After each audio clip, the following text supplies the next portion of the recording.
Step into the ring.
Broadcasting live from Vancouver, British Columbia, in partnership with the Gaming Stadium. Welcome to Peaks and Valleys. With over 100 players from the Pacific Northwest coming up in a double elimination standard bracket. $500 Canadian on the line.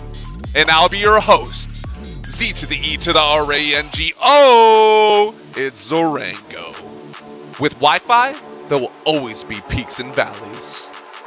Stay tuned because one person is going to win $250 Canadian. Come on, Pacific Northwest. Show us your moves.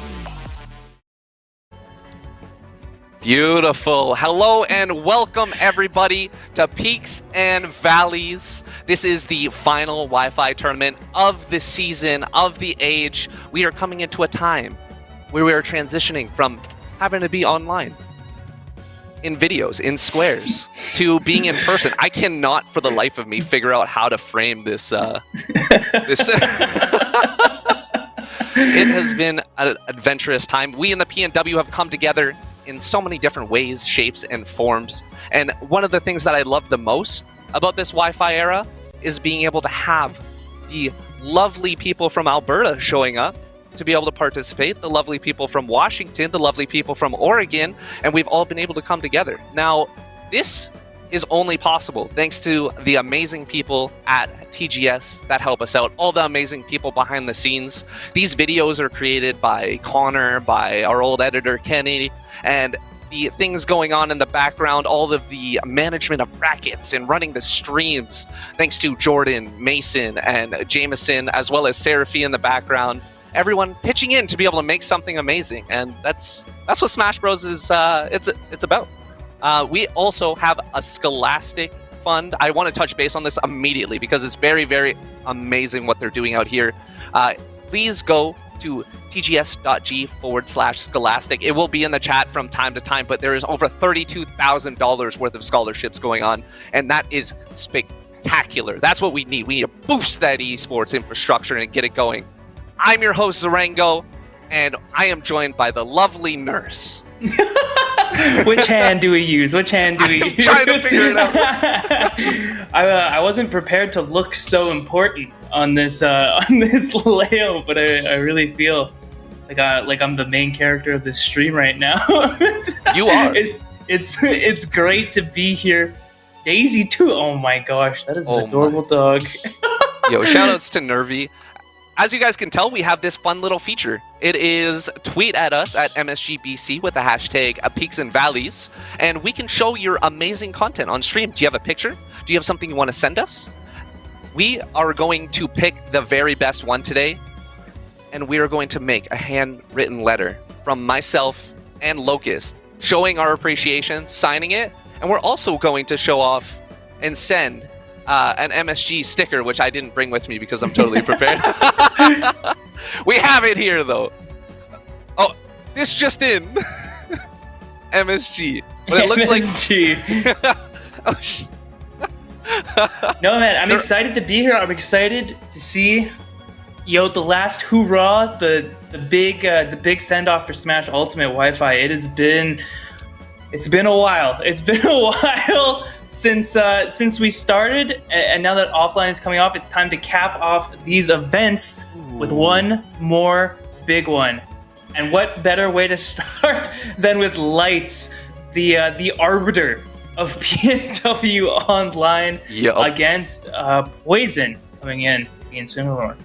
Now, Poison is a little... he's not super well known yet, but he's actually a player from SFU. He showed up to one of the collegiate tournaments going on and just wiped house. Like, this is an Incineroar player who is just coming in first place. We've never seen it. Unprecedented. What does the Big Daddy Cat do? Yeah, I think this is going to be interesting because for those who don't know, I think Incineroar is the worst character in the game. Sorry, what? Which is kind of a hot take. Yeah. But against a playstyle like King Chris's, I think you guys are going to kind of get a feel for why I think that. And it's just because when you are so slow, both on the ground and in the air, it feels like you almost have to get lucky just to land anything. And so this is going to be tough for Poison against someone who's really just willing to play the slow game. Not only willing to play the slow game, but also press those buttons. The pressure that he's putting on with not only his aerials, but on top of that, the projectiles whenever he gets close to being out there is brutal. Here we go, Poison being able to make it back. Oh,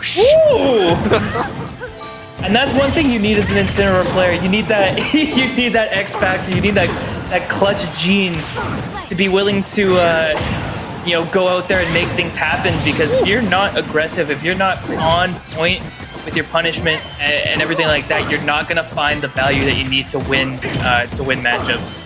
Talking on point with punishment, man, that catch on the up B coming down, being able to take that first stock was very, very well placed, but Poison just needs to find one hit. There is kill factor in this cat, and if he can find it, oh no, if he can find it, maybe he can take the stock. We have to talk about Incineroar's kill power, but you also have to talk about how potentially just squishy he is off stage, having to make insane risk plays like that just to get back. And if Lights is able to start adapting to those, you know, kind of more aggressive recoveries and punish them properly, you know, we can see Incineroar losing stocks really early, unfortunately. So far looking okay. He's trying to find this with a straight hit, it seems like, but I love he's moving away from Chris. Being able to auto-cancel on the platform and even doing like the Mewtwo style where he's just putting it out there to do it, right? Just to be able to throw you off. Where am I coming from? Where am I approaching? That dash attack is going to seal out that first stock. Yeah, it's one of the really nice things Palu has in matchups like this where characters are pretty slow, is that she can just teleport away and Incineroar's run speed just literally isn't good enough to catch her. It's just one of those things where it's like, you unfortunately have to respect this because your character's bad. One great thing I'm noticing about Poison, though, is these recoveries are actually pretty mixed up. Normally I see the Incineroars, you know, they go to the edge of the stage. Ooh, that coverage. We've seen that a couple times from King Chris. Yeah, just the really close explosive flame is not really an option you expect, which is why I assume it's working, but that option in particular leaves a lot of opportunity for Poison to punish with something big. Yeah, I mean, it's coming through King Chris starting his combos. This early percent, as the cat, you're starting off at 50. Like, there's no getting around it, just like most of the Yeah, it's one of those things that if you're a heavy player, you become accustomed to it, right? Because you have to. If you get tilted every time you get hit while you play a heavy, you're never gonna win. You're spending the entire time being tilted. Yeah, you have to take 80% and be like, yeah, I've won these. Like, it literally has to not phase you at all, because if you start getting tilted, if you start getting frustrated, you lose that kind of X factor, and that's pretty much all Incineroar has. Yeah. Well, bottom one, I see why you would say that. Chris, though, doing immaculate work with stage control right now. The way that he's just taking up space and making Poison respect every single step that he takes is huge. Yeah, it's one of those things where it's like, what does Poison even do about this, right? Like, they're getting hits here and there, and, you know, they're getting stocks or whatever, but unless Poison managed to get some, like, huge cheese finesse thing, it's not going to happen. And unfortunately, like I was saying, even if they do get that, they have to do it another game. So getting that stuff to happen consistently enough against the player who's willing to wait you out is so challenging. Not only wait you out, but also has the ability to just throw out projectiles. What does Incineroar do when you're taking up space with Explosive Flame? Apparently get caught. And that's what happened. Finishing out that solid first game. Down to the last stock, though. We got to give it to him. For the worst character in the game, being able to take 2 stocks off Chris, that's pretty good. Hey man, I've seen Chris lose to Little Mac, so it's, you know, anything can happen. I don't know. Maybe we just need to have a talk with Chris. I'm willing to blame Chris faster than I am Incineroar. The power of playing a low tier is no one knows how to play against a low tier. That's what makes them so invaluable. Yeah, that is one of the things you can definitely bring to matchups. As someone who's played, you know, every character under the sun in tournament. Yo, what the heck is that, dude? That's a nice picture. Why that one? Who's curating these tweets? Characters that are less often seen and you know, a little more rare. Characters like Incineroar have tech sometimes that, you know, really only works if people haven't seen it before.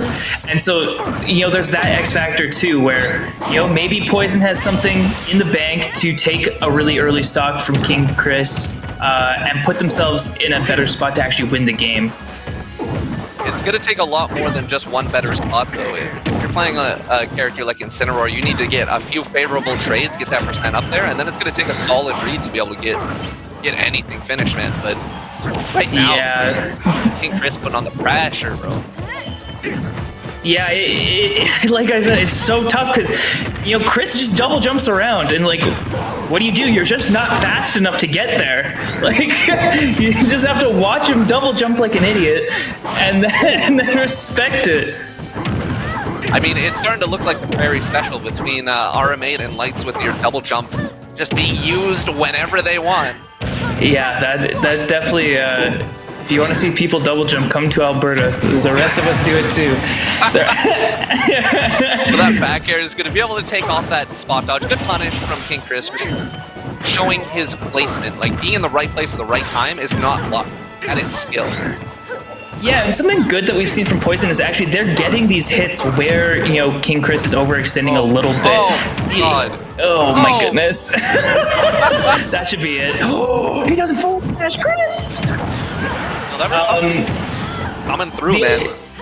The unfortunate thing about, other than that, the hits that Poison is getting is there's, stuff like forward air, stuff like up air. It's not the hits that you need to be taking stocks. Up air does not kill for a little bit, and so as much as it's nice to be getting hits when King Chris is overextending, it's also, you're not doing much with those hits because if, you're killing him at 130, what are you even playing Incineroar for? Yeah, I mean, that kill power is supposed to be there with this character, and it's one of those situations where unless you find the specific, oh my gosh, forward tilt. That's twice now he's covered the double jump onto ledge with the forward tilt and just stuffing this Incineroar out, man. Yeah, I was gonna say, it's actually the third time, and it's just... Ron does it, not Ron, sorry, Poison does it again at another time, so King Chris... kind of has that option scouted out, and Poison says, you punish me for that option, let me do it 3 more times. Let's see how it goes. Let me let it rip. And King Chris not expecting the same option 6 times in a row. So I think a Lowland whip. It keeps going back and forth, man. This guy is so smart. He keeps using the same option. Like, it got punished a couple times. I don't know if he's smart, and then it comes through. He's like, he's a genius. No one would expect it the 10th time in a row. Yeah, that's kind of like, that used to be the nurse special, but... Okay, but here we go. Last tournament stock. Does Poison have the X factor to be able to crush this out? Or is he going to... Oh, there's the mix-up. He waited to the last stock. What a genius. He's a genius again. I respect it. I respect it. You learned. Unfortunately, King Chris Lights too quick on the trump, securing that stock, making sure that Poison doesn't have an opportunity to take a stock at 40%. One thing I really enjoyed about that was the fact that Poison kept going for those ledge trumps, kept trying to put on pressure on ledge, which is a sign of a really good player. You don't see many people going for ledge trumps in Smash Bros. But when you're given a taste of your own medicine, Palutena is going to come out on top, man, and Poison was not expecting that option. Yeah, one of the things that's extra tricky about ledge trumps on Wi-Fi is you can't react to them. And so unless you were buffering a get-up option, you're going to get hit with the ledge trump. That's a very nice cat picture. That is the most relaxed cat I've ever seen in my entire life. This is like a paint me like a French girl type of cat right now. I dig it. I like this. Send us more pet stuff. I love seeing animals. I think they're the #1 thing that has kept a lot of people sane during this COVID time, man. When you're there alone just vibing.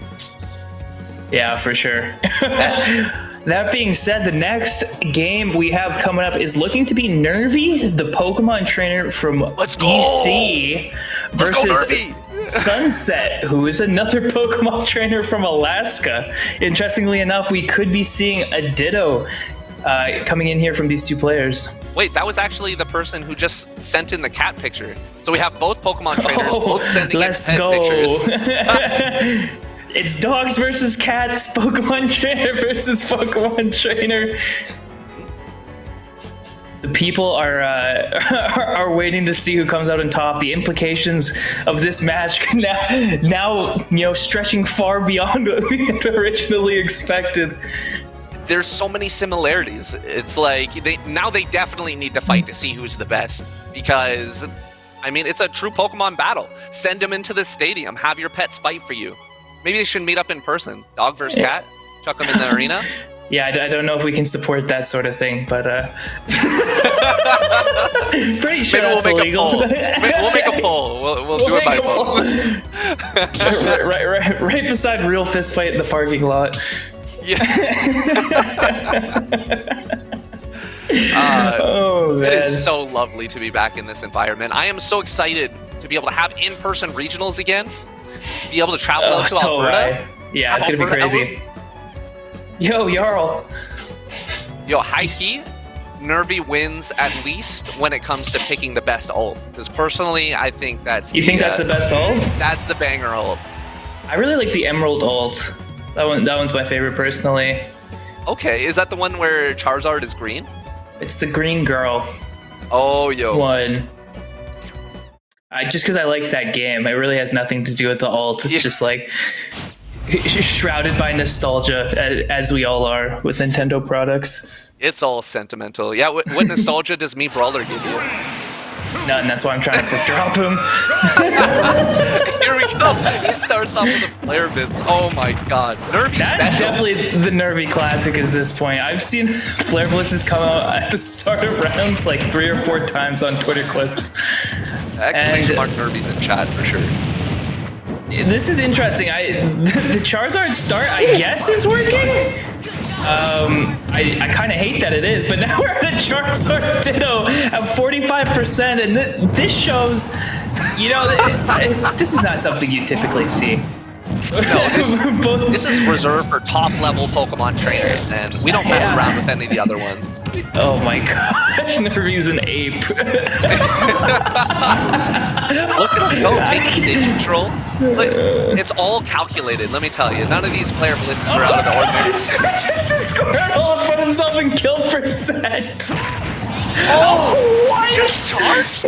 What a maniac. Alright, I've determined Nervy's a monkey, and there's nothing really else to comment about it, you know? That's just, sometimes these options are gonna come out and sometimes we're gonna respect them. I feel like there's no rhyme or reason to the Pokemon right now. I mean, maybe they don't like specific matchups. Maybe well, grass beats water, right? So that makes sense. Yeah, just on a purely semantic level. But back to the Charizard. It literally seems like Nervy just doesn't want a Ditto. And I totally get that when it comes down to it. Some people just don't like the Ditto, and if you have the ability to switch through the other ones, on top of type advantage, don't forget, because it's type advantage. Let me tell you what fire beats leaf. If Nervy's unironically going for type advantage and wins, I'm going to be upset. And it works! Come on. Let's go! That's the type of option that you get hit by and you're like, come on, man. Like, there's no respect. Oh, and now Sunset going for it, but Nervy misses the punish, doesn't know the leg. Oh, hey! I don't know if I want to be here. I don't know if I want to be here anymore. Oh my god. I don't know why I agreed to this. Yeah, I'm having regrets. Wi-Fi is magnificent, man. In its own way, it is something we will never see again in this particular fashion. God, he's gonna get hit by it. I'm so nervous. All right, the falling air dodge and the fair Nervy takes that with the most unorthodox Pokemon trainer plays I've ever seen, and it feels like a lot of those were like pure like you're never gonna see this coming plays. Like Nervy's like the IRL Buckley's commercial. It looks nasty, but it works. but it works. People who play like that always remind me of Captain Falcon players as a whole. I'm calling you out right now. People who just where your character's like objectively bad. But you have like insane kill potential, so you just play like hyper guessies all the time. That's what that felt like to me. It was just like, if this works, you die at 40, so let's let it rip. It's turning into a 50-50 at this point. Either Knee's gonna work or it's not. 50-50. It's truly a binary. It hits or it doesn't. Okay, both the people actually switching off their original color. Yeah, that's weird. I've never seen such a thing. Starting with the Charizard again, I hate it. Yup. I hate it. I don't want to see it anymore. Exclamation mark Nervy's in chat, everybody. We need it. And Sunset, you know, doing a little bit to punish that, but Nervy saying, "All right, time to try. The Charizard's going away. We're gonna Squirtle Ditto. We're gonna try and close this out." I think potentially realizing that last game might not work again. Yeah, it's a pretty difficult position to be in when you have so many different characters with so many different weaknesses. I've never really played the PT Ditto too much, so it's hard to say, you know, who beats who. Oh no. Hello. Nervy actually got their jump sniped on that down throw uppie, as I'm assuming where they lost it, and didn't realize, just like the rest of us, but the falling fair off stage and that Nervy! What? Okay, that's the first thing that we've seen that I'm like, that's insane. That was so nice. What the heck? That was just like straight up optimal. Yeah, no, Nervy's an optimal player. You just can't grasp, you know, how deep into the matrix he is. That's the coolest thing. That's the coolest thing I've ever seen Nervy do. That's just like no cap. That was so clean.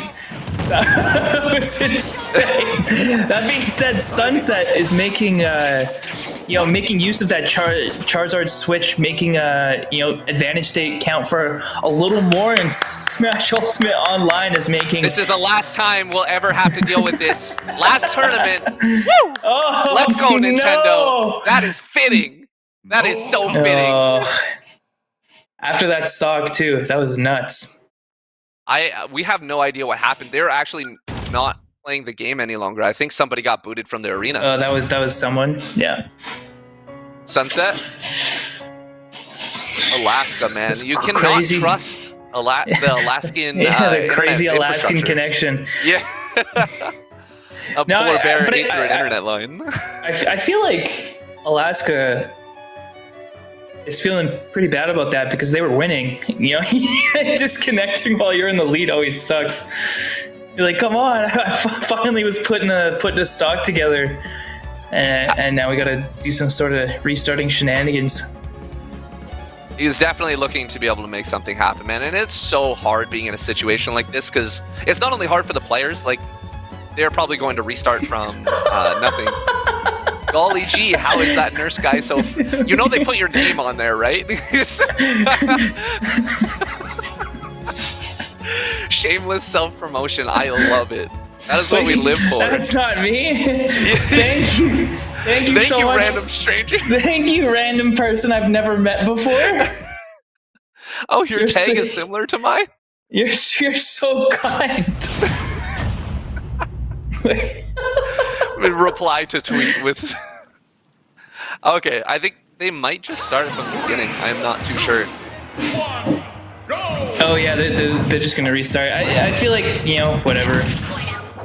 Yeah, there wasn't a huge advantage one way or the other. We didn't start out with the Flare Blitz though, so that's Nervy definitely switching the game up, making those mid-set adaptations. Yeah, we don't really have that advantage very often. Maybe this is a big benefit to be able to have here. Oh, that should be it too. Crazy nice stock from Sunset saying, I just need Squirtle. That's all I want. Give me the Squirtle. I mean, that was an insane amount of percent, super duper quick. Oh, this could be so bad, but the high recovery is going to come through for Sunset, and the aggressive there is going to result in some extra damage. Wow. Very ambitious Ivysaur Nair. Okay, Nervy's an absolute Looney Tune. Sunset misses the gimp because they're taunting! I mean, do it to him. Why you gotta take it? You don't have to go up 2-0. What's the worst that can happen in a situation like this, Nurse? What's the worst? Oh man, if Sunset loses now, it's on the back of that. It's gotta feel terrible. That being said, Sunset has been just dominant this game. The punishes have been on point, and Nervy's unorthodox Pokemon switches have been not doing them wonders. Okay, why do you keep going for down air? Up air's a kill move! Well, what a monster, dude. The thought process on this man is just... I'm so angry. I don't understand. Upset. Nervy defies logic. And he wins. How does he defy logic and win? That's like some Einstein thing. Oh my gosh, and then Sunset just goes for the short hop of B. Both these guys say, you want to pick a weird option? Let's pick weird options. Let's make it entertaining. Let's put a little bit of effort, a little bit of sauce in this one. Yeah. Okay. By the way, winners round 4 for both these guys, by the way. Excellent. Yeah, there was a good portion of DQs. You have to expect it with Wi-Fi. But they're both here for a reason. I mean, they probably at least won one game, right? Yeah, you know, that's how it goes. Sometimes you lose to Flare Blitz off the hop. It's so deadly, man. The offstage Ivysaur uppie is like, what do you even do? Yeah, that move is really hard to punish. You essentially have to be expecting it, jump forwards, and then punish it on the way back around. I've done it a couple of times, but it's really not consistent. No, and they can mix it up at any time, right? Which makes it even more scary. Yeah, it's an option that looks like it should be bad, that is like high key really good. And an ambitious forward smash from Nervy is gonna cost them the stock. Sunset tying this up 1-1. Wait, what happened? It looked like Nervy was in control game 1. Halfway through game 2 it was even. And now Sunset just absolutely took off with that game. What? You know what I think it was? Nervy started trying to play the game. Right? Oh, They started going for the stuff. They started going for the sauce, they started going for like the optimal stuff. You know, like I'm gonna play Squirtle, and then I'm gonna play Ivysaur. The reason Nervy won the first game is because there was no sense to be had there. Nervy needs to channel freaking Ape Escape. We'll let the dogs out.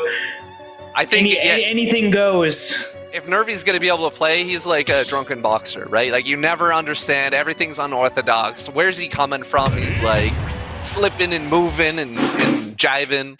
I love it. That's what I like about Nervy. You never know what to expect.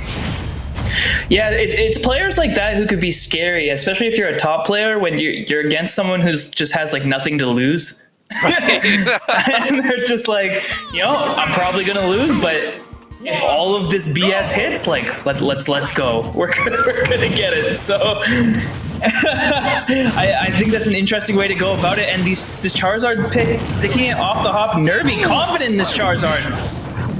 Very well done so far. Going to Town and City for this one as a counter pick as well. I'm wondering if that has a direct. Jesus. Nervy's so bold too. Like just going off stage that deep against Ivysaur can come back to bite you so hard.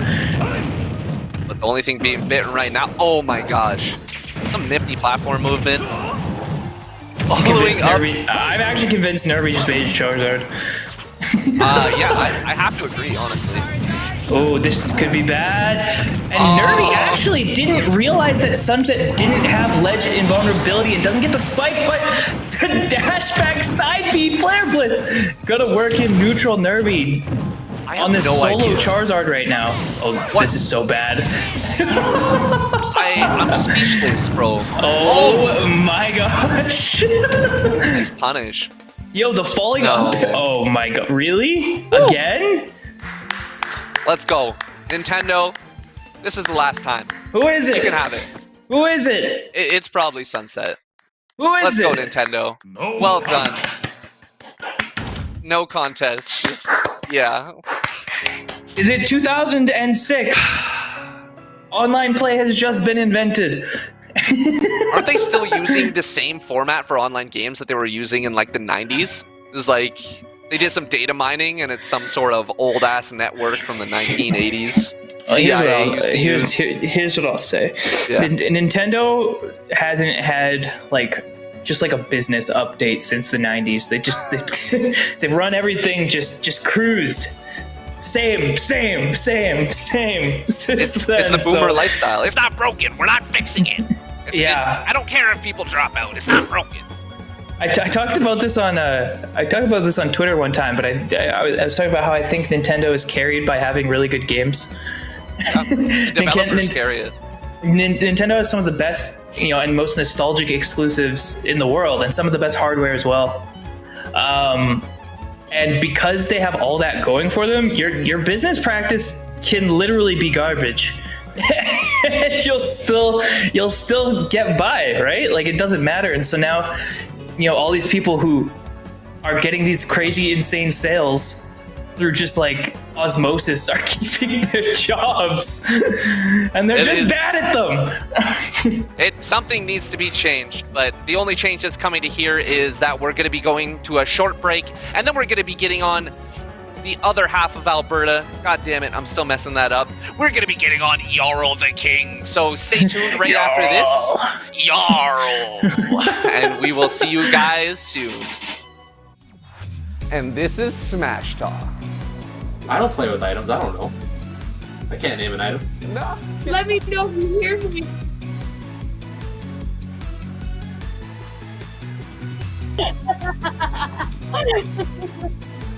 Yeah.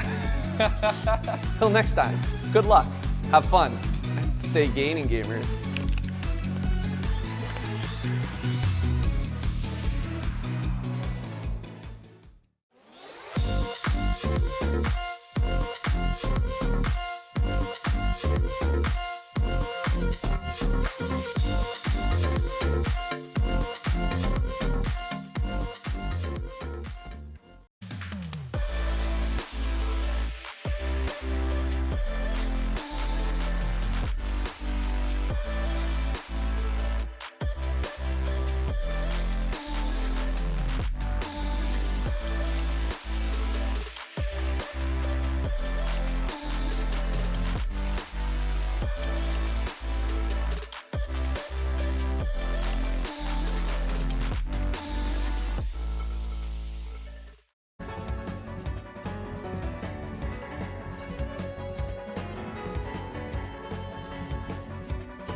Hello and welcome back. You get to see the entire glory of the set here.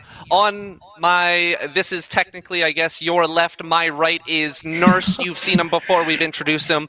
But on my left, not actually on my left because everything is remote, is Jarl the King. Both of these gentlemen from Alberta, both of them spectacular. Jarl, why don't you give yourself an introduction, my friend? Well, it is I, the brisk champion himself. Good luck, have fun. Sponsored, hashtag buy my merch. Joy-Con Boys, commentator from AB. Like you said, we got the AB cast here, so nothing but the best for Mountainside Gaming. I'd love to see it, love to see it. We have had some interesting sets so far, but we have a few more in store for you today. Now, there's one more thing that I want to talk about, and it's just hit us up on Twitter. We want to see your Twitter interaction. At hashtag Peaks and Valleys. We've seen it already. We've seen cats, we've seen dogs, and we've seen people complimenting Nurse already, and we love the interaction. So hashtag Peaks and Valleys. We got one here. Nice, giving us an update about how they're doing. We know you're doing well. We know. We've seen it. We've seen the bracket. Nuts. Let's go. Gas yourself up. Give it a little more juice than that. And say, there's no way I'm losing. There's no That's way. Right. Hey, there's money on the line. You got to win, ladies and gentlemen. Come on. With a $500 prize pool, that is what we're looking for, and we are going to jump right into it. Boys, take it away. I'm excited. Awesome. I'm excited. I'm excited. You got the brisk belt on your shoulder, looking as do. ready as you'll ever be, Jarl. How's it going? Good seeing you too, man. It's been a while. Like you said, nothing like a bunch of AB casters commentating for a BC tournament. Am I right? Yeah, no doubt. But we're hopping into the next game. No holes barred. We're seeing Nostalgia versus the Fresh Prince, and not characters that we expected to see out of either of these guys, I'm pretty sure. I'm gonna be honest, I haven't seen too much Richter, but when I do see some good Richter gameplay, it's pretty saucy here. Yeah, it's interesting to say the least, and I respect the Totsugeki tag coming in from the Fresh Prince. Shout out to everyone who plays May at Guilty Gear Strive. Yeah, the Demon we'll be seeing Dolphin. I was gonna say we'll be seeing that Dolphin pretty soon, and then we see it here. The big Arsene Dolphin coming out. Got to be careful. We all know Joker. As soon as he got Big Daddy out, a lot of big hits. But the Fresh Prince not afraid to fight back. Has the percent advantage. And actually, a really good spacing as well. Yeah, it's interesting to say the least. I think Joker on paper really wins this matchup.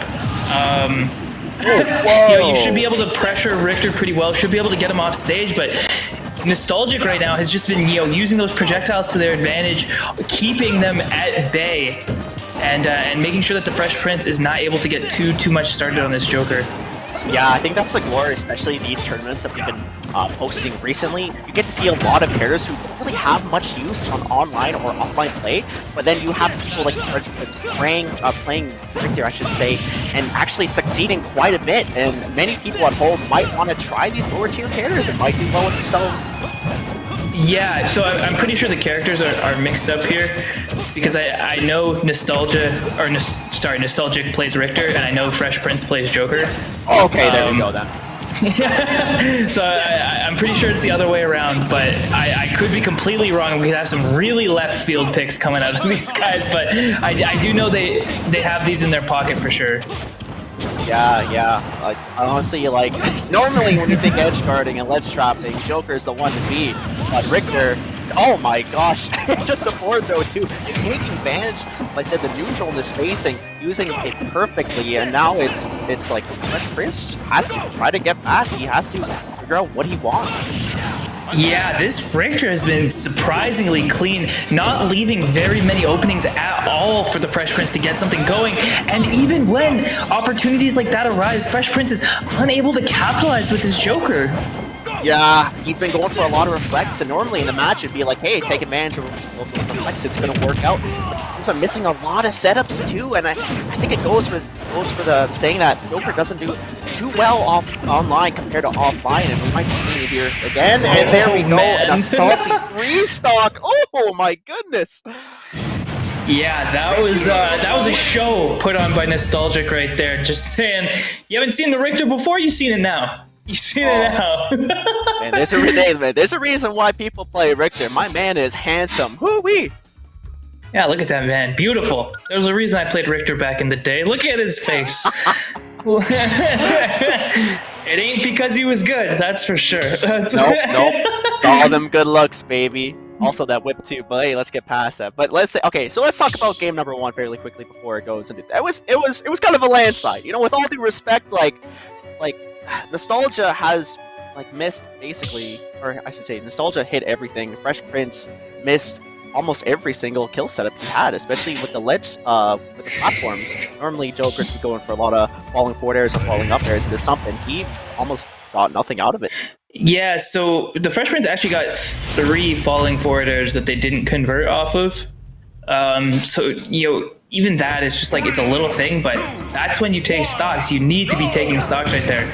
Combine that with the fact that, you know, Nostalgic is finding those big hits. One thing that Richter is really good at is, you know, kind of nickel and diming you until you're about 70, and then finding that just really huge hit off of a Holy Fire or something like that, and taking the stock. But, you know, unfortunately for the Fresh Prince, he has to do the same thing, or else he's just going to get outpaced like we saw last game.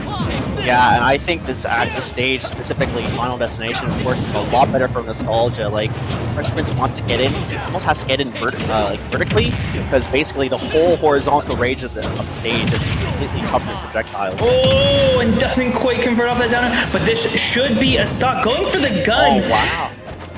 If Fresh Prince had just gone for a fast fall fair there, he actually could have confirmed that stock. And I think that's a little bit of unfamiliarity with these tether recoveries and with these up Bs to not go for something like that there. Yeah, no, like I said, if you're not used to fighting all these matchups and all these different sort of characters, you're not going to be able to know really too much how to counter these characters. But hey, you got a bad recovery in Richter and the guns in Joker, and hey, that basically stops half recovery right there. That was actually pretty clean. Catching the jump out with gun, now at 150%, might actually get another Arsene going here, which could spell trouble for Nostalgic, but securing the stock right there at the ledge. Yeah, you have to be careful on ledge. You don't want to stick there too long, or even neutral get up as well. The range that Richter and Simon should have respectively is so massive. You have to respect that. But Fresh Prince looking like a better time getting through, using the gun again and giving Nostalgia, and he actually has a stock lead. Yeah, and this is, now we're seeing why Richter's just objectively really bad. It's just, you know, you can be as nice as you want on stage, but when someone breathes on you off stage and you die at 40, it's really hard to weather that. Yeah, I know. Richter, the Belmonts really struggle to get right in their face, and that's just one thing that Joker's does so good is if it gets in your face, then it's basically a done game. Soldier has to slowly but surely keep his space. Oh, goodness. And then we talked about the counter earlier, and it's actually connecting now. Okay, this should be it. Fresh Prince doesn't commit totally off stage, but it doesn't matter, question mark? Yeah. I mean, it's Joker, so... You know, obviously a cleaner game from Fresh Prince. They're able to take stocks pretty early on the Richter. That's what you got to see as Joker. You don't want to let Richter outpace you. Yeah, no, and hey, talk about outpacing. To everyone who entered Peaks and Valleys, you're lucky you hired Nurse. Let's go! Locust coming in clutch with the truth! With the truth! People don't want to see my Mii Brawler. They just don't. I've seen it recently. People are not ready for it, man. Once Offline is back, the Mii Brawler's gonna come through and people have to prepare. Hopefully you've been labbing your Mii Brawlers, man. That's all I'm saying. Everyone at home. Mii Brawler and hopefully Kazuya. Hopefully. Oh, goodness, yeah. I'm so happy with it. We'll cross our fingers and hope to die on that one. And interesting, no switch coming out of Nostalgic here. Sticking with the Richter even after that game went so poorly. Yeah, I think now he might be depending on the map selection at this point. That could be the case, but even Town and City has those closer side blast zones, meaning, you know, Joker's going to be able to, you know, take advantage of that. That being said, you know, stuff like Holy Water, F Smash, you know, it's going to be killing Joker around 50% if he gets a clean one at the ledge. So that's always something you have to be worried about when you're playing against the Belmonts. I really like the play by Fresh Prince as well. As soon as he gets some sort of advantage in percent, he can honestly just kind of circle camp and nostalgia around with those platforms in that big area. Yeah, it's definitely the case. We're not seeing the Fresh Prince commit hard enough off stage. It's almost like he's a little bit surprised whenever he gets nostalgic off stage, or that he didn't expect him to be out there. So those reactions are coming in a little bit late, giving nostalgic that extra second that they need to recover. That being said, the up B missing the snap on the ledge. Yeah, I was gonna say, missed the back air, but it didn't even matter. We take those stocks. Still has basically half of our set left, which at this point can rack up so much damage, and Nostalgia really has to get rid of our set so quickly in order for him to make some sort of comeback on those AHAs. Oh my goodness. That's definitely a meaty amount of damage, and now, because of that, SG Nostalgic is in such a tough spot. Not only do they have to take this stock, but they have to make sure that they don't get gimped at this percent. Yeah, now we're basically seeing a good range of Joker kill power at this moment right there. Nice. This should be it.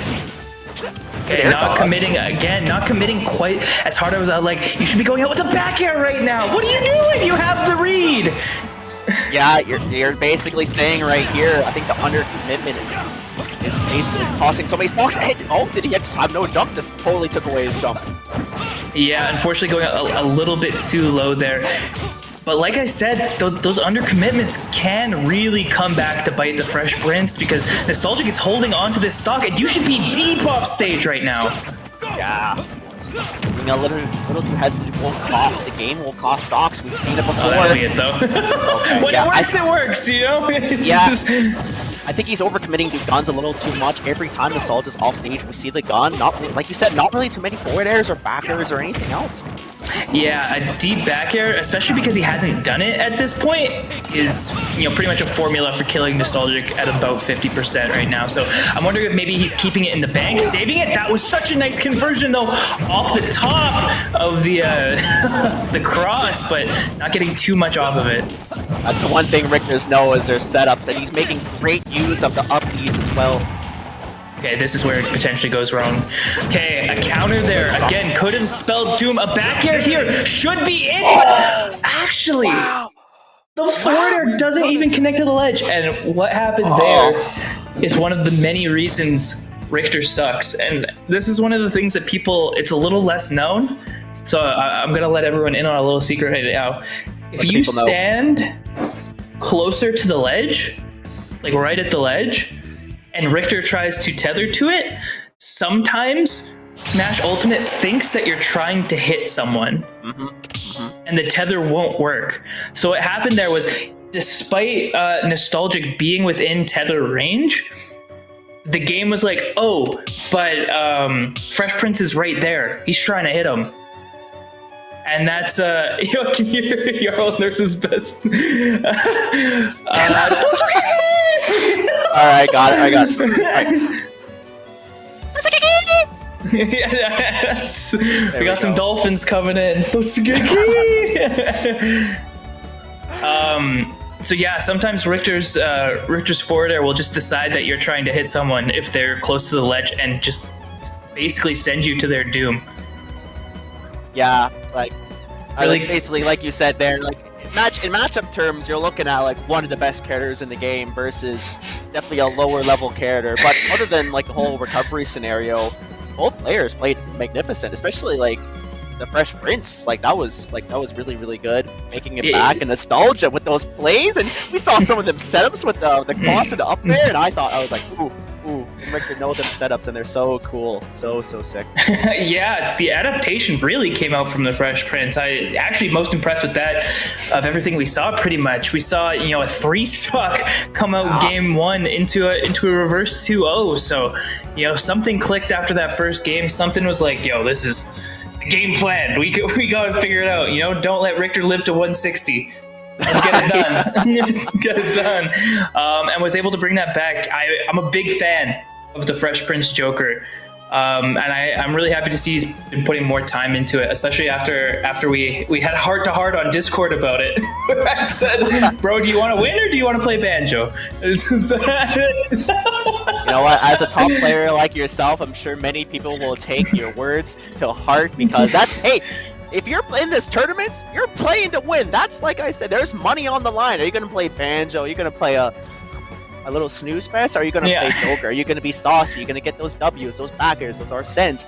There's money on the line. You gotta win. You gotta get those W's, especially with offline coming. Let's be honest, it's gonna be pretty soon, folks. You gotta get better at this game. You gotta pick the right characters, make the right plays. Because if you're playing online, you want to get those W's.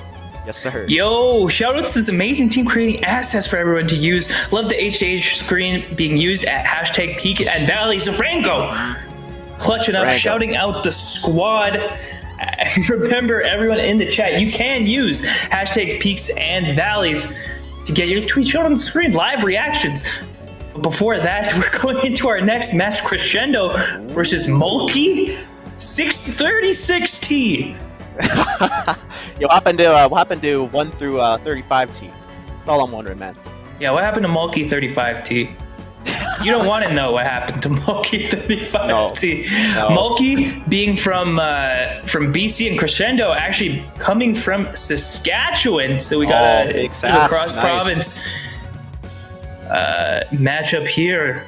One that we probably haven't seen before, but seems that they're just getting their characters locked in, figuring out what we're gonna see. And from the graphic, it looked like Pikachu versus Wolf, which should be an interesting matchup. I think Pikachu, the best character in the game, or definitely up there, if that's not what you think, and Wolf. Right up there with him. Honestly, like right beside him. Yeah, so, we're seeing a top tier match right here, ladies and gentlemen. If you want to see some very close gameplay, I'm sure this is exactly what we're going to watch right here. I know we're going to see probably a lot of Thunder Jolts against a character like Wolf with his recovery. Can't escape the Totsugeki no matter where I go. That's just how it be, man. That's just how learn to punish it. Get better. Or just play Ram the Fall, and you can just 5S your way out of danger. That's Guilty Gear knowledge. I'm on celestial floor. Listen to me. Listen. just 5S. Just pick Ram and 5S. You'll never get Totsugeki'd again.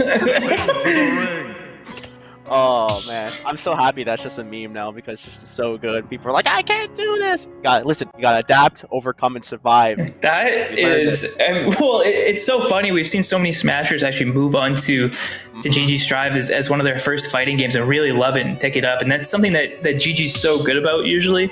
It's just being fun. It's just fun. Every character is so unique, so fun. And Totsugeki is definitely the one move that is definitely like a huge skill check. It's like you can deal with this or you lose. That's one thing Arxis knows how to do is make really good fighting games. We saw in the beginning when Dragon Ball Fighters came out, and the biggest problem people had with that game was a lot of the characters of the main roster felt mostly the same, but in this Guilty Gear game, the new one, there's so many, like you said, unique characters, and like you said, there just comes at a time when you're playing, and there's like you said, a skill check, and you're like, oh, okay, so this is a thing. That's pretty good, yeah. Yeah, that's pretty good. It's either A, you use it yourself, or number two, you have to overcome it. You got to learn, adapt, and that's what we're seeing these players do, especially in Super Smash Brothers, baby. There comes a point where you're losing to Pikachu, you're losing to Palu, instead of being like, Sakurai, I want this character nerfed. Nah, you got to overcome yourself, man. You got to train, you got to put those hours in. If I had to describe Guilty Gear characters, it would be like if every character in the game was like a DLC character, where it's like every individual Guilty Gear character breaks the mechanics in some sort of way, and that's what we've been seeing with the Smash DLC, where it's just like, oh, Min Min, yeah, her arms are real big, and she just doesn't really care about neutral, and edge guarding, oh, she can do that from over there. So, dude. See, I'm just waiting for my boy Johnny. I want Johnny in the game. Got to use them coins. Ooh. Johnny's cool. Johnny's a very cool character. Slick character. Personally, I'm waiting for Gold Lewis Dickinson, the burly man with an eye patch who uses a coffin on a chain as a weapon. If that isn't the most gangster thing you've ever heard in your whole life, you're insane. Awesome. It looks like we're going on with the set, ladies and gentlemen. Wolf and Pikachu here. And like people said before, this whole setup we got here, showing the characters, the players, and the commentators, so nice. Shout out to the community for making things like this, man. It makes it so nice. Yeah, it's clean. These guys are putting together just the peak of online entertainment, and this match sure to deliver on that front as well. I think this will be interesting. I'm very curious, not being too familiar with either of these guys, what the pace of this match is going to be. No, me neither. That's the beauty of really commentating Mountainside gaming terms. You see a lot of new players or players you haven't really seen much before, and you always get so surprised at the gameplay here. And both these players actually doing a really good, kind of being respectful for each other, not really committing to too many moves, keeping their spaces. Mulkey actually getting the best of it, basically having almost a dead Pikachu at the other side of the stage here, playing really, really aggressively once he gets an opening. Yeah, I think it's really interesting to note this as well, that Wolf typically gets the better end of these trades against Pikachu, and that's not something you can say too often, especially with the damage output and just consistency that Pikachu usually has. But with Wolf's, solid size hitbox, solid damage, a lot of the time, even if he's trading with Pikachu on those multi-hits, he's coming out on top, and we're seeing that right now where, Crescendo is just able to rack up that damage and then eventually take that stock. As good as Pikachu's strings are and his mobility and everything, if you get hit by Wolf a couple of times, 1, 2, 3, you're knocked out, man. Easy kills at low percent, especially since a lighter character like Pikachu. Oh, and we're seeing that with the force spell. Oh my goodness! Oh, that killed too, holy crap. Just like I'm saying, a simple forward smash can easily take a stock at only 60%, right on the nose on Crescendo. Looking pretty nice right here. Take advantage of the stage too, like a lot of area to move around, not really scared of being having multiple corner at all, really. Yeah, what we saw a lot of those first two stocks was, overcommitments from Mulkey to those Thunder Jolts. A lot of the time, what was happening was Mulkey would jump, Thunder Jolt, or jump fair, and Crescendo would just come up, come over the move, and come down with a nair into a forward tilt. And that does it's a good 25% just every time you do it. And so just, being able to consistently rack up that damage against someone who's not learning, Crescendo is getting Pikachu to these kill percents and then just finding that kill move with a read. Oh, and like you said right there, the reads. I know a lot of people are pretty wary on Pikachu's Thunder Jolts. They stay in shield or they try to approach getting hit. But if you know how to work around it, that can be an easy game like Crescendo. Another game 1-3 stock. Yeah, that's interesting to see the game 1-3 stocks coming out. I wonder if we're gonna see the game 2 and 3 reverse sweep. But that was definitely about a clinic. I've never seen someone try to enter a tournament who was blocked on the host switch. What did you do? Someone was blocked. Alright guys, what are you doing? What are you doing? Who was it? Fess up! Fess up! Who's being toxic? Who's lagging? It's all lagging? It's the quick play shenanigans, man. Who was camping? That's so funny. Going straight into game number 2. No time to breathe. Let's see if maybe, let's see, like I said, a turnaround in this situation. And we're going back to Town and City. Interesting. Yeah. We need to see some pretty big adaptations come out from Mulkey here. And I think in particular, it's going to be cleaning up their T-Jolt usage. Usually T-Jolt's a move that you can do with Pikachu and just kind of get away with scot-free. And just kind of let control neutral, but Mulkey's timing on when to use these T-Jolts was a little off, and that allowed Crescendo to just kind of dictate the pace of the game. Yeah, Crescendo's really taking his time. I have to respect it. Like I said it before, game number 1, he's not overcommitting to everything. He's looking for those reads. He's being patient. And the overcommitment from Mulkey again, almost like maybe throwing out too many moves at one time, and Crescendo is like, man, what are you doing? I'm just gonna stay in one place, forward smash for a solid 3 seconds, and you're still gonna get hit. Yeah, what else I think is interesting is the taking him back to Town and City. Those short side blast zones are gonna let Wolf kill with forward smash at percents like those. Definitely, coming back to bite Mulkey a little bit. And when one of your main ways of killing Wolf is gimping him, you don't necessarily care too much about those side blast zones. So I think it's a little bit of a weird pick considering what Wolf gains from this stage. Yeah, I know. If I was Mulkey at this point, I would prioritize getting Crescendo off stage. But I know Time been going for that a bit. He's been getting a lot of forwarders, but Crescendo's been falling out of a lot too, so we haven't been seeing a lot of strings either. And we're seeing again and again and again, these T-Jolts are not finding any value. You know, and when they do, it's a little baby mix-up like that, but the amount of times Malky has been punished for going for ambitious T-Jolts, just, you know, at kind of uninformed times, has been the difference maker both of these games. He's looking for the kill option too, he's looking for it, but you basically got a Wolf at max range, anything will kill at this point. Oh, and he actually gets a string, nice, he does end up taking the stock. Could we say, hey man, maybe you come back? You know, Malky's not out, he's got a bit of rage to him, he can get some strings, there'll be some good damage. No, you never want to count Pikachu out either, because it just takes one stray hit to gimp you at 30% with this character. That being said, Crescendo's pace and, you know, style of this game has left them in the lead for the most part, and I you know, imagine that if they keep it up, they'll be able to close out these stocks.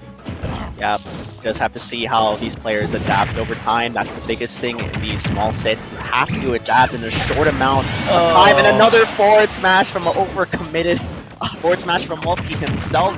Trying to go for those crescendo reads, but unfortunately it's only working up for one player at this point. You hate to see it, because that read definitely could have worked out had Malky waited just an extra, you know, like half a second to go for it. Because he went for that forward smash so high, Crescendo was able to actually react with an air dodge and punish accordingly. That being said, this is definitely stock taking percent, and if Malky can tie this up, this game is very doable. Yeah, not too far behind at all. Good That should do it. There we go. That's exactly what you're saying. You have to commit at the right times. When Wolf is off stage, such a linear recovery can be easily exploitable, especially with a character like Pikachu. Yeah, and that right there was just a straight up jump call out, which was pretty heads up from Malky. You like to see it coming out, but 77% already racked up in a forward smash. If down air wasn't broken, that hit. True. Nice. Yeah, Crescendo working around the platforms, like it. Spacing is so immaculate. Malky's just kind of all over him though. Almost not letting him breathe. Needs to find some sort of stray hit. Just to at least start something. Yeah, and this is kind of what I was talking about earlier, and especially at this percent where it becomes so hard to fight Wolf at all because you're losing every trade. Oh my gosh, and just gets hit with 3 T-Jolts in a row. Oh my gosh, the forward tilt is going to do it for Crescendo, putting on a clinic versus a Pikachu, saying, you can trade with me all day long. I'm going to stay winning. Winning, that is for sure. I know we definitely saw a closer game in that scenario. Like it was a lot better. Like Malky brought it back, ended up actually going back to Town and City for game number 2, which was a little surprising. But Crescendo taking game number 2 and moving on as well. Absolutely. And while we have a little break here between games, let me just thank our very generous sponsors for making events like this possible. We have TGS. Yes. Setting up as a partner for Peaks and Valleys. They are leaders in the online esports and have been absolutely leading the charge through these events. Mountainside Games, they're the leaders in the Pacific Northwest, the BC squad, coming through with the monthly invitationals and events just like this one. And you know they're only going to get bigger and better as offline comes to fruition. Next, we have Smash Talk, the talk show hosted by Zarango himself with special guests. They've had Esam, they've had TK Breezy, Max Ketchum, Kadget, tons of top community names. They've had Big D, they've had me. So if you want to go see Smash's biggest names, right up there with them. You should definitely go check out Smash Talk on YouTube. I know for sure is where you can find some of those episodes. And finally, we have the esports scholarship coming in from the TGS. $32,000 in scholarships and grants available. The first event for Smash All of It is coming up on July 10th. And those who want to register can go to tgs.gg/scholastic to register. You do not want to miss out on an opportunity to not only educate yourself, but also to play some Super Smash Brothers. That's right. I'm really happy for all these supporters we got here, like bringing the community together and actually getting so much support of other companies and, like I said, scholarships in the gaming stadium. Awesome. It's so good. And what a better time to do it than when offline is about to return. So many more opportunities, so many more relationships, and basically it's awesome trying to bring the provinces together, especially, like I said, Pacific Northwest and especially west side of Canada. Like I said previously, before, like years ago, it felt kind of divided, but now we're feeling closer than ever, and I'm so happy to have all this happening for everybody, for all the players. There's I know for sure in Edmonton at least there's more excitement than there ever has been to travel out to BC, to travel out to Washington, to travel out wherever to get to some of these bigger events and to show more people than just who are in our immediate vicinity what we have. And I think Alberta as a region is stronger than they've ever been, and I'm sure other regions are feeling that they're right there as well, as good as they've ever been. And so that's the lifeblood of competition, right? I'm better than that guy. I'm better than you, right? And so I feel like as online is coming back and it's giving us a chance to start working ourselves into these events again, people's drive is as high as it's ever been. Oh yeah, no, absolutely. And the opportunity to make better plays, play better games, you know what, and actually make a name for yourself in these situations is going to be great. Oh, we got Legit and Lights coming up next soon. This is going to be a saucy matchup, man. Yeah, this will be a little bit of a wacky one. Yeah. Lights coming in, with the ZSS main. But we've seen a lot of Palatina, a lot of Cloud out of him as far as Wi-Fi goes. And then Legit 24/7, kind of, like the everything main. Rob, kind of a classic for him. But, we've seen him go with a little bit of everything. So as far as characters go, it's a little bit of a toss-up. We saw Palatina and ZSS on the screen. It could very well be that, but it could be something else. Like, honestly, who knows? I know Lights likes to play some sort of random character here and there, likes to sprinkle a bit of something different every now and then. But hey, if there's money on the line, I know the Light is not looking to go easy on anybody. Yeah, that's without a doubt. And so I'm curious to see what exactly is going to happen here. But one thing is for sure, this is going to be a slobber knocker of a match, and it is the ZSS versus the Palatina. Lights not wanting to ditto. Nope. Against Legit 24/7's Palatina. And, I don't know if I've ever seen the Legit 24/7 Palatina. This will be definitely interesting. Looks like we're starting on Smashville. Legit saying, I play for keeps. That's right. If you're not playing for keeps, what truly are you playing for at this point? I love that Legit uses the little in-game messages whenever he plays. Just like so cheeky. But I think this is quite interesting. A lot of the time we see Legit, play a lot more like off-meta characters and kind of, gimmicky characters. But, seeing Legit on a character like Palatina, I'm kind of a fan of. Just a solid character all around. Legit's trying to win, and that's what I want for everyone. I want everyone to meet their full potential. I want everyone to get those dubs. That's right. Well, especially if you're up against someone like Lights, you don't want to play definitely a lower tier character at this point. If you're playing someone like Palu, hey, you better take advantage of her stuff. Oh, a little miss there, and actually Legit taking the first stock from the mishap on Lights' side. Crazy. Like I said, if you're up against Lights, you don't want to go easy on him. He's a top player for a reason. If you can knock him down to losers, this point in bracket, that's definitely a huge upset and a lot of momentum on your side. Yeah, unfortunately, this should be the stock right here that Barry, so strong, especially on Wi-Fi, not being able to react to it, can definitely catch you off guard. But Legit, putting up a fight right now, a little lead on Lights, and a stock taken. Not too bad for the Palatina. Yeah, if you take advantage of those invisibility frames and the hitboxes on Palatina's shield, you could definitely eat up a lot of hits like we saw earlier from that plasma shot from Lights' side. Yeah, that's one of the things that Palatina has that it's just so good.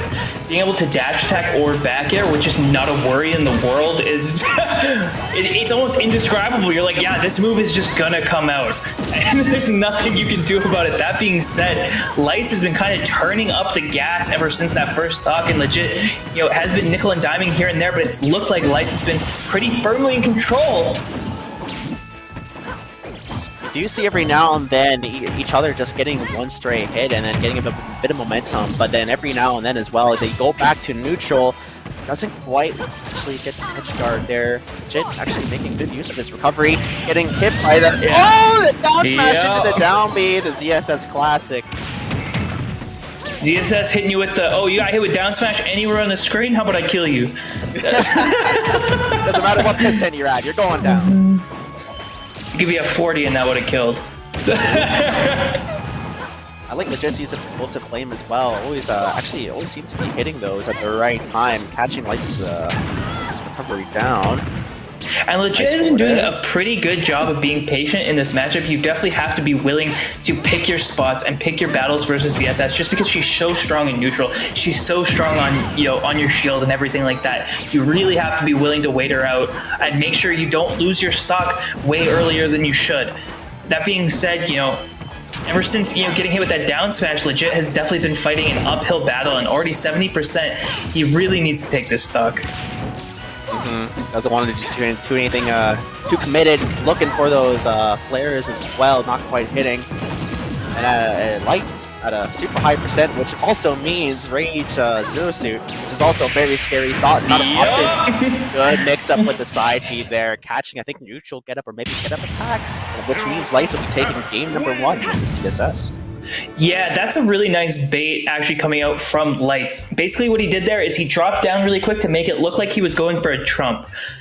Because it looked like he was going for a trump, Legit actually buffered an option to get off the ledge, and then the instant down B into the kick to punish that panic option to get off the ledge. There's a lot of layers to that bait, and it's really nice to see something like that work. Lights is happy about that one. Just little things like that make you a top player for a reason. Now, are we going to see Legit adapt quite a bit? Could we see possibly a character change? Like you said, Legit's not one to pick 1 or 2 characters. We might be seeing the whole cast here. But as long as Lights is able to stick to his ground, stick to the game plan, it should be an easy win. But we've seen comebacks like this, and also we've seen a lot of upsets in Mountainside Gamings, ladies and gentlemen, especially Peaks and Valleys. And if you've been watching the Invitationals, those have been quite kind of wild too. It looks like we're sticking to the previous characters, CSS and Palu. Yeah, I think, the Palu actually didn't do so bad. Despite losing that stock pretty early, Legit was definitely in that game. And so I think, if he cleans it up a little bit, doesn't lose, an earliest stock, goes tit for tat with Lights, he'll be able to keep himself in this. And Palutena is definitely a character that is capable of doing that versus ZSS. Looking back to Smashville as well, so no stage change. Oh, we see the nerfs, baby. Thank you, Sakurai. Yeah, right. That shouldn't have hit. Thank you. Yeah, all the Palus are like, what? Are you telling me this doesn't hit now? Oh my gosh, Legit. Too early, only at 57%. I know Lights probably has a little smirk in his face. He's like, oh baby, this is a good advantage for me. And someone like ZSS, you don't want to give her the advantage. She can work around that so much. And also Lights, someone to play it with the timer as well. He has no problem trying to space you out and make you go for options that basically he wants you to do. Yeah, and this is so tough right now for Legit, especially because Lights pretty much just went into I don't have to approach mode. We've been seeing Legit, run off, throw out a couple of preemptive fairs, throw out a couple of preemptive bears, but nothing is hitting because Lights is just not committing to anything. And so when you're trying to catch dash-ins on someone that just isn't, you kind of just sit there looking like an idiot. That being said, the roll on F smash does get something done for Legit, but already the stock deficit growing to another 80%. It's not looking very good right now. No, not at all. Legit has to think of something quickly and fast. And basically, most of the game, he's been off stage and back here from Lights' side. If you're sticking off stage against someone who's ahead, you're not really in the best position of this game. You have to play to center stage, play around your opponents, and it's looking like Lights is playing around Legit very, very nicely. Legit is getting some straight hits in, but he's really not getting anything out of it. Yeah, unfortunately, Legit's aggression just hasn't been, that clean. He's not making opportunities for himself. He's trying to catch Lights, tripping. He's trying to catch Lights overextending, but when you constantly play that game of trying to catch dash-ins versus someone who knows that they don't have to, it's only a matter of time before stuff like that happens, because they're going to wait for you to do it, because as a function of the game, you have to. It's almost like a game of cat and mouse, I say, in a lot of situations where as soon as Nostalgic unfortunately SD'd, Lights was like, okay, if I want, I can play the mouse a bit. But he's almost like an aggressive mouse, where a mouse taking some sort of steroids or something, where it's like, all right, you can chase me around a bit, but when you get a little too close, bam, right there. Yeah, it's one of those things where, you know, like I said, legit was going for a lot of dash-in coverage. We saw the forward tilt, we saw retreating bears, you know, we saw preemptive dash attacks, we saw everything come out to try and stuff approaches. And what Lights was doing was waiting for those preemptive options and then approaching. Waiting for the preemptive option and then approaching, right? And so he's always at this advantage now where legit has to swing first because he's behind by so much. But in swinging first, if you don't have a really quick, clean, like offensive setup, you're just setting yourself up for failure. And unfortunately, Lights was able to capitalize on that just throughout that game. Oh yeah, it's a big mentality game too. Like if also SDing almost like 10 to 20 seconds in the beginning of the match also brings you down. But in that sort of circumstances, you have to bring yourself up. You can't let yourself stay down. And Lights likes to play the mental game super well. He's not afraid to take an early stock and keep the space and even taunt every now and then. Also, guys, in between sets, make sure you guys use hashtag Peaks and Valleys. Post some pictures. Make sure you guys are following the stream as well. Tell your family, tell your friends. It's a beautiful Saturday evening for everyone here. I'm enjoying. I'm having a good time. Chris, how you doing so far, bro? If you have any questions for me or Jarl, you have any questions for the stream, you got a picture to show us, you got something to say, you got beef, put it in hashtag Peaks and Valleys, and let's get it going. All right, I want to hear from you. I want to know what you're thinking, and I want to cause some problems. All right, let's get hashtag Peaks and Valleys in the chat, or else you're gonna have to hold this. I think you're a bad player, so just hold that forever. Yeah, I was gonna say, shout out to Downside Gaming bringing these AB boys causing some trouble. nothing like inciting hate against yourself. That's right. That's right. Yeah, I was gonna say, as soon as I got out here, this tournament's been really stacked. You see a lot of great players, a lot of players that Nurse, you and I know from Edmonton, from the Alberta scene. Like you said, you see people from BC, from Saskatchewan, so some neighboring provinces. But you get to see some people outside of the range, like sometimes even from close states in the U.S., like Washington and such. So it's good to see a lot of variety here. And I think, like you said, when traveling is more available to people, then we're going to see a lot more opportunities to travel to places and go to bigger events. Yeah, and it looks like we're hopping right into the next match of Silver versus Nervy. I'm excited to see this. Silver, like we know, is a man of the ages. A lot of situations, doesn't actually own the game, but he does now, and he's playing a lot of well. And then you see Nervy, the Flare Blitz master himself. You see those reads, and we're going to see it hopefully in this set as well. Yeah, there it is. Oh my gosh, and then it just works unpunished there. Nervy has had an annoying success rate with that. Just like an unfortunate success rate is what I'll call it. Where it keeps working, but now starting on this Charizard, Silver definitely making it. Are you kidding? Back to the Flare Blitz? Come on. Oh my gosh. Silver's like, all right, okay, I get it. I get your play style, but Nervy, that's one thing I respect so much. He sits to the Zard for most of the set, and Zard is so flashy, and I'm happy he's a lot better in this game, and Nervy basically showing how well Zard plays. And if you play character, you're good, but Silver is like, nah, okay, I gotta close this gap a bit. I gotta get some health back. I'm one of the only characters that actually gets some health back in this situation. So let's slow down the pace of the match, because as soon as the game set started, it was 0 to 100 in an instant. Yeah, that's something Nervy is really good at, is picking these unorthodox options to catch you off guard. That being said, Silver doesn't seem too caught off guard by it. But the down air coming through, Nervy with a pretty big lead here. And we have to remember, despite Silver not actually being ranked in Alberta, they did qualify for the Smash World Tour. Yeah, so Silver, definitely a formidable force in this set. Nervy looking ready for the challenge. Oh, nice. Good use there. Now Nervy's looking for something, but Silver, even though he's behind, he's keeping the pace of the match to his own. And that's what you gotta do as a Wii Fit. Like I said, you can actually heal, you can just throw any projectiles out there, and the wacky angles that the soccer ball can be sent is basically out of this world. Yeah, you can actually do a lot with that soccer ball. It's a pretty cool move as far as creativity goes.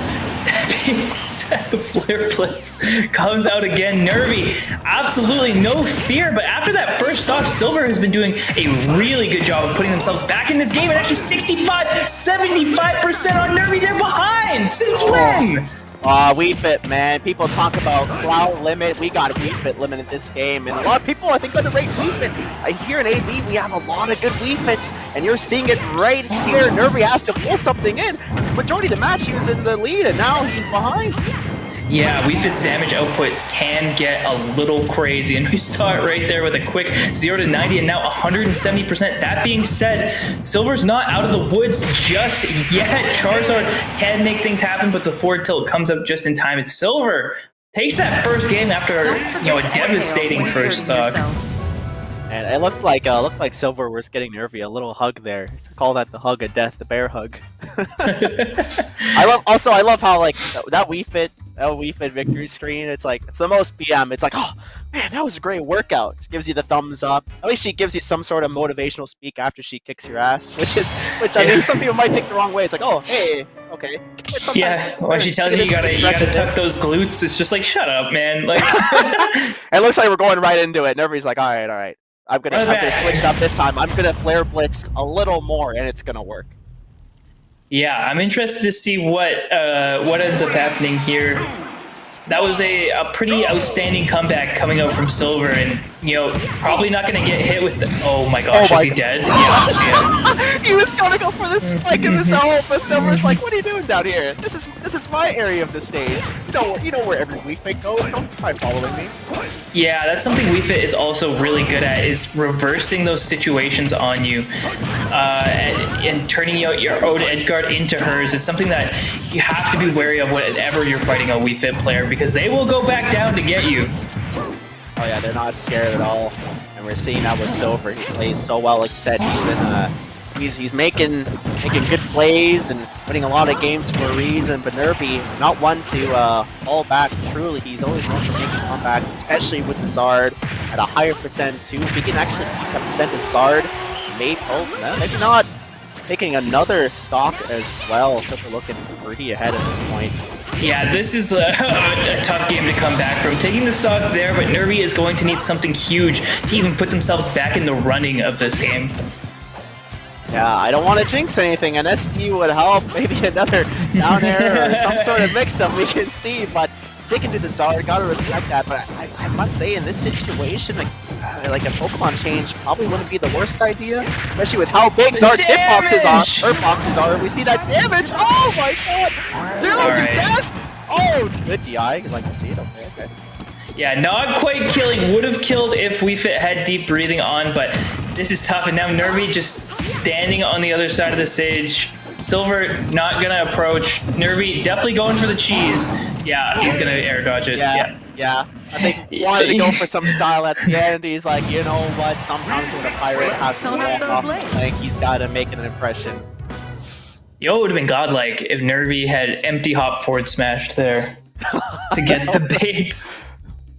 I say this every time, but have you ever imagined like two giraffes fighting? Because every time I see a Zard forward smash, I think of giraffes fighting. Have you ever seen that before? Yeah, I have. Yeah, just like swinging their necks around. Yeah. That's what his grab looks like too. He's just like. But good play from Silver there. Like we said, like great Wii Fit for a reason. But Nervy, those flare blitzes hasn't really. I think he hit like maybe one or two, and otherwise like. Yeah, quiet on the flare blitzes for sure. Yeah, normally we see one as soon as the beginning of the match starts, but game number 2 is like, all right, I'm gonna settle it down a bit. Yeah, I'm gonna get a little less crazy. Maybe starting with Squirtle once offline hits. I don't know if the flare blitz gonna work as well. It's like good stuff from Silver. Nervy with the Wi-Fi sucks. Wi-Fi sucks in the chat. But you know what? It's okay. Listen, you know what? The main thing everyone says is see me offline. All right.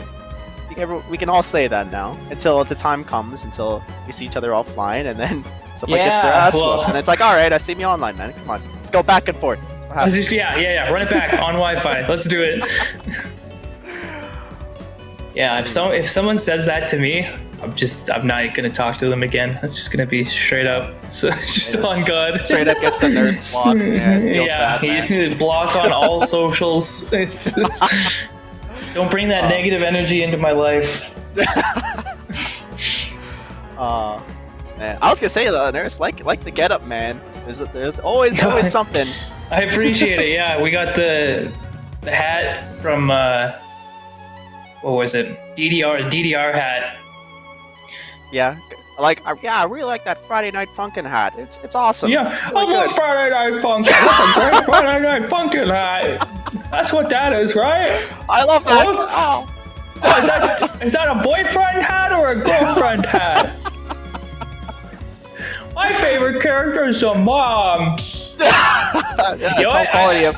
This is what commentary you get, folks. Yeah. I say that, but also I unironically like Friday Night Funkin' a lot. I've perfected every song in that game. Let's go. Sometimes that's how it goes. If you haven't played rhythm games, it's always a good time to start. And it looks like we're seeing Nervy versus Poison, two people we've seen on stream at this point, but not against each other. I'm curious to see how the gung-ho Nervy style clashes with the Poison Incineroar. That's right, and we say like Nervy just unfortunately lost the last set, but he's pretty fresh. Haven't seen too much of Poison for the past while, but we're gonna hopefully seeing a nice Pokemon battle here. I wonder if they gentlemen's to Pokemon Stadium. But hey, I know one thing: if Nervy goes for the Flare Blades, it's not gonna be very effective. So I hope he knows his type matchups. That's all I'm saying, man. Type matchups on commentary.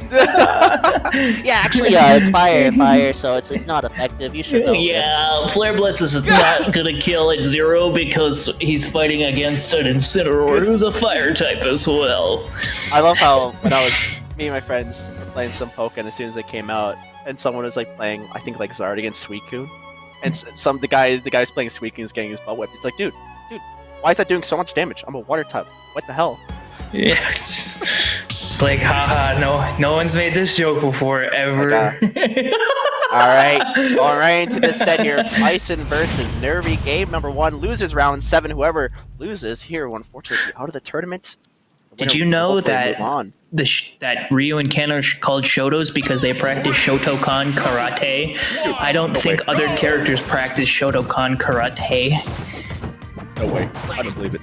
Yeah, it's false news. And starting out with the Squirtle, Nervy putting his big boy pants on, saying, "I want to win this set. Yeah, I don't want to lose again. Let's start playing things as intended," and almost SDing right off the hop. I love how aggressive Nervy is. He just does stuff that's out of this world. But I love to see the Incineroars. I mean, you and I have talked about it a lot, but Incineroar, if you play him super correctly, this character is a force to be reckoned with. We've seen a lot of good players who doesn't quite get punished with the chump there, but I don't know who you're mistaking me for, but I think Incineroar sucks. So you definitely didn't talk to me about that.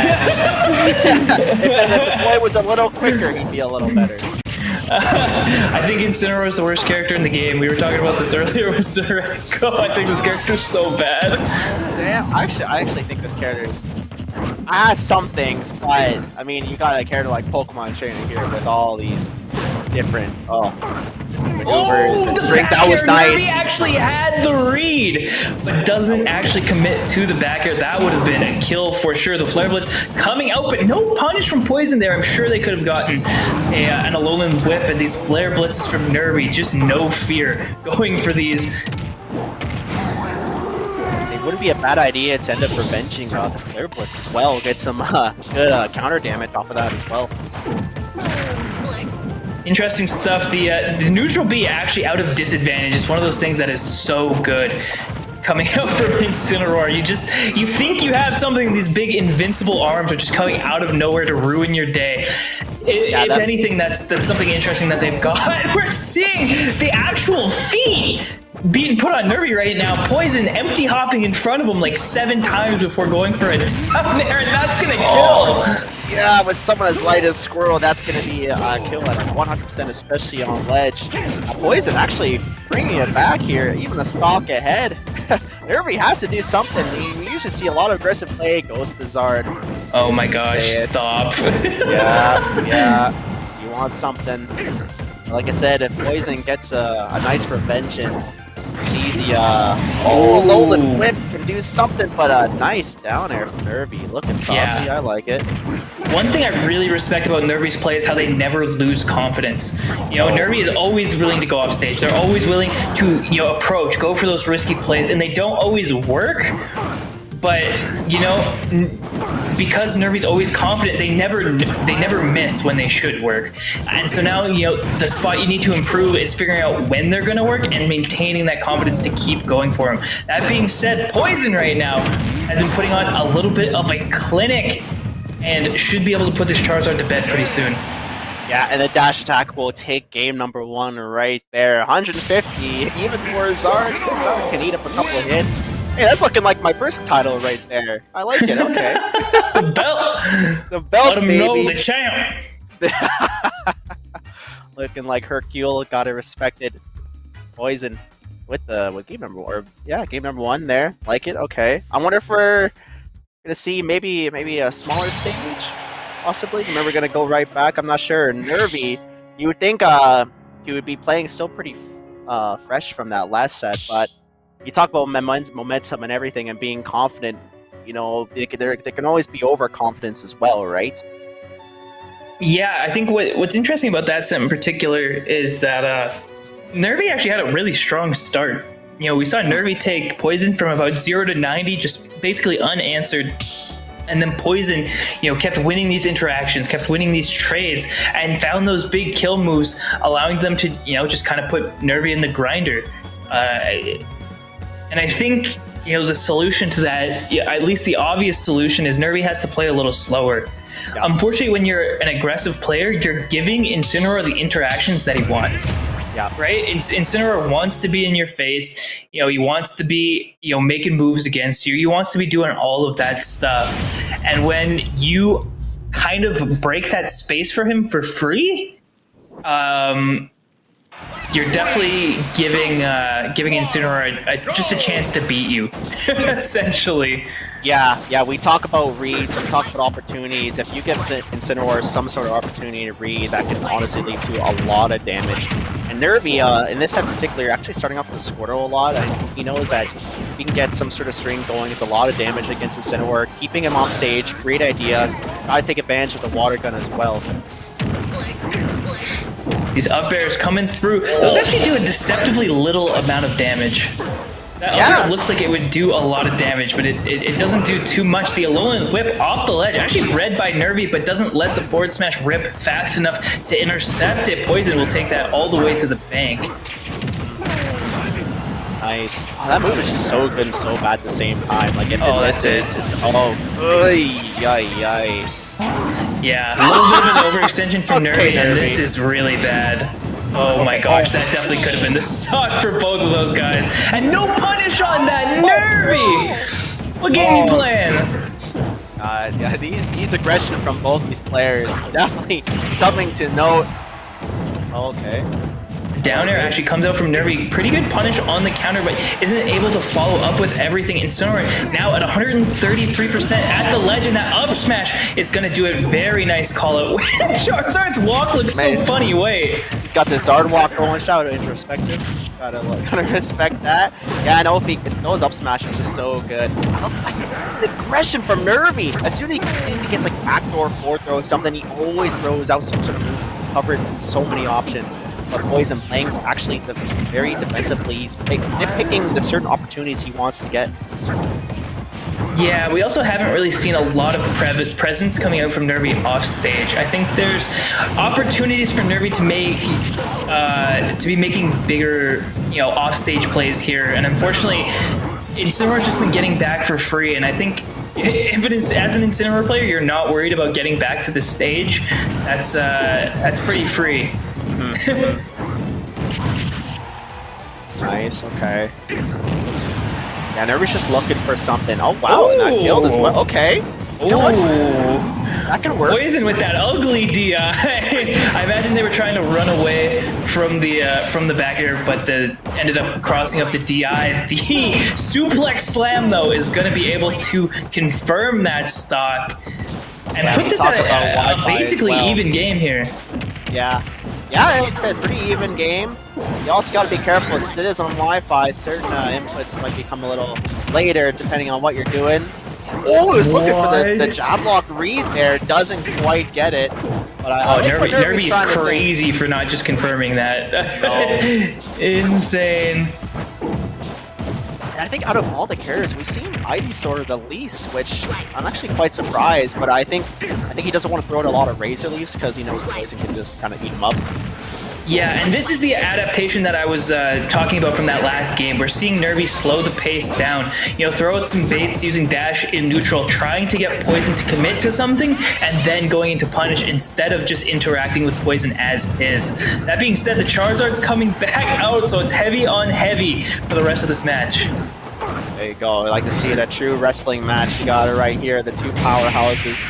And Nervy, a nice back air, taking game number 2. He's like, okay, this aggression's working out. Well, like you said, he's slowing down. He's changing the pace of the match. He's changing his play style, and that's worked out for him to win game number 2. Yeah, it's just the biggest thing is making Incineroar players uncomfortable. Making sure that they're not just like, all right, we're interacting here, here, and here, right? Like, you're going to give me stuff. I just have to run up a little bit, and you're going to meet me. And I'm just going to, whiff punish rolls and stuff like that with side B, and we're going to love life. But instead, if you, kind of feint some of those approaches and, play a little bit further back, it forces the Incineroar player to not be so sure when you're going to interact with them, meaning that they have to make a play. And as far as actually making plays, Incineroar is really bad at it. Yep. If you take advantage of the weaknesses, it's basically a good game right there. And we may be looking like to be a different stage, hopefully. I know that one definitely worked out towards Nervy. Definitely a little better. Kept the match definitely to his pace. Poison has to find a lot more openings, and this Final Destination, okay. Let's see how this goes. Yeah, I think this is an interesting pick. The stage itself is not actually too big, and this layout is going to mean that Nervy is not going to have... What is controller dead? What? What happened? What? Well, it sure is. Stood there. Maybe that's the new game plan. Nervy sandbagging, so we get some rage, and then we get some easy kills. All right. I respect it. Let's see if it's a bold move, Cotton. Let's see if this plays off. Because he's like, listen. He's like, wait. If I get more percent. If I have more percent, that means Flare Blitz will kill Nervy. He's like, our rage. I see what he's thinking. I gotta respect the play. Unfortunately, as you get more percent, back throw is going to kill you as well. And Poison, with a dominant start to this game, actually interrupting the Flare Blitz there and getting a juggle with the up air. Poison showing no signs of letting up right now, and Nervy on the back foot. Yeah, now we see Poison actually playing a lot more aggressively. It's working out. Like I thought maybe he would have the disadvantage on FP, but like I said, he's keeping center stage. He's not really going for too many ledge guards or anything. Oh my, Nervy going for that Zard walk. Okay. Nervy's actually trolling right now. That is just does not care. Mentally is checked out. With the up throw there, Poison. 3 stocks to 1 right now. The taunts! Oh boy. No. We see this before. Oh boy. It's a power up. I'm telling you. Alright, Nervy, you got it. You got it. Oh my gosh. I love the walk. GG. You got it. Epic work. We're gonna see another Flare Blitz come out in T-4 seconds. Oh, Nervy, right. The walling right now. Wait, this actually. Okay, hold on. I'm getting off. There's no way that worked. There's no way that Nervy forward tilted 4 times in a row and then whiff punished twice. Why is that the only bait that's worked this whole game? Oh, the my down God. smash could have come through there. Unfortunately, Nervy letting it rip a little bit early, and now Poison looking to end this game. Almost anything will do it. The forward throw, just not enough. Yeah, you got the heaviness from Charizard eating up those hits. Oh, Besides the alright. quick up air, no lightning Didn't or think I was anything? gonna hit with that. Alright, picking and choosing where the kill streak comes. We're seeing Poison take game number 3 on Destination. Interesting. Definitely played a lot better throughout those games too. Like game number 1, I say was was almost definitively on his side. Game number 2, Nervy played a lot better. Like I said, played a lot slower compared to his usual aggressive gameplay, and then unfortunately it just kind of swallowed up Nervy at the end there. Yeah, it's one of those things that happens. If you get lost in the Incineroar sauce, the game gets away from you, unfortunately.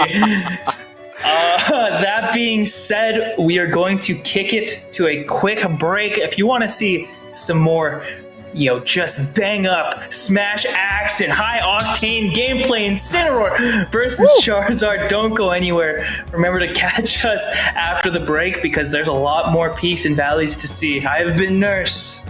It's your boy Jarl. We'll see you guys later. And this is Smash Talk. I don't play with items. I don't know. I can't name an item. No. Let me know if you hear me.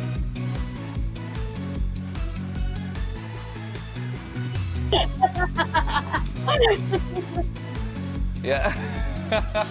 Till next time, good luck, have fun, and stay gaining, gamers.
step into the ring.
Hello and welcome back to the top 8 of Peaks and Valleys, the final Wi-Fi tournament. We're all sick and tired of it. We've been seeing it for a year and a half. There has just been so many disconnects. I'm tired of the disconnects.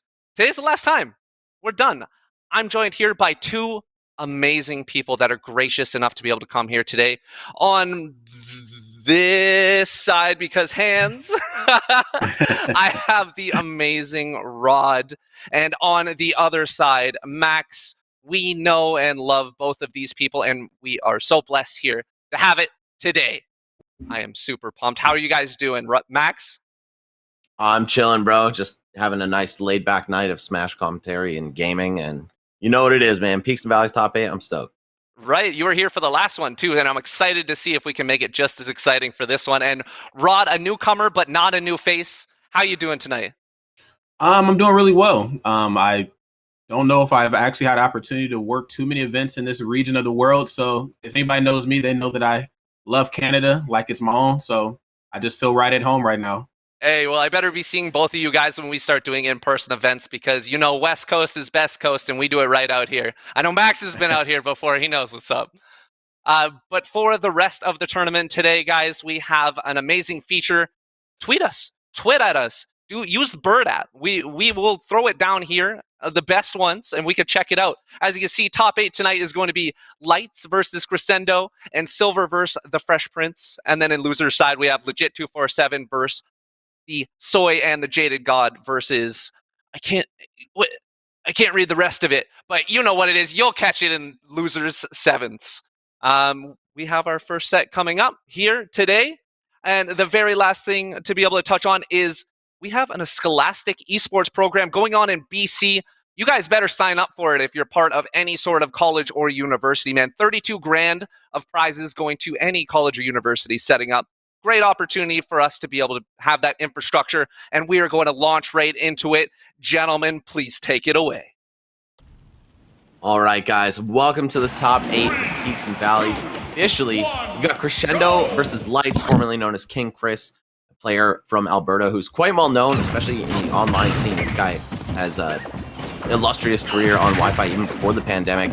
Looks like he's going to be using Diddy Kong, though, a stark departure from his normal zero-suit Samus. Yeah, no doubt about that. About the tournaments like these, that it gives opportunity for players that are on that high level cusp really break into that professional level. I mean, I think that statement right there proves ever so true here to both of these two players. Now, this matchup here, Max, we've certainly seen it time and time again, but I gotta say, I'm liking this sudden okay, and don't kill me for saying this, but I like the fact that we're getting more Diddy here. I never thought I would say that after all the Smash when we commentated, and I'm like, yo, Diddy? I think I'm ready.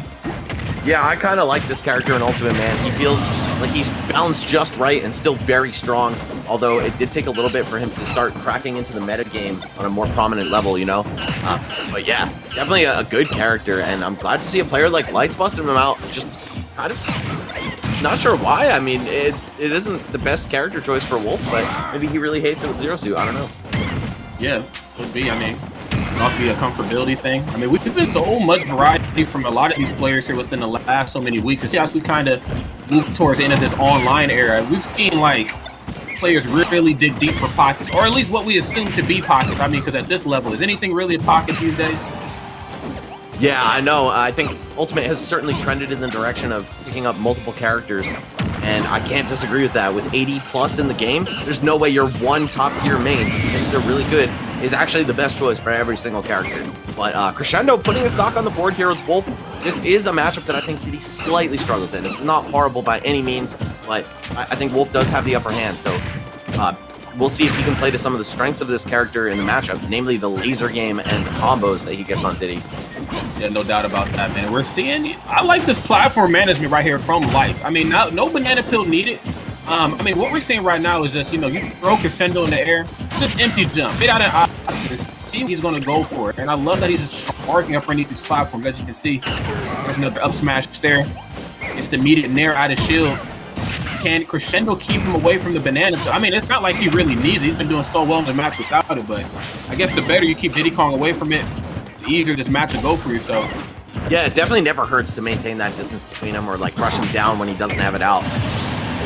Obviously, Diddy's options go through the roof with it, but that said, the more you play around it, the more the Diddy Kong is going to be aware, and they'll just hit you with their normals. Look at this, Lights doing so much just with picks. Looking really good right now.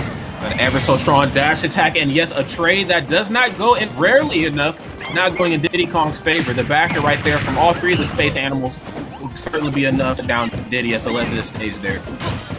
And by 85 Crescendo, he's still alive, and Wolf can tack on damage pretty quickly, but not this much. So he's going to have to win neutral quite a few times. It looks like Lights is just in control of that. Wow, I love that, leaving the banana there to catch roll from the ledge. He's clearly experienced this character. This is no random pocket Diddy just coming out to swag. This looks polished. Oh yeah, this is very well polished. Very clean here.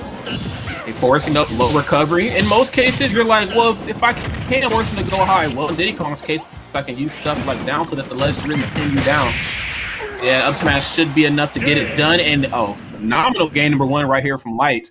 Not bad either from Crescendo, but a lot of those neutral exchanges, like you mentioned before, Max, just kind of went more in Light's favor. Yeah, I don't know, man. I think Diddy is one of those characters that when he wins the neutral, he wins it hard and he wins it repeatedly because the vortex-like nature of his combo, right? He'll hit you with the banana, up throw, up air. That's just enough time to get another banana out. And then you're coming down from the sky in disadvantage. Diddy's fully armed, ready to go. I don't think any character really enjoys being on the receiving end of that. So looked like Lights just pretty much tried to loop that over and over again. Very Smash 4-esque to some degree, you know? Just keep him up in the disadvantaged state as long as you possibly can. And then hit him with a finisher when he gives you something for free, like landing right into you on that banana peel and you pop an up smash. Yeah, no doubt about it, man. Well, let's see what we get, man, for game number 2. I think kind of trailing out in that mat. We're going to see how we finish this time here for, I think he got it swapped here, but yeah, still for Crescendo's behalf. There we go. All right. Both players staying on the same character choice. I wonder what it will take to push Lights to 0 success. You know what I'm saying? Like, of course, it's all best of 5 for the rest of the tournament. I wonder if he were down 2-0, that would prompt him to do it. If he goes down 2-1, maybe. But either way, the Diddy has certainly proven to be more than capable, and he's maintaining a pretty solid lead here in game 2 as well. Yeah. Keeping this one a little bit more than what we've seen in matches prior, but right as I say that, though, here, man, Lights again in a very Lights fashion, just with how game number 1 kind of played out, just, you know, really trying to extend this lead. But, oh my goodness, extending the lead, if it does not end in the stock, then it does not matter right there. Crescendo drawing blood. It's actually really good. Kind of taking his tool away from him and against him. Ooh, love that neutral air and right into the forward tilt off of it. Clean, low percent confirms from Wolf, and that's one of the things this character really excels at. His moves combo into each other so well. We'll jump past the side B, and yes, not enough to snap the ledge. Diddy Kong wasting no time there with that down air. Yeah, Wolf can vary where he recovers with the side B, but it feels like that down air pretty much caught all the options that Crescendo could have gone for. Lights now still on the back foot. Only about 50% down, though. Diddy Kong, one of those characters, again, that can turn one hit into several very easily. Ooh! And he's out of a jump. Crescendo panicking just a little bit in that offstage situation, and Lights all over it. That's one big avenue that I don't think we've seen in game number 1. We didn't really see a lot of offstage gameplay. Now, that could be for, obviously, a multitude of different reasons. It could just be because, you know, maybe I'm just so neutral offstage that, you know, where the neutral in these exchanges, I don't even have to go offstage to go get you. But this game here, Lights, I mean, sheesh. It's a monster out there. I mean, really just making quick work of side B. Yeah, and fighting from behind for, like, the first half of this match so far. Gotta commend Lights for his resolve. Being able to keep trucking no matter what the opponent lands in the first part of the match. It's not how you start, man. It's how you finish. And a veteran player like this definitely knows that. Oh my lord. And getting very fancy with banana peel, but yes, taking a page out of his book, the up smash for your troubles. And just a good way to alleviate some pressure. You know, as fancy as those Diddy Kong combos are, you do have some pretty decent out of shield options as Wolf. So toss them out, because not all of that is true.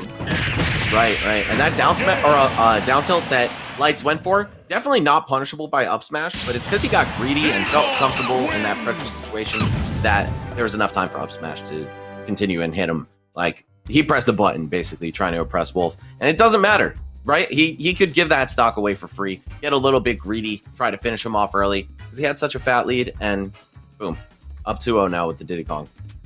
Yeah, Diddy Kong is looking very, very clean right now.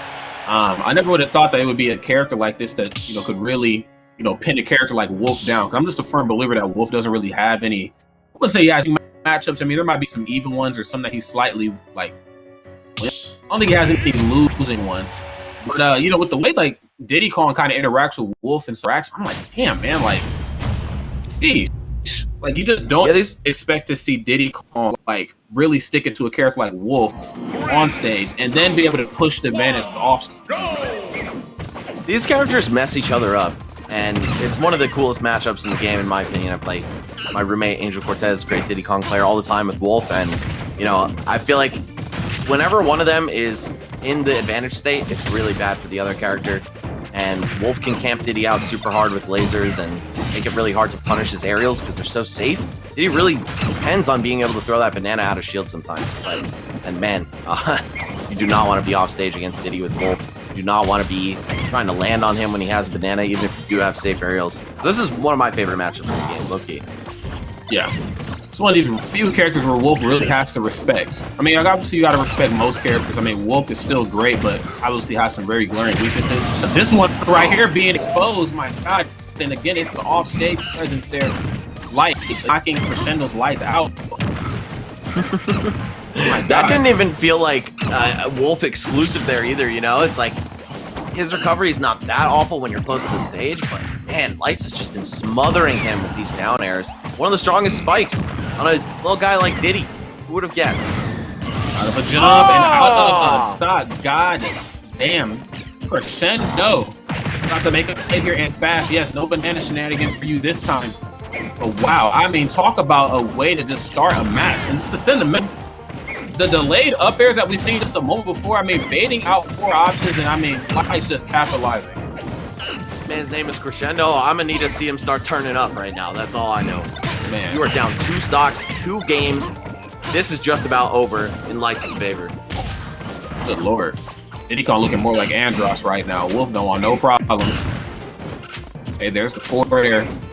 And I love the down tilt, just checking the temperature, just waiting for him to get out of that corner. That's not as far where Wolf needs to be at all, especially not versus Lights. I mean, he's been just so dominant at this Legends of the Stage. Okay, sticks the back air out. We got Crescendo 112%, knocking on death's door. It's only getting worse for him as time passes. Lights has this one in the bag unless he severely blunders in the next couple minutes, but yeah, still managing to make that recovery back.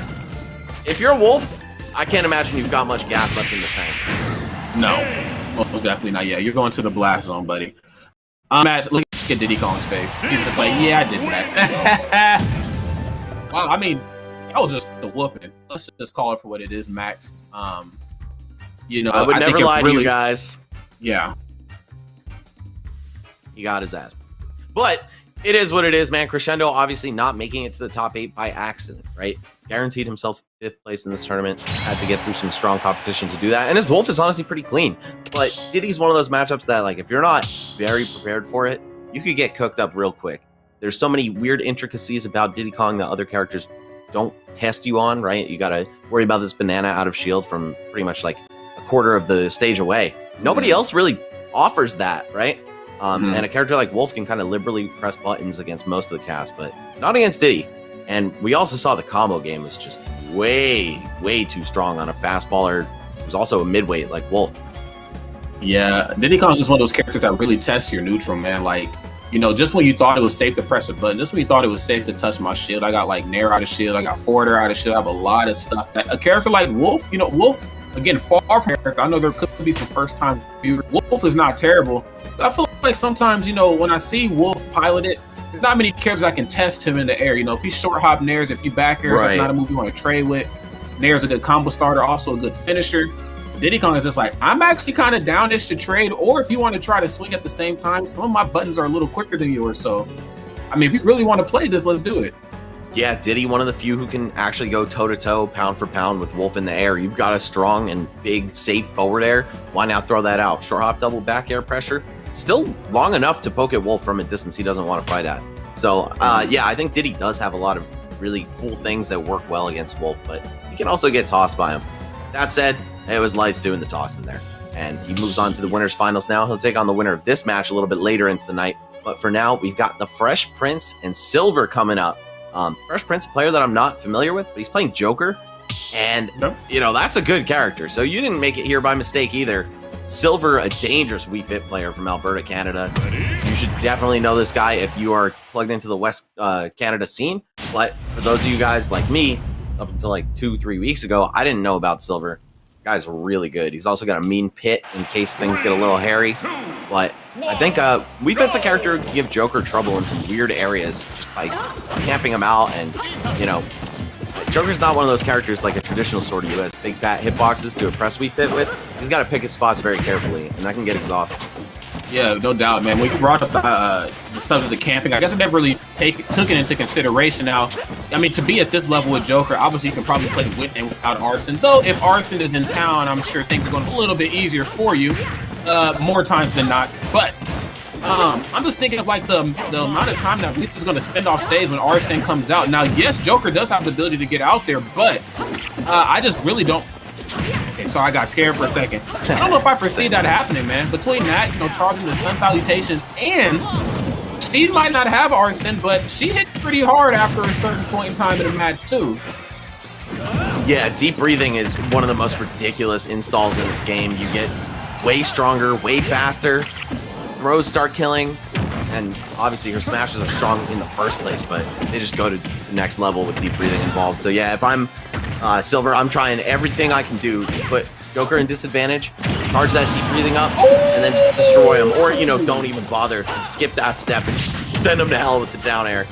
Sheesh. I mean, I felt like that was going to happen because they have faded out the directional air dodge, and I'm like, wait a minute, you don't have Arsene. You got the tether recovery.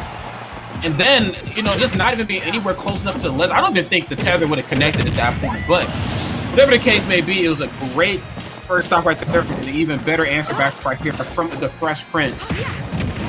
Also, I see my man Fresh Prince with the Totsugeki tag. That is one of May's moves in Guilty Gear Strive. Very obnoxious. So shout out to him for playing that game and probably getting a lot of people really upset. If you're not making your opponent upset, are you really fighting game? I mean, No, you're not. You're not. That's the goal for sure. If you can't win, at least piss him off. There you go.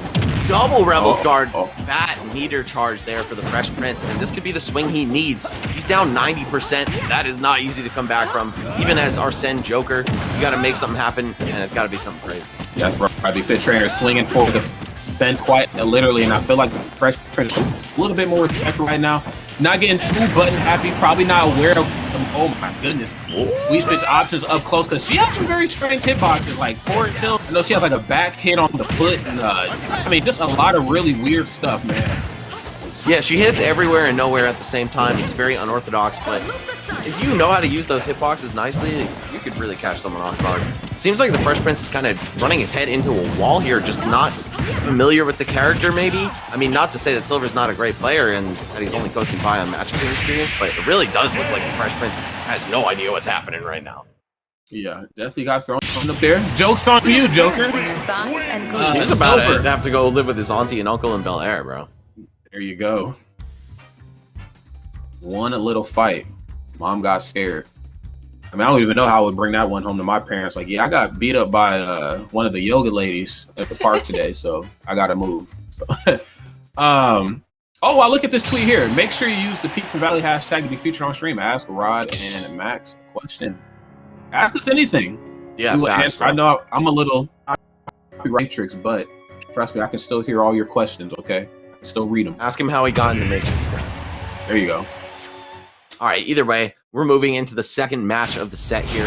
It's Wii Fit Trainer versus Joker, Silver versus the Fresh Prince, and it is 1-0, respectively. So, going into this next one, I don't know. I feel like the Fresh Prince was doing so well at the beginning of the match, but once Silver started to get a lead, it got out of hand really quickly, and that's where Wii Fit becomes very difficult to beat. This character is so good at making you chase her. She can flank the ledge. She can run away on the stage. It seems like her keep away options are almost unlimited, but when you're rushing her down, that's when she kind of struggles.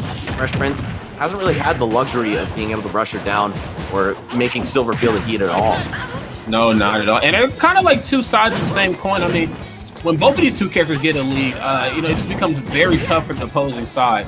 But for two very different reasons. I mean, Joker gets the lead, and now he's in your face. He's a lot harder to fight. I mean, you could play campy Joker, but I mean, if you're already in the lead, things are already going your way. You probably have the skills to just shut it down real quick.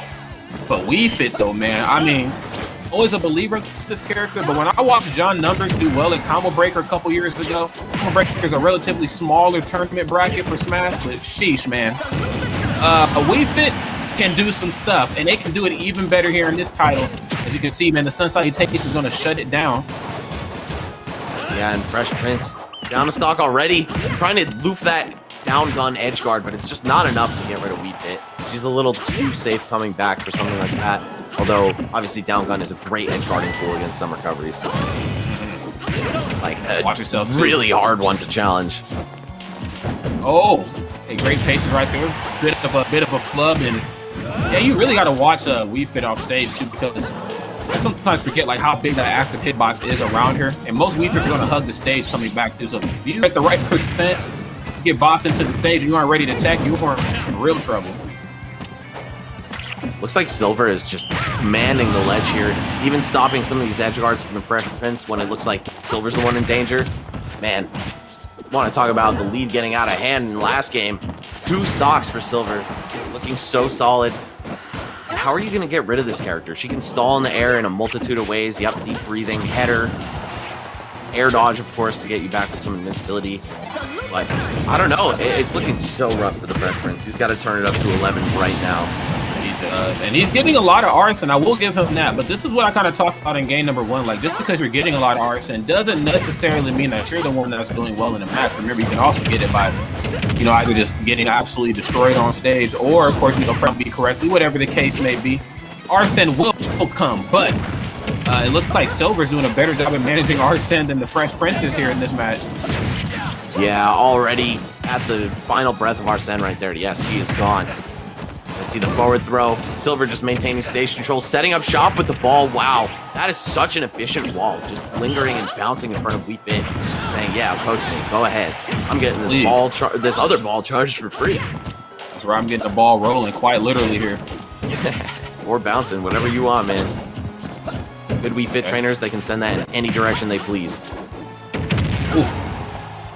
Okay, balling there. Wonderful combo starter right there from Wii Fit. Oh my goodness, a lot of people might not know that, but yes, what we do know is that Silver did another great job at shutting Fresh Prince down right there.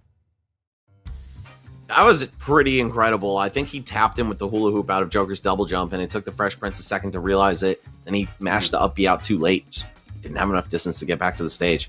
Really dominant performance so far by Silver, and honestly, I think the longer these two are in the ring together, the harder it's going to get for the Fresh Prince, because Silver seems to have adapted to his playstyle on an individual level too.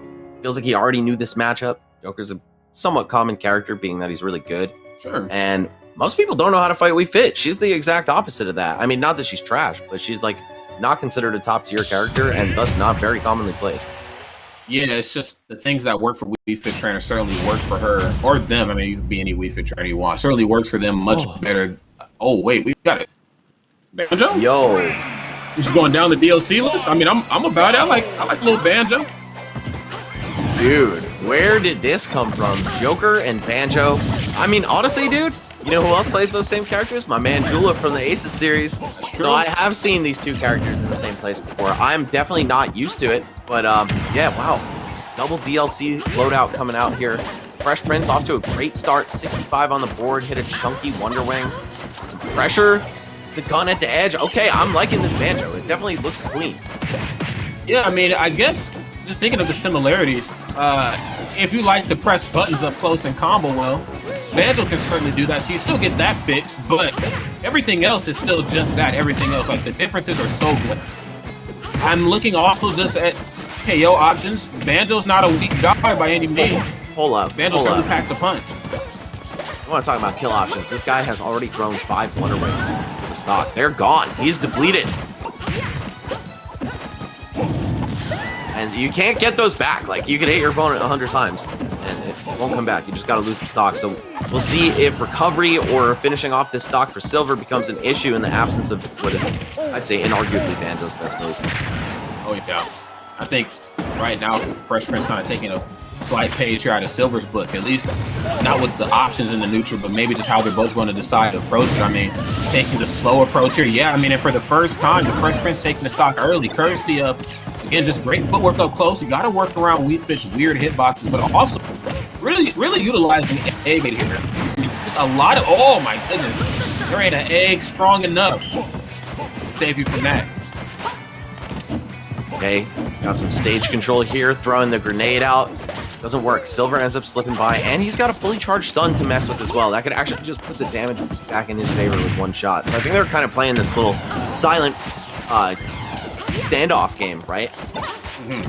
It's like, yo, if I hit you with my giant charge projectile that heals me, suddenly the shoe's on the other foot a little bit.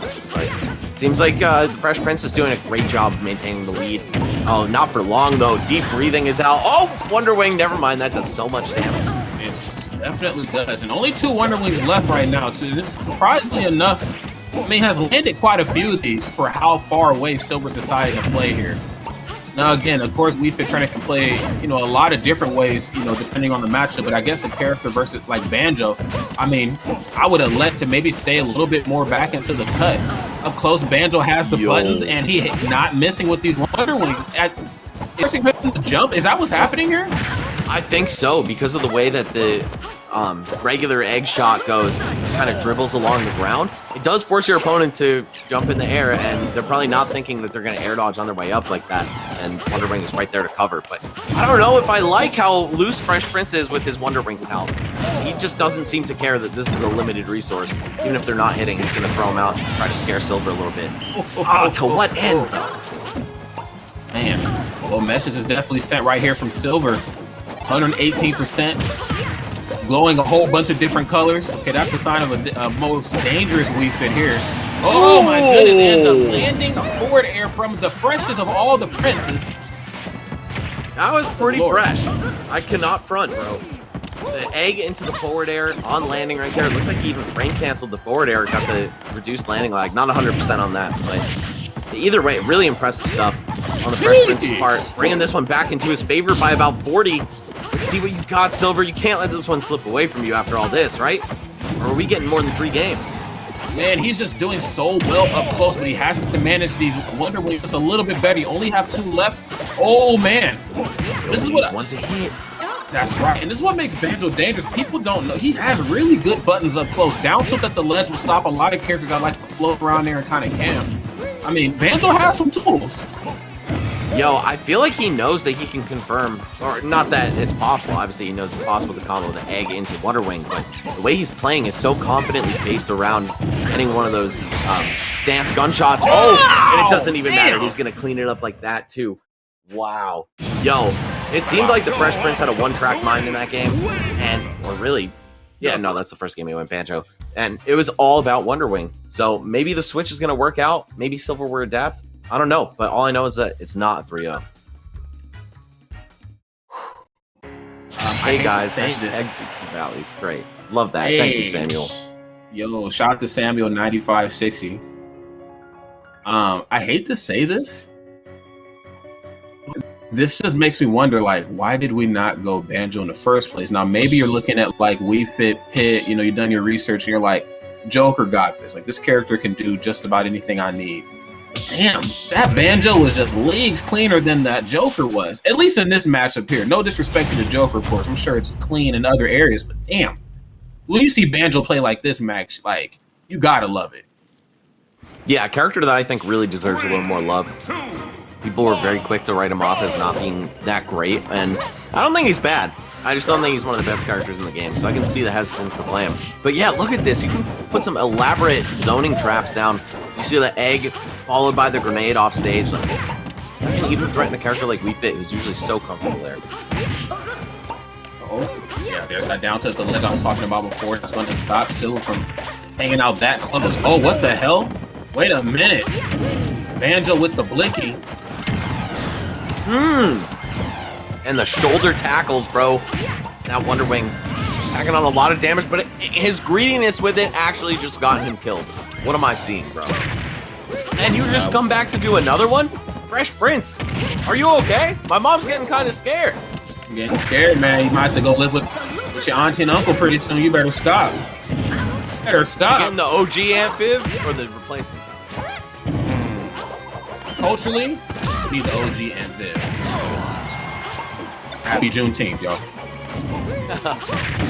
Yo, officially a national holiday. Pretty pog. Yo, turn it up. Oh, and this is why you're invited to the cookout, Max. Hey, man, I'm hungry. Yes, sir. So we're both these 2 players right here, man. Exactly, 124%. Yeah. Man, I gotta say, Silver's looking so good right now. I had no idea the Wii Fit even existed. I got first introduced to Silver on the World Tour. Pit, I'm not gonna lie, I fell in love with the Pit. And that's not a character I enjoy fighting in any version of Smash. But Silver definitely made me a fan. But this Wii Fit, though, is doing what Pit wishes he could have done in terms of capturing the hearts of many. This Wii Fit is clean. Yeah, it honestly is, man. And characters I feel like people kind of just don't like to watch on principle, but how can you say that to Silver? Let's tone up Don't those restock legs. someone by camping the whole game. It's not how it goes. Damn. I know production has some tweets for the stream about what just happened there because that was absolutely crazy. Now, again, the same thing that Wii Fit has in a lot of matchups, like the matchup of familiarity. I'm sure that played in a big effect. After 2 games, you're like, okay, I might not be familiar with Wii Fit, but I'm certainly familiar with getting my ass beat. So let me switch my characters up a little bit. And then, he kind of tapped into that energy too. Like, he wasn't fish out of water with Banjo. Like confirms were certainly there. Maybe got a little Wonder Wing happy, but for the most part, like, dude, the Banjo was clean. Just not clean enough. That down there at the end, the Banjo was clean, but them feet were cleaner though. All right, that was. Yeah, I gotta say, man, Silver just looking untouchable in that set. Even though he did drop 1 game to the Banjo, I feel like there's just a little bit of an adjustment period when your opponent switches characters. Sometimes they get 1 over on you, but they're not gonna get 2 on a guy like Silver. Makes his clean entrance to the winners finals now. Top 3 secured. He's gonna be taking on Lights, formerly known as King Chris. So we got 2 really strong Alberta players queued up to play for guaranteed top 3, or in guaranteed top 3. But on the losers bracket, we still have some pretty interesting players. One that I'm definitely familiar with, that being Legit 24/7. He, I believe, plays like a ton of characters. Not 100% sure who his actual main is. I want to say it might be Fox, but Okay. that was very, very long ago when I saw him playing at Battle of BC. Soy, on the other hand, a player I'm not familiar with, but we'll find out his character choice shortly. Again, did not make it here by sheer luck. He is in the 8th round of the losers bracket in a pretty fat tournament. We got 75 people here. That's like a large local. You don't want to take anybody lightly in a bracket that big. So Soy making it here definitely bodes well for him. Legit 24/7. I believe he's a BC player. Definitely somebody that you got to watch out for. So should be a good match. Oh, never mind. We actually are getting Poison and Jade next. Never mind. I'm just reading the bracket vertically in order. But we're switching it up a little bit, guys. It's going to be Incineroar versus Inkling, did I see? That was Hero. Oh, Hero, but, right. Yeah, purple costume. Yeah, I saw the but purple yeah, I one mean, just autofilled to Inkling. hey, shit, not mad at you, man. I mean, I played like way too much Inkling last self. I'm one of those players like when I'm playing and I keep getting whooped by the same character over and over and over again. I'm like, all right, let me just pick this character up and see what's up. Like, and I feel like that's the best way to learn. Inkling on the brain, just like you too, man. But yeah, this should be an interesting match. I was gonna say I'm loving the character variety. Let's start there. All right, Incineroar, Hero, Wii Fit. I mean, regardless of how you feel about that character, when you see characters not played at top of professional level, I mean, if nothing else, you gotta at least respect that. But Hero, a little bit harder to demand the respect from people watching, but I think this character definitely deserves its flowers in very different ways than like sure thwack and whacker. Oh, they're thwack and but yeah, they're whack. But outside of that though, like I still think this character is super awesome. I like the way that they approach the neutral seamlessly. And of course things change depending on what type of power up they have as well. And Incineroar a little bit more cut and dry than Hero is, but a hype Incineroar in my head is in that same category of like Captain Falcon. Like I see the Lowland whips and my heart starts beating fast. And I'm just ready to have a good time, man. Hey man, I appreciate you playing nice commentator. I'm gonna be the mean commentator right now and say I cannot stand Hero. This character gets me tight, bro. But nothing against Jade. I'm sure that, or I'm sorry, against Poison. I'm sure they're a great player.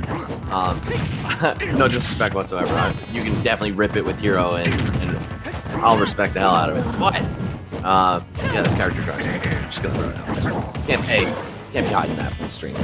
Hey, look, I feel you, bro. I do think innovation has its limits. I think Min and Hero are the primest examples of that. But character design-wise, it is something a little bit different. But I gotta say, this match is not going any differently than I expected to. At least here from the start. Good lord, the projectile system right here that Hero has is certainly to keep Incineroar out. Incineroar, of course, probably one of the more FGC, not FGC characters in the game. My God. Wow. Jeez. Hero's got good moves, man. You don't just need to rely on the menu. I think side B, neutral B, up tilt, absolutely incredible in their own right. among a couple others. So we'll see if Jade is able to keep it going to this degree. Playing really well so far, and also I know I said Jade and then Poison. Now Jade is the hero. It is officially Jade on this character. What? What? Dead already? 112 to Kaboom? Off the top, just like that? Incineroar? One of the heaviest characters in the game?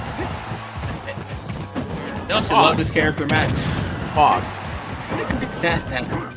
Yeah, this match is looking anything other than good right now for Poison, but yes, able to dish out a little poison right there of his own, the Lowland Whip, and my god, 35% just off the rip right there from the Jade. Okay. Oh, yeah, nice. nice. One of the things that makes... Okay, no crit. I feel like if you went to the other side, maybe it would have killed. Maybe. Incineroar is very heavy though. But yeah, at this point, I feel like the comeback is almost impossible. Hero has so many ways to just randomly kill you around this 100% range. A lot of projectiles that are going to do it. You've also got the ability to keep Incineroar out really well. Yeah, Kaboom. Oh my god. Oh, it's a up there. edge guard. I love that one. Okay, he's doing really well on Incineroar. Incineroar is a character you don't want to trade too many buttons with for a lot of different reasons. I mean, Corey's already very strong. Low percent combos work very well in his favor when he gets those grabs on you. Oh my god. Yo, the damage starting to climb a little bit on Jade's end. Hold up. This is Incineroar. dangerous. Oh, never mind. I was gonna say, this character kind of has some of that comeback sauce, right? He's heavy, a ton of kill power, you got revenge to stop your opponent from mashing too many buttons on you. And then you've, of course, got side B, which beats shield. And that's something people are always quick to fall back on when a comeback is occurring and the momentum's not in their favor. That said, it looks like Jade's just gonna clean it up. Just solid hero play all around, and man, that early kill with Kaboom, putting in so much work there.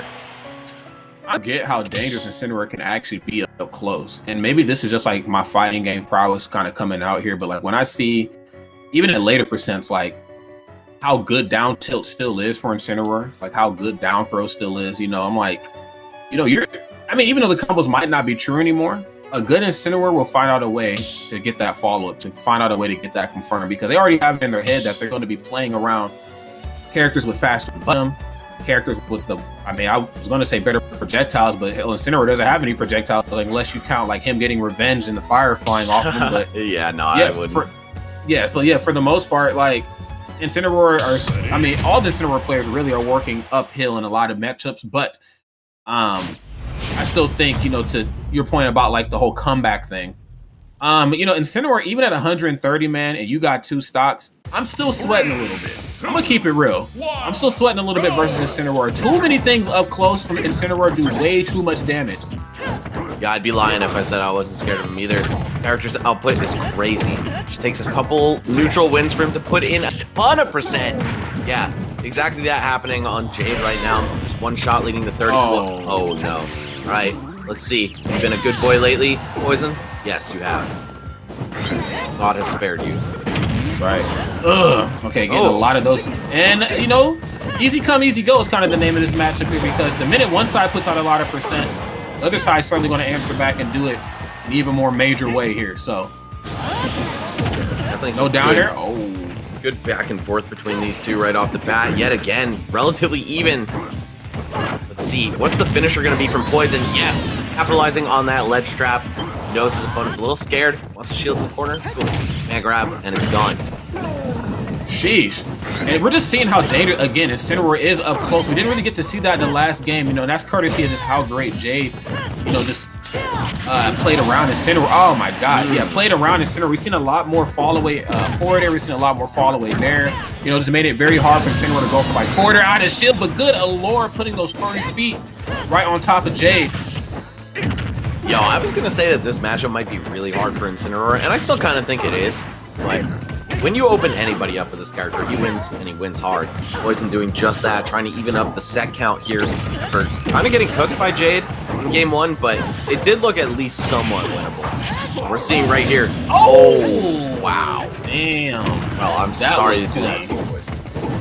Man, that was absolutely clean. But that was really smart right there from Poison. I think he caught him as he was erupting. He used to fall his MP. And at that point, Jade was like, you know, MP or not, we're going to figure out a way to make magic happen. But so is Poison right there. The magic trick is watch me make Jade stop and disappear. Great stuff there from both those two players, but wow. Incineroar Hero Max? Would not expect it to go down like this. Yeah, not a matchup I expected walking into a tournament in top 8. These are typically characters that you don't see too much, but I think both of them are kind of underrated. Hero's really, really good. I think once that Japanese hero, Akaki Kusu, plays a little bit more, people are going to start really seeing what's good with the character. And, you know, Jade was super on point in that first game. I was impressed. We've got a hero here in Tri-State named Silvio, one of the boys, man. He's really good. And Incineroar, not to be slept on. I think heavies always have a chance to win, and that still keeps them in the metagame, whether they're actually good on paper or not. Yes, Incineroar having I mean, not the fastest character on foot, but man, I gotta be honest, like after getting thrown once with Incineroar, like down tilted into something at those early percents and how quickly Incineroar can follow up, especially if like platforms are involved and stuff, I'm like, yo, Incineroar is ripped right out of a fighting game. Like, I'm just gonna be honest. I mean, Smash, of course, a fighting game, you know, in its own right, but I mean, you mean a traditional fighter? I feel it. Traditional fighter. You know, we do a Pokken too, or I don't even know what number Pokken we're on these days. Incineroar better be a character in there because sheesh. Yeah, he definitely feels like he fits that traditional grappler mold. Definitely like a Zangief or Mike Hager kind of character where, you know, he's got the lariat to shake you off him. He's got the fat buttons to complement the really damaging grabs, but he's held back in other areas like his speed. That said, right now it does not appear to be so, because Hero's got a sword, a ton of projectiles that cause ridiculous chaos when they're out on the screen, and Jade is still trailing by 110%. And about to die? No, not close enough to the ledge there. Yeah, I mean, speed or not, you know, when you are a character like Incineroar, you're really banking on like your footwork up close and personal. Down there, oh, looking to probably get what look like an up air. Not the biggest hitbox on Hero, if I'm not mistaken, to one of the more smaller ones, but regardless, still a great option. All right, how do you get back from the ledge? Actually just kind of given back to Poison for free, and we see him with a chance to extend this lead. Wow, Hero jumping right over the down tilt. Gonna get the landing punish. It's the ledge trap, though. Oh, is it nothing? Yes. Shooting the fireball at point blank, that's not safe. Man, Nair at the ledge is so scary from Incineroar. I mean, we've seen Nair utilized a little differently from Jade in game number 1, like, you know, fall away Nair, fall away forward. I mean, just really staying out of like that comfort zone for Incineroar, but now we're starting to see Nair utilized on Poison's behalf, and they're using it very, very well. These empty hops, yes, see, there it is again. Just trying to pop him up off that ledge. Oh, the magic burst, running himself out of MP. Jade, what are you gonna do to recharge here? You need to buy a lot of time and land a lot of hits, otherwise your X Factor is just totally gone, and you need to get rid of the stock immediately. Yeah. Oh, okay, that's a buff. That was Psych Up. Gone after one hit on the shield, very unfortunate. Okay. Really looking for like falling up here. Both players are. Wow, oh, okay, I was that expecting should be a lariat. Lariat would have been a great play from Poison there. Get some invincibility, just push Hero off of you, but either way, finally dropping that first stock. Jade with a lot of work to do. Oh, getting fancy. That should be enough, yes. Wow, that was fancy though. And okay, definitely knows what he's doing on the platform. I was thinking earlier, was the up air up underneath after the down air? Like, did you do that on purpose or like what happened there? But it lets me know he's very comfortable on all parts of the stage, especially in stages where the platform's a little bit closer to the ground. Hero can get very fancy. Okay, Poison still with a pretty nice lead, but yo, Jade landing these down airs while Poison's on the ground, that's not looking good. You can get up smash, you can get back air, oh, or you could just get kaboomed at the ledge. Ridiculously large hitbox on that move. Seemed to just whittle down Poison's shield and destroy him.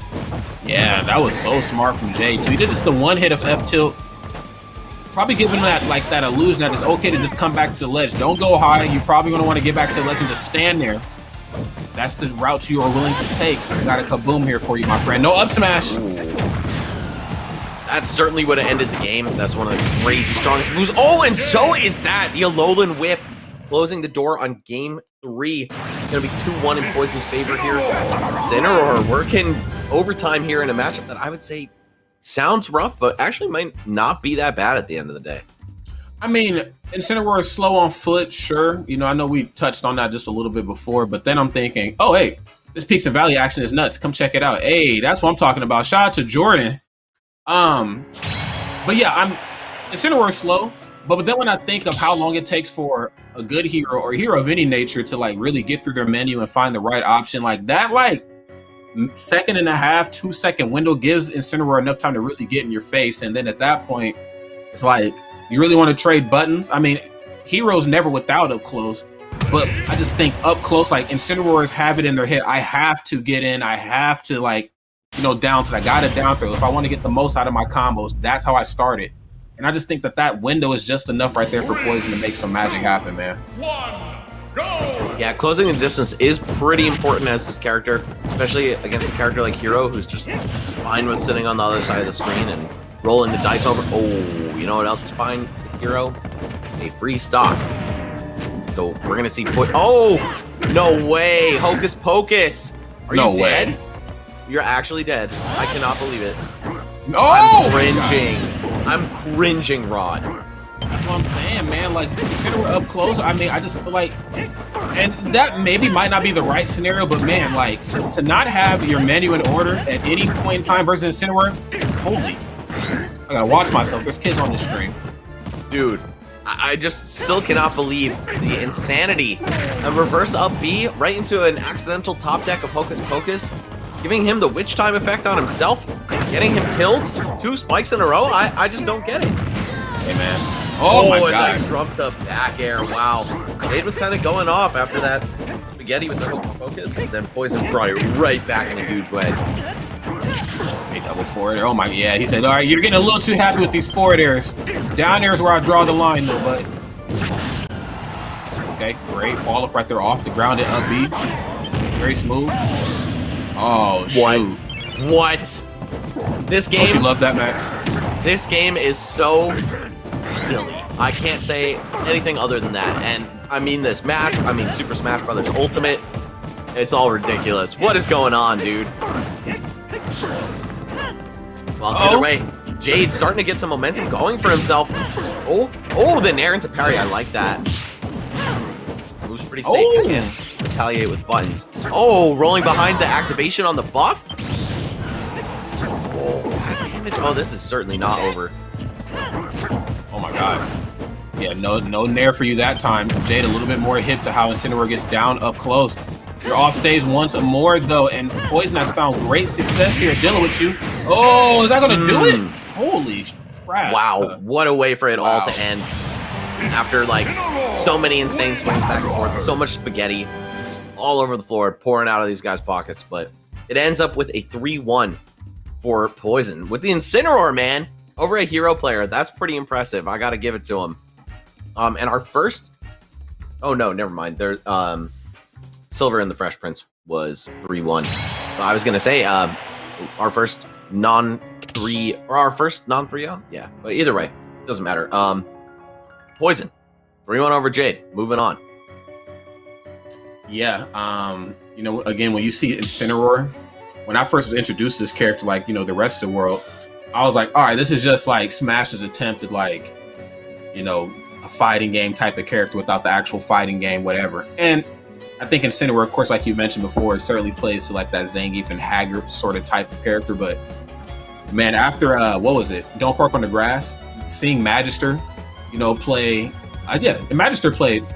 Yeah, it was Magister and Big D. Incineroar, Captain Falcon, if I'm not mistaken.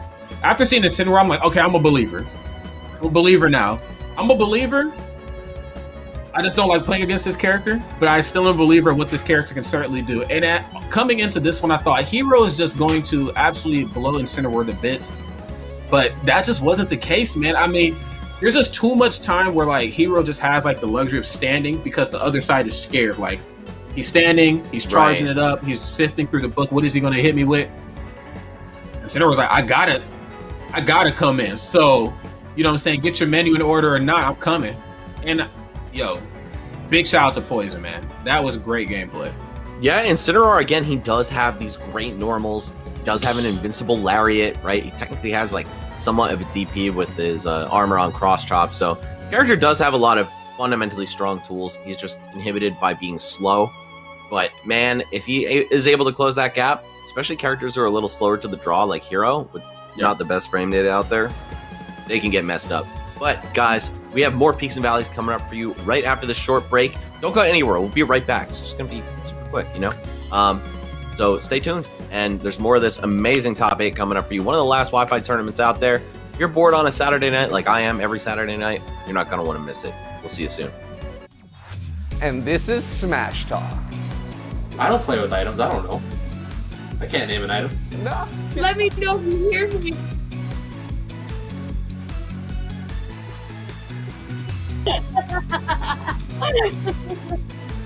Yeah. Till next time. Good luck. Have fun. And stay gaining, gamers.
Yo, what is going on, everybody? Welcome back to Peaks and Valleys. Oh wait, did I just take his job? I think I just took his job. My bad. I got a little ahead of myself.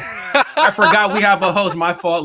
I'll back it up. No, back it up. dude. That's all you, my friend. I want to see your beautiful face do this. Rod says, welcome to Peaks and Valleys. I'm on point with that too, man. We are having a great time here in top 8. In winner's side, we have Silver and Lights battling it out. 2 top-tier people from the prairies. And we're transferring over into losers 7s here. We have 2 spectacular casters here. Rod and Max, you know them already. They've been serenading your eardrums this entire time. And I absolutely love to see you guys on the mic here. And today, we are giving a special thanks to all the people that made this happen, man. And that's why we're here. We're here because people put in work. People make it happen. People are trying to push gamers to their ultimate form. And that's what we have with the Scholastic Esports tuition program. A little bit of a segue. You know, we got to hit it. We got to give shout outs where it's due. We got to give a little bit of love to the people who are putting in the effort. So shout outs to you people out there doing the work of the gamer, man. We need to make gamers out of everyone. Everyone's got a game, and everyone already does, and that's what we love. So make sure to check out tgs.gg/Scholastic to be able to sign up for that if you're from British Columbia. But without further ado, I would love to be able to see you guys use the hashtag Peaks and Valleys. I want to see some crazy stuff pop on up here. I want to see some pictures. Maybe ask a question. We have Rod and Max here. They're captive. They're literally a captive audience. Have you ever wanted to ask them a question? We could do it now. We can't ignore you. Yeah. This is the job. We have to hang out and read what we got. So make sure, hashtag Peaks and Valleys. But without further ado, I think we're going to be able to jump into the match. All right, so we have Legit 24/7 and Soy. We were talking about these guys before. Soy, not familiar with him. Here's that he is a Wolf and Cloud player from the other matches I see on Smash GG. Legit 24/7. Today he's been rocking DK. He's been rocking, let's see. Oh, he's been getting the DQ train going for himself. Okay. And then lost with Palutena against Lights, which is like the only match he played in his entire winner's bracket run. Then used DK to beat an opponent named Na. And here he is against Soy. So I don't know who it's going to be on his end. And it could be either Wolf or Cloud from Soy. It could most certainly. I mean, I feel bad. Hold on, really? Could we rewind? I feel really bad that I took my homie's job. I was just so excited because my camera was finally coming in good, Max, and I was like, "Yo, welcome back!" And they're like, you need to cut it, my friend. We got ourselves a host," which is actually good. Means that all we really have to talk is just what's in front of us, Max. But yes, I agree. We're gonna see some really great matches right here. The DQ train, as somebody who has benefited a lot of their competitive career from the DQ train on what is it? My Liquipedia, my Wikipedia page. People see the results, but they don't know how I got there. There's a lot of DQs. All right. Newsflash. Hey man, take it and run. That's still a win in bracket. Either way, Legit 24/7 going with Rob, a character that he has not yet played today, at least in bracket. It's been DK and Palu again. But we're seeing the Wolf from Soy. I think that is probably the best pick you could go with, like, across the board for so many matchups, especially against a guy like Legit 24/7. Plays a whole bunch of random characters. Yeah. And I feel like both of these two characters can cover lots of odd matchups. So, I mean, I would imagine that we're probably going to see that here. You can see right now, really taking advantage of the fact that Wolf is I'm glad Wolf is not big. I don't know what the hell I was getting ready to say. The fact that Rob is so big and such a big target for Wolf to really get those claws and sink into. Yeah, I think Wolf is just one of those guys who loves fighting against big bodies, even if they can kind of cheese him. It's like, all right, my combos on you go for so long. The edge guards can get really nasty. The landing traps can get really nasty. But those last two things, Rob's actually kind of okay in both departments. He breaks some of the rules of heavies in Smash by having a phenomenal recovery and also a really scary landing option with his neutral air. Yeah, I'm actually glad you brought up the subject of recovering because, again, not to beat a dead horse or address the elephant in the room, but I feel like I got to. Rob versus Wolf off stage, Wolf is certainly sweating, okay? Oh my god, but we might not even get a chance to see that with how great this match is starting out right here from Soy. Great up smash is going to scoop Legit 247 right up in there. Oh, I like that soft nair into the grab. Legit 24/7 holding shield. Ooh, neutral air, yeah, bullying away Rob's there before it manages to circle around. That's the thing about that move. It's very good once it's out, but you can both stuff it on startup or you can parry it on reaction, and both are pretty viable answers.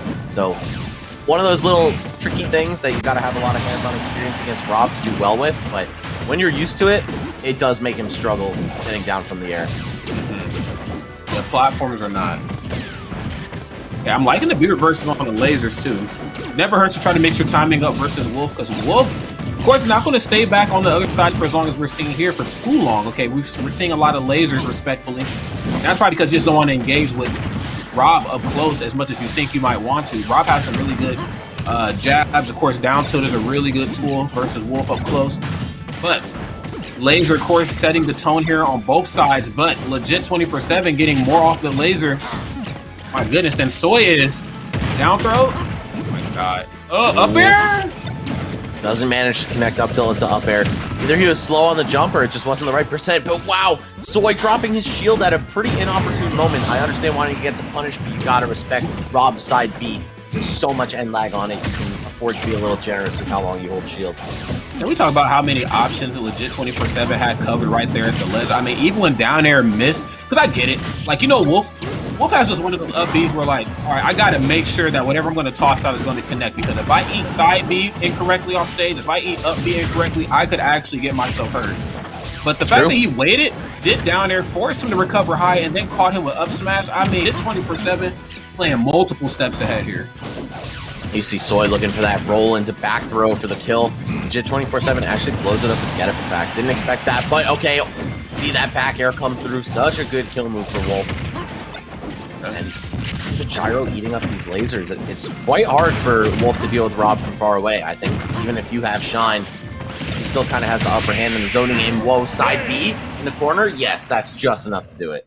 I said it once, I'll say it again, man. The recovery system, I mean, Wolf has some pretty decent options, but they're more decent in the you don't want to get hit by these approach than they are at actually covering distance back to the ledge. And they can be easily exploited. And dude, Legit 24/7 started living up to the name there. The side B kill at the ledge, force him to go high. That was so dope.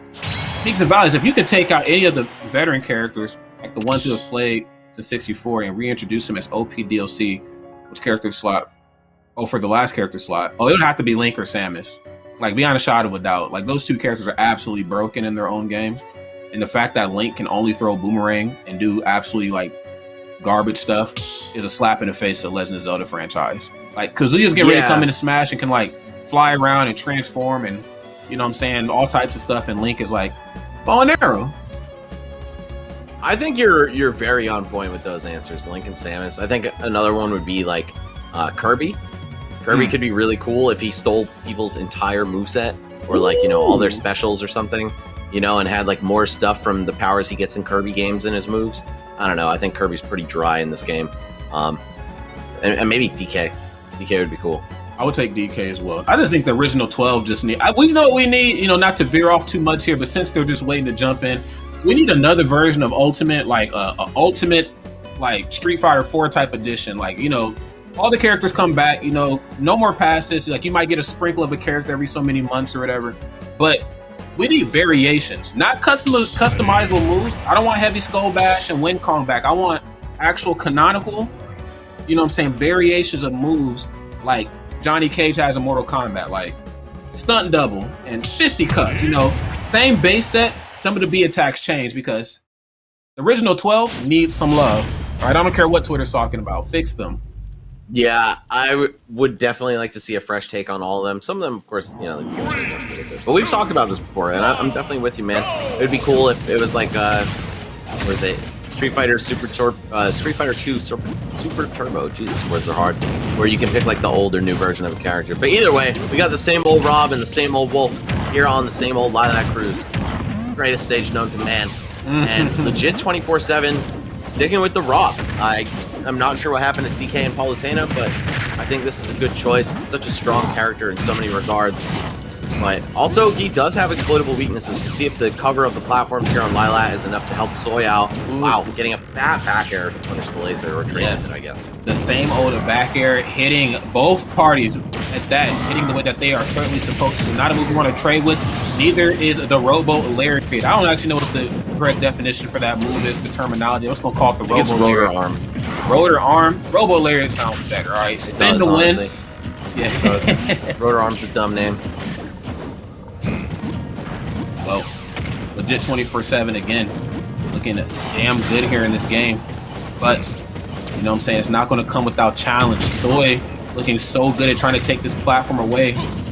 Just not ever so slightly. But for how... Oh, yeah, we're getting side. No. You're getting... Oh, my God. Oh, no. Spin to win, baby. That was ridiculous, bro. Yeah, Rob can take stocks what seems like unfairly early if he uses the gyro to combo you off stage in the side B, and we see Soy falling victim to that. Especially with how hard it is for a good chunk of the cast to recover back to the ledge in this game. I mean, that would honestly KO a good chunk of the characters. But neither here nor there. Of course, I was not in the room when Sakurai was designing these characters, because if I was, there'd be some big changes. But no change in this match right here. Soy's still down on his final stock, unfortunately. Legit looking so good and not showing any real signs here of cooling off anytime soon. Has a head full of laser right now. And Rob is just looking ever so prominent here. Yeah, this is really tough if you're Soy. Rob, a character who doesn't give up a lead that easily. He's very heavy. He's got a lot of great keep-away tools. Namely that gyro. I mean, yeah, laser's cool too, but gyro will also get you killed. Okay. Not even going to interact with Rob's neutral air. It's very hard to just out-button that straight up. So I appreciate Soy's hesitance, but sometimes you do have to challenge it head-on and stuff him before it circles around to the point where it's going to hit you. It's almost tough, too, because like, even if you parry the move, like, the move is just so far away from Rob that like a lot of times you just parry it for no reason. Ooh, wow, Lila actually throwing him a bone there. Of course, it is a little easier to recover on it in this game than it was in the last. Oh, Jesus. Yeah. Killing me, literally. Okay, shit. Pops the up smash, takes Wolf right out of the sky, and takes game 2 quite handily. Yeah, a little misplaced on that back here, man. That was kind of unfortunate to see. It looked good the first time, because usually when like Wolf back air is that close, like unless they know it's gonna land, they'll like do like the back air but kind of, you know, fall away just ever so slightly. But I mean, he just got right up on him that time. I don't know if at that percent if that was the right play there, but legit 24/7 going up another legit 2 games right here on Soy. Rob is a hard character to land on. The up smash is not the fastest move out there, but it's not the slowest. It's got a really big hitbox that hits massively hard. So if you think, yeah, okay, I'm Wolf, I got neutral air, I'm safe coming down, no, think again. He's also got up tilt, which is quick and can combo right into up air for a kill. That's right. That's right. Well, friends, let's see how this next game goes. It looks like we got a character switch. Wolf has left the building. We're getting Mr. Cloud Strife here to see if he can do away here with this robots. Let's see how it plays. Yeah, this could be either much better or much worse. Not sure. Cloud a little bit even more susceptible than Wolf is off stage, I'd say. You only have one option to recover, being your up B. I guess air dodge too, but Wolf's got that. He's got side B, he's got up B. Those are pretty threatening moves, and you have to at least respect his recovery a little bit. Cloud, on the other hand, you can just bully this guy, especially with Rob's spike. It could be an easy lineup without much risk associated.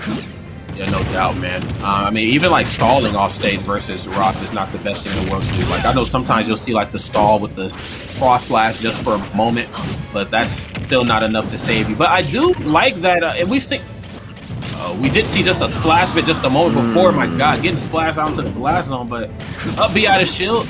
I want to see how well that has served him. Maybe that's why he decided to switch to Cloud. Maybe just having that quick burst option out of shield just to try to, you know, get Rob off him could be enough.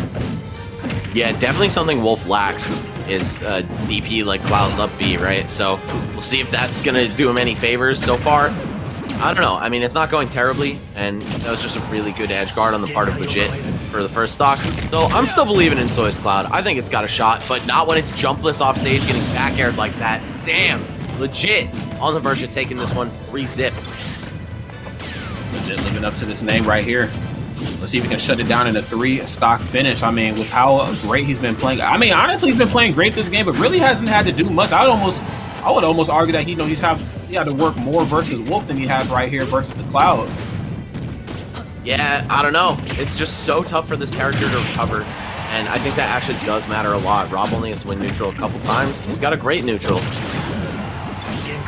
Don't even need to do the extended combos with gyro.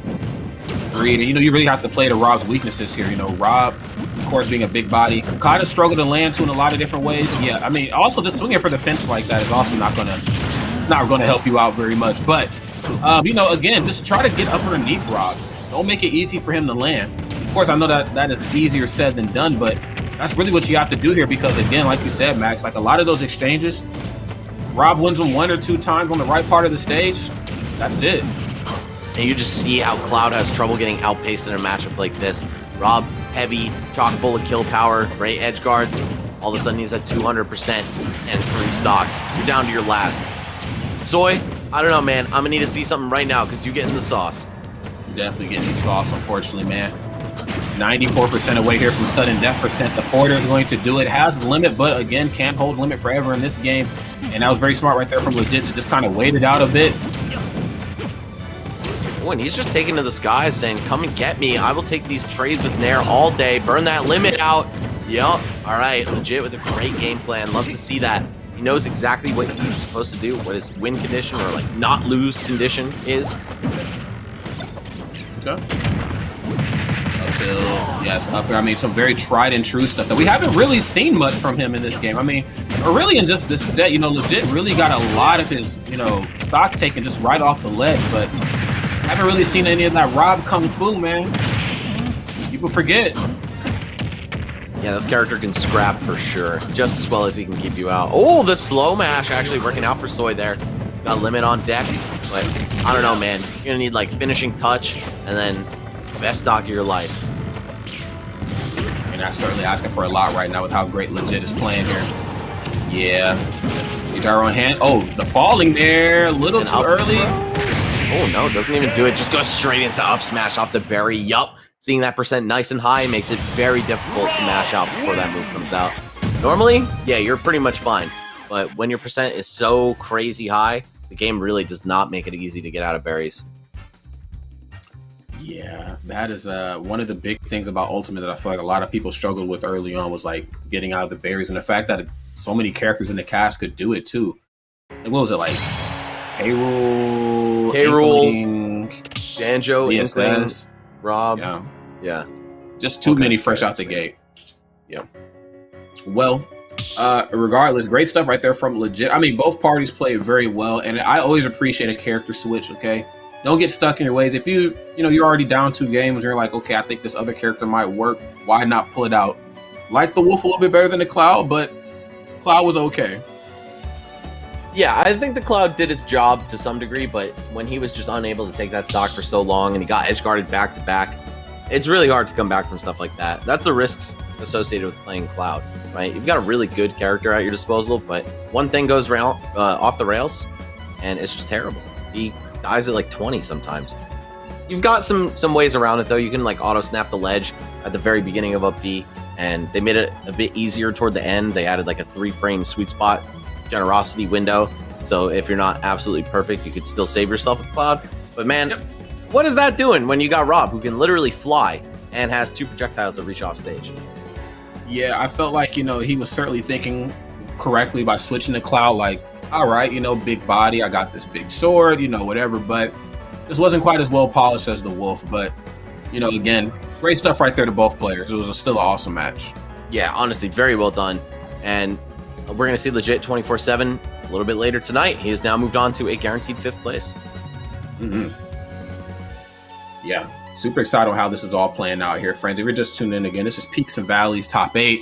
This is the last one too, the last online one. They might do more of these in the offline setting. I mean, I would hope so. Gaming Stadium, of course, does great work up there in the Great White North. And if anybody knows Max and myself, you would know that we like Canada quite a bit, no matter which coast it is. Okay, Canada just gets down, and I feel like no better game than an Ultimate have they really like proven how just like destructive they are. I mean, you know, they made a big splash obviously in Smash 4, like, you know, we get your passport, go up there, go do your thing, you know, whatever. And some people did, some people didn't. But Ultimate though, like, you can't sleep on Canada anymore. Yeah, man, I think that if you're a Smasher and you don't have a passport, you're really messing up, because there's so much talent out there that's not just in the US. And I think it's really Americans that need the biggest nudge to go get a passport. Guys, check out events like Battle of BC, like Gommel, north of the border, and check out other stuff too. There's a lot out there in Europe, Mexico, South America, Asia that you don't even know about. You know, I've still never gone to a tournament in Asia, and I've been all over the damn place. So, yeah, guys, please travel a little bit. It's a good time. It's good for you, you know, see the world, but also compete against some different competitors than your local batch. And I think you'll be really impressed, not just in how good they are, but in how much it fuels your drive to compete, how much knowledge you can get from playing against different play styles and different really strong players. I would advocate for everyone to travel. Most definitely. And really quick too here, I want to just kind of plug this in, man. Smash Talk. I don't know if productive, but I'm definitely ready to talk about it. I believe that's what they want us here to plug in. Smash Talk. Have you ever wondered where your favorite community member started? Check out Smash Talk, the Smash Entertainment Show, featuring amazing people like Esam, Max Ketchum with me right now, GP, and more. So please check that out. You know, I think that in a community like this, especially Smash, where we are kind of our own thing separate from the FGC, like the FGC got so many talk shows. They got the Ultra Chen show, and then Tasty Steve and Sajam got a show. Everybody has a show over there, man. But over here, like, kind of struggling a bit. You know, we got Toph and Scar, they do their thing, but you know, it doesn't need to just stop there. If you have a platform to talk Smash and to talk storylines, guess what Smashers love the most that we've been milking for the last 20 years? Storylines, okay? Let's chat about them.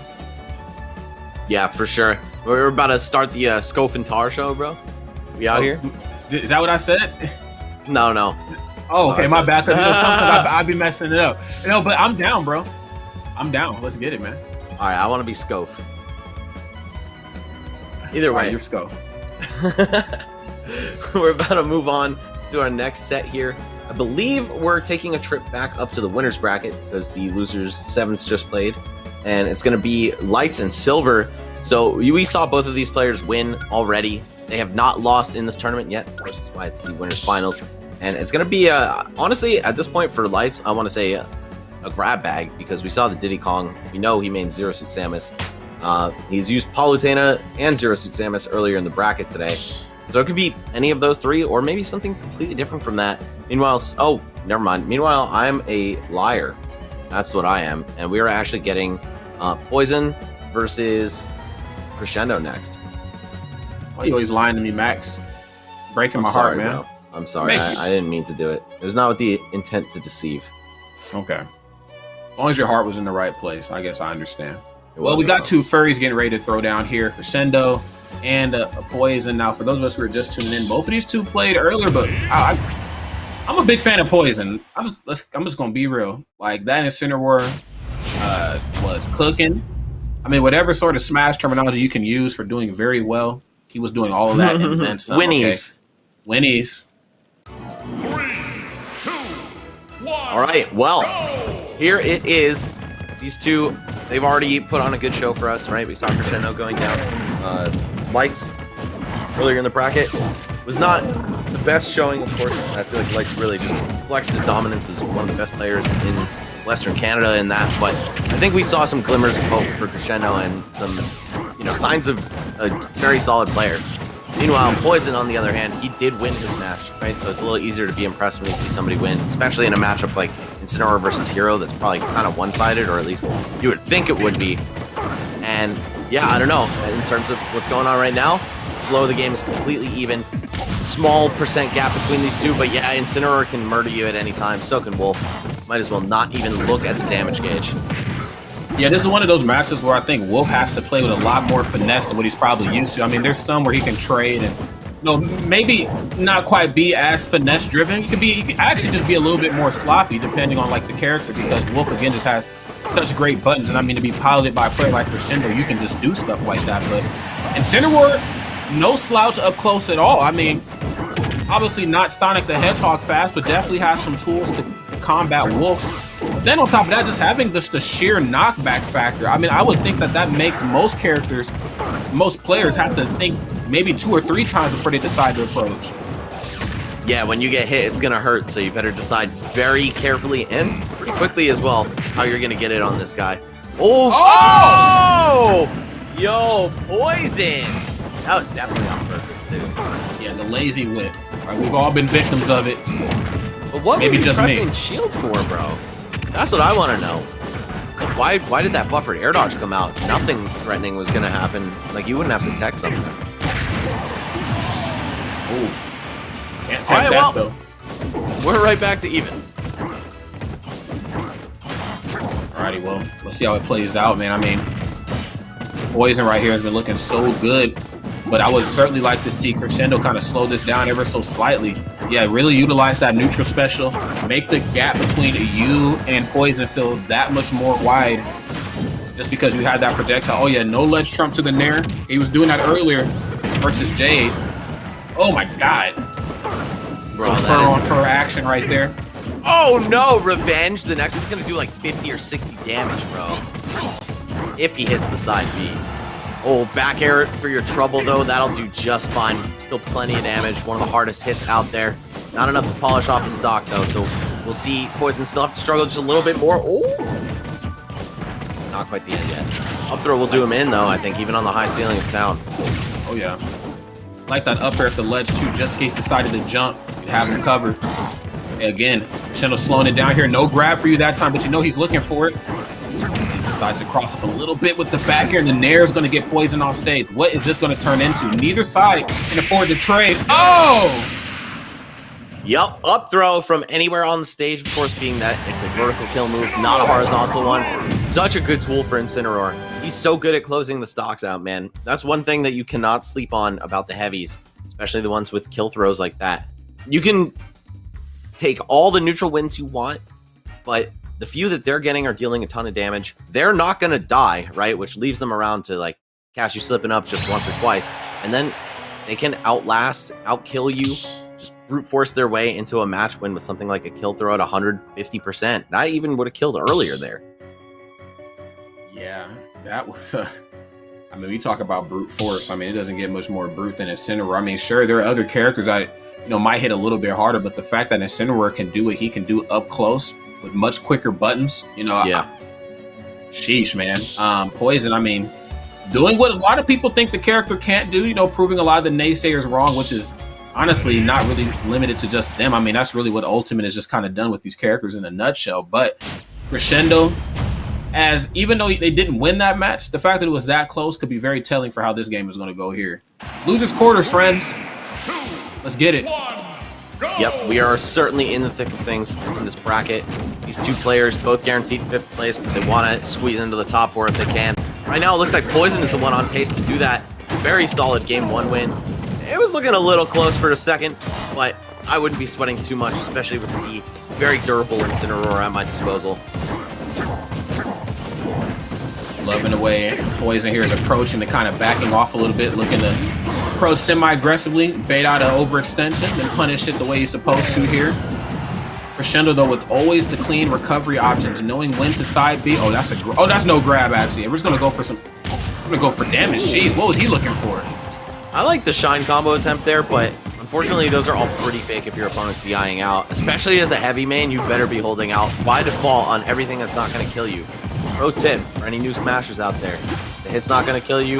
DI with the knockback of it so you don't get comboed. Oh, man, and don't let Incineroar jump over you and splash on you with them pecs.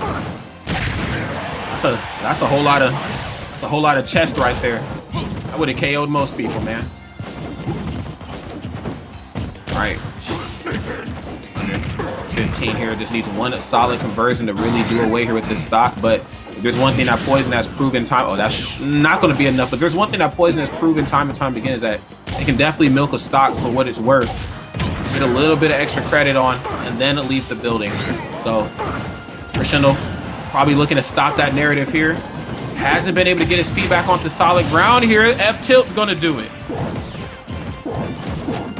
Damn, right back to even. Crescendo, as the name implies, starting to make a little bit more noise as the set continues here. See if he's able to do anything with his stock being even. Now in his favor. 30% up. Oh, but not counting. Nair. Man, that Nair at the ledge has done such great work here for Poison.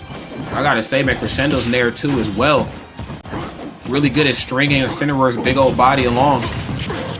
Oh yeah, no Alolan Whitfree beating him to the swing there. I think a little bit more in Incineroar's face this game. I mean, the last game, you know, he got a little neutral special happy towards the middle end. And that could just be because obviously the percents are getting high, but here, I mean, beating him to the swing before Alolan Whip even comes out.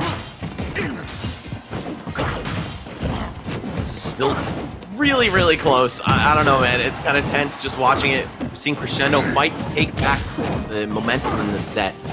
Being down 1-0. Of course, you got to put a little extra heart into it right now. Poison still playing like he's in control, hopping around, not swinging too wildly, but you can start to see him feel the heat here. Yep, off stage, courtesy of that down smash. No 2-frame on the forward tilt. That could have been devastating. Very. Match is getting out of control, and yes, no longer respecting. He went from not expecting it to not respecting it. Just a matter of a few exchanges right there. Does not care anything about Alolan Whip. Well, he better start caring though, as this percent climbs, and he's stuck at the ledge. Man grabs such a threatening tool since your opponent probably wants to block whatever you're trying to keep them in the corner with. Oh yeah. Okay, another Alolan Whip right there. More neutral specials coming out right here. This is how you milk a lead. Oh my god, goodbye. Whoa. Okay. Not quite gone yet. Uh-oh. Juice certainly might be. Okay. 50%. Still not the worst position to be in the world. Shun's got to make a play here, and certainly fast, because he's going to start timing those neutral specials, and he's going to eat it. You don't want Incineroar with revenge at any percent. No, definitely not. But here, honestly, at 140, I would just be firing away. Because what do you have to lose? You're going to die anyway. Or you're just going to kill him straight up with the down smash. Great stuff there by Crescendo. He is now on the board. One apiece for these players. And if we're being real, if we're talking ratios, I'm giving this one to Wolf over Incineroar quite handily. Laser is such an important tool in matchups like this. It's really difficult for the big characters to get around it in the first place, especially when you're as slow as Incineroar. At least like Ridley's got some speed. Charizard's got some speed. This guy's just got to sit there and hold that. So you get a lot of free damage. You force him to jump, and you can anti-air or air-to-air with some of Wolf's great buttons. I don't know. I would not envy Poison right here, running into a Wolf to continue in this bracket. Yeah, I think characters like Incineroar and Ganondorf really bank on like up close, the whole like jumping in place, I got my back to you, a lot of short hops. I mean, that type of stuff to really throw you off the game. A lot of tomahawks, you know, just to, you know, get inside your head, because that's what stuff like that does. But when you have the ability to just create space as good as Wolf can, and I say that even though it's just really one slow shot, but the fact that that's all it really takes versus a character like Incineroar, because they have no projectiles, like, dude, you're looking pretty damn good right now, statistically. But of course, it certainly comes down to play styles, because again, you know, look at the match we seen earlier with Poison versus Jade. You know, on paper it might say one thing, but Poison was just playing slightly better here.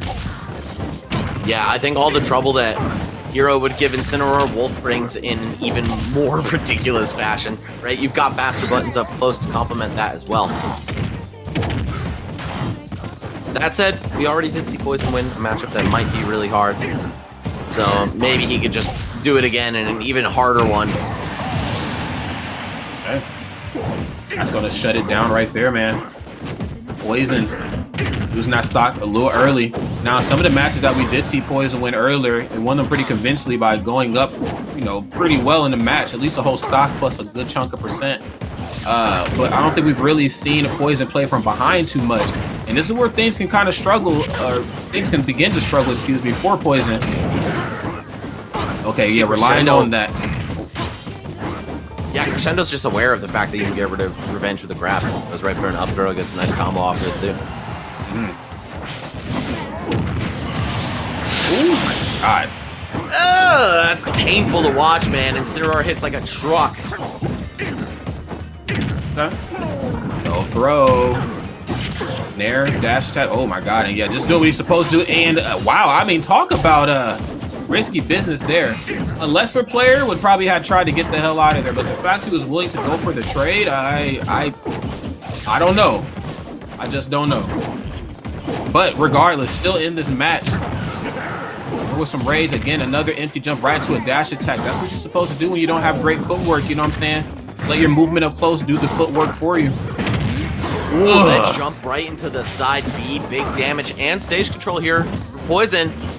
All right, Crescendo not falling for anything at the ledge though, and you saw how long it took Poison to get back and put some pressure on Crescendo by the ledge there.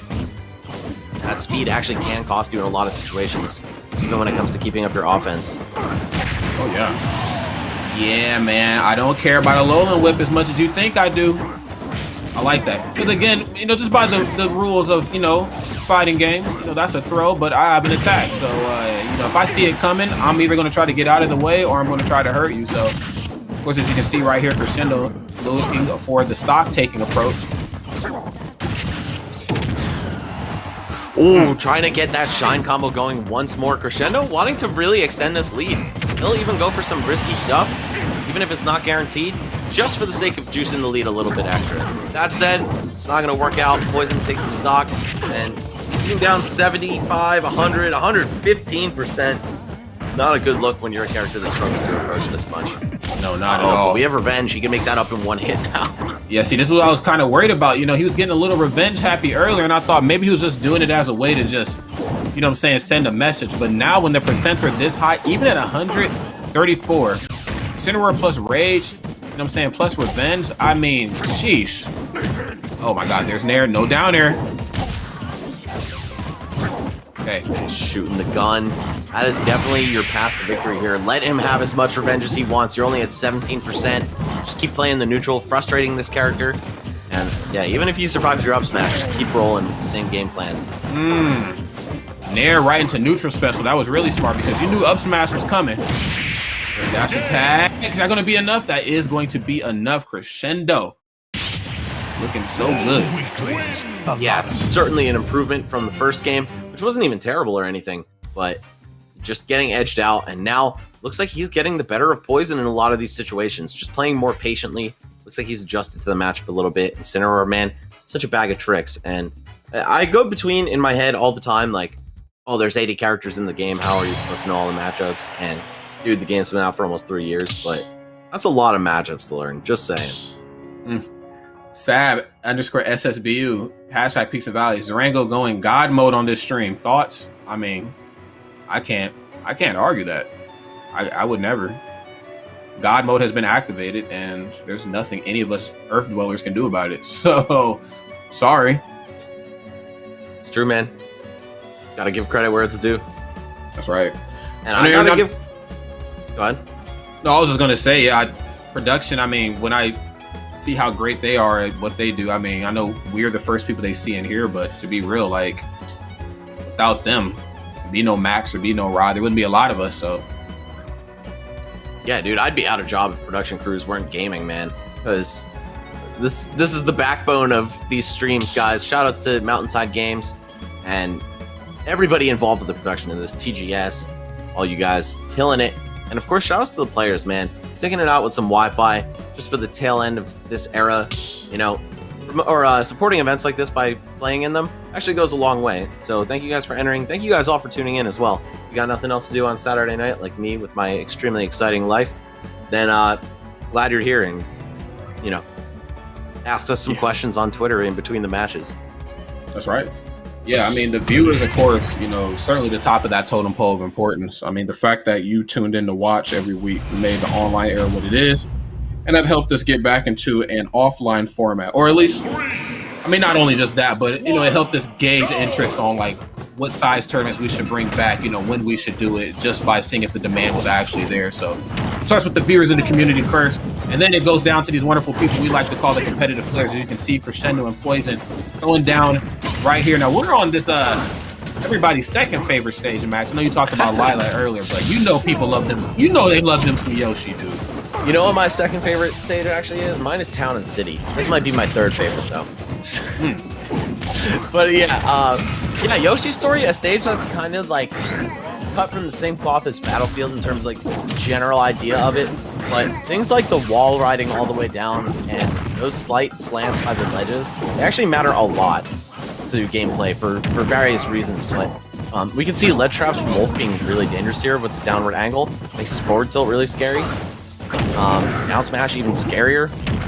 And the platform layout, of course, makes up air chains and forward air chains from both of these characters really strong. Oh yeah, like when I think of this stage, the first thing that comes to mind with how the slants interact is Tweak and Mars at Gommel. I can't remember, I'm pretty sure Mars stayed ZSS, Tweak went Roy, if I'm not mistaken. I can't remember which side was having a bad time on the slants, but you know, there was a lot of fun not being had here. Like I almost think that this map probably existed before fun existed. Like it was that terrible. From the prehistoric times. Yeah, but they still made the best of it, of course. But yeah, I'm with you, Max. You know, these slants are certainly dangerous. Of course, you know, it makes the tilts a lot more scary.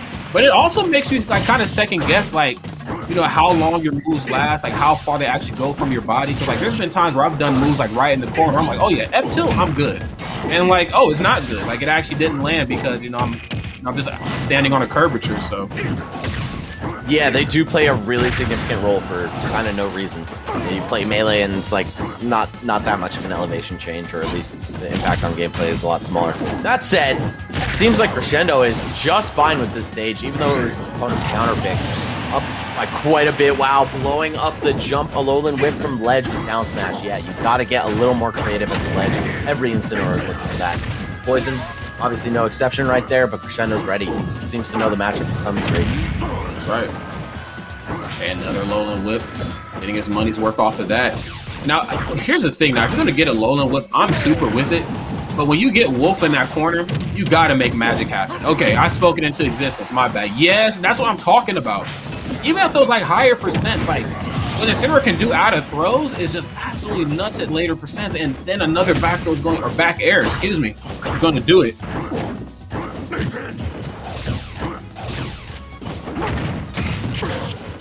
Okay, F tilt. And aim smooth right now.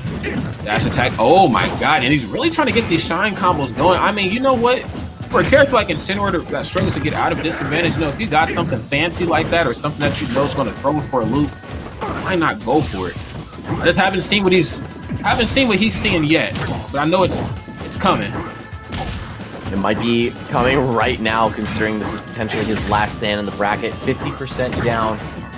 It is not far off. Yep. All right. All that damage getting made up real quick by the Alolan Whip. Oh, seeing the trump. No back air to follow. Looks like Crescendo's aware. Let's get off the ledge as soon as possible. Return to center stage and play his game.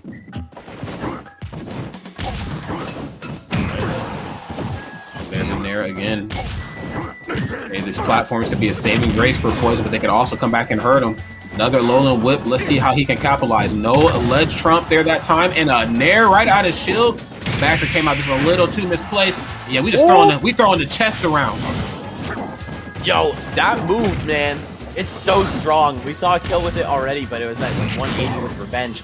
I don't think it's gotten a chance to show exactly how dangerous it is.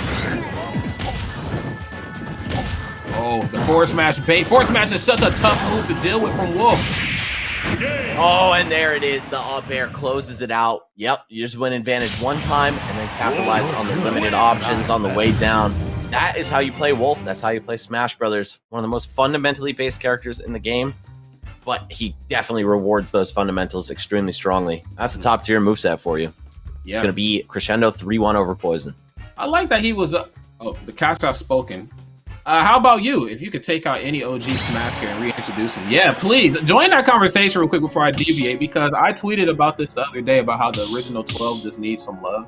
I mean, I'll even make you a deal. I'll do the original 8. You know, you can leave the unlockable ones the way they are, all right? Because some of them shouldn't even have moves the way they do in the first place. Like, Falcon only existed from the waist on up for half his life. But the original 8, original 12, whatever, like, if they could get any redo, like, please let us know. Because I'm on the Link and Samus campaign. But yeah, you know what, man? I got it. Falcon's got to use the gap. Okay, I'm with that. He has it Give for him a reason. Laser. Give him Wolf's laser. Replace Falcon Punch. Your B move is now a broken projectile. That sounds fun to fight, right? I mean, no. But, you know, when I think of like how useful Falcon Punch is, like, I mean, you know, this point in time, it's only really used for just top 10 compilations on YouTube at 3 a.m. Like, nobody Get actually that trash really... out of here, man. That's not a move. That's a waste of a slot. Same with like Ganon up tilt, Ganon's neutral B. Just, you know what? No more useless moves in Smash. Give them something cool. I think everyone who has been assessed to have a truly useless move should just get it redone. But whatever. That's neither here nor there. We are going to get the next match for you guys in just a second. I believe now we are moving on to the winners finals. Or no, sorry. Guys, I'm the worst. It's actually the Fresh Prince versus Legit 24/7, the other side of the losers quarterfinals. That's going to be for 5th place as well. We saw Legit 24/7 on the Rob before, but throughout this bracket, he's used Palutena and DK as well. The Fresh Prince, mostly, I believe, just showing himself to be a Joker player throughout the day. Super dope. Yeah, yep, a lot of DQs. So he actually only played 1 set, or 2 sets for that one, and they were both Joker. Nice. Well, friends, if you're liking the action, of course, and maybe you're thinking about becoming a top player, or maybe just making Smash like a lifestyle, because that's really what esports is these days. It's no longer just this one-off hobby. It's definitely a lifestyle, okay, that you can certainly live day in and day out. I believe the scholarship certainly has you covered there. With over $32,000 in scholarships and grants available, now's your chance to compete, learn, and advance with the Collegiate Champ Series. First ever event for Smash Ultimate is coming up soon, July 10th. Okay, that's just right around the corner. That'll be here in like 2.5-3 weeks. So collegiate players, get registered today, tgs.gg/scholastic. Max and I both come from an educational background, and also just being just old men in the community, just old people. We know the importance of making sure that the people that come after us have the community in a very good shape, very good manner, that way that they can build into something that we couldn't, you know, with the resources we have. So yeah, be sure to check that out. Education in Smash, that's the future. Yeah, honestly, man, I think it's a huge step in legitimizing the craft of Smash. If you know that you can go to college to play this, and, you know, even better to get a scholarship from playing it. That definitely encourages parents to let their children play more games and, you know, support them in their endeavors within the world of gaming. It's definitely normalized for traditional sports, for athletics, right? So in my mind, there's certainly nothing fundamentally different about Smash other than the physical activity involved. I love seeing stuff like this pop off. You know, I was one of the main operators of Collegiate Smash for years and years. Rod, we just got off of casting an entire season of a collegiate league, and it was great. So I think those two things go hand in hand. It's just like any old team sport, you know? Great way to bond with your classmates and put your school on the map, fight for some school's pride and stuff. Overall, just a really, really beautiful thing for the community. Yeah, I mean, we see, like, in traditional sports, like, college athletes getting that slight taste at, like, you know, professional gameplay by how they deal with college and how they handle themselves. But I think the difference is that, you know, their college program, of course, you know, they get to eat, breathe, and sleep, you know, their profession, where, like, in esports, you know, we're on the struggle boat in that category. But, like, after going to tournaments like EG Election, DreamHack, like these events that really pulled the best of the best in esports out, there's esports food, esports like soap, clothing, attire, holistic stuff, all types of. I mean, you could literally be like just an all-around eat, breathe, and sleep gamer. Like you can eat gamer food all day. So with that in mind, friends, yes, please check that out. At Gaming Stadium CS, Peaks and Valleys, the true Sakurai move is to do with Kirby. That would be sick. Give him Warp Star as up special, have copy abilities, DLC gimmick, and then give him more range of use. Yeah, bro, I was saying Kirby should be one of the guys beforehand, and I didn't even think about the Warp Star up B. That would be very, very cool. And something I did talk about before was, what if he had some of the copy abilities from his own game, or copied all of your specials and that? I don't know. A lot of room to work with Kirby. Isn't Kirby just surviving like these DLC character trailers enough? All right, Kazuya came through and basically murdered everything, but Kirby survived. Kirby survived the Min Min trailer, survived a lot. Isn't that enough? No? I Okay, mean, never mind. I don't know. He's only strong canonically in Smash because he's dog in the game. Very true. Either way, without getting too wrapped up in that, I think we're just waiting another second for our players. Yup, I see the Fresh Prince popping in there, and then Legit 24/7 still selecting his character or stage. So we'll be off to the races very quickly. And I don't know. I think Joker versus Rob, a pretty even-ish matchup, though I would definitely give it to Joker at the end of the day. right? Yeah. Rob is just such a strong character that it's hard to envision him getting completely cooked up in a matchup, but he is still a big guy with no hitbox on his recovery, and 2 projectiles just asking to get Rebels guarded or Tetrakarned, or I guess Makara-karned, because they're projectiles. Yep. And yeah, he could put up a fight for sure, but Yeah. Joker can have his way with him too. If there's ever a character to beat Rob to a oily, because I'm sure he doesn't run off of blood and oily pulp, it would definitely be Joker. Just the ability to combo Joker, or excuse me, the ability to combo Rob. Most characters, but particularly ones with bigger bodies, of course, Joker does that like no other. But I also am forgetting about like dealing with Rob off stage, Arsene or not. Guns, downward angle guns, just fall off forward air, stuff like that. Like, Rob is asking for some trouble. And the fact that on a stage like this, there are no platforms just makes the journey a little bit longer, but we'll see, because this is legit 24/7 we're talking about here. This ain't just some run-of-the-mill, overly produced, manufactured Rob, okay? This is some top-of-the-line model Rob gameplay. Yeah, legit 24/7, definitely impressing me. With I don't even know if this is his main or not. I was gonna say with what's probably a secondary to him. Like, I don't know. Now that we're really in the thick of things in this bracket, seems like the Rob is coming out and it's not going anywhere. Right now, the Fresh Prince off to a very strong start, but we saw the same thing in his winner's bracket set. Just couldn't keep pace for the duration of it, so I'm hoping he just doesn't burn out right now. Yeah, no doubt about it. Let's see how it plays, man. I mean, if losers quarters, of course, to come this far, I mean, this was no flub. I mean, yeah, there could have been a couple of DQs, but I mean, you definitely are playing like you deserve to be here in top 8. The issue is though is that there's so much data on both of these 2 characters. I mean, I think anybody that plays this game even remotely, like with a slight pinch of competitiveness, knows how to interact with these 2 characters. But man, when you look, oh my God, we put them in the hands, 2 talented individuals like that, you get to rewrite the script. I know we talked about the Fresh Prince coming in and doing quick work of Rob, but man, I don't know. It seems like it's legit 24/7, man, doing the work here. Okay, back throw off the stage. Not going to lead into anything, but neither is Fresh Prince's offense. Just a quick breakout from legit 24/7. Now we see the gyro. All right, this could be a really dangerous ledge trap. No, it's just going to disappear. Runs out of time. Watch the shield get whittled away by back air. One is going to land. Oh, but no. Bob's up there on the way up. Definitely keep you safe despite the lack of hitboxes on this recovery. Oh, yeah. Up there at the ledge. Always a sneaky option in this game. I play a bit of me gunner on the side. You can up air right through the ledge. We've seen it with DDD. Seen it with a lot of, even like K-Rule too. I mean, I know we don't see K-Rule at like top level very much, but if you can up air through the ledge, I mean, that's definitely a saving grace for you. Oh, not getting anything off of the rotor arm. Yeah, see, I don't like rotor arm. I want to say Robo Lariat. Rotor arm sounded good, but then when it actually came out of my mouth, I'm like, Robo Lariat sounds better. It does, honestly. Either way, we're going to see another one whiff right there. Could have been everything for that stock, but Fresh Prince making quite a comeback here. Shrinking these margins to just about 20%. Yep. Oh. Okay, yanks him back down there. Yeah, Joker can really combo Rob in a lot of ways, but can he kill him is the question. There's no grab confirms in the book for this character. Just got to hit him raw, and instead, it's blown up from underneath. Up smash to thwart those air guns.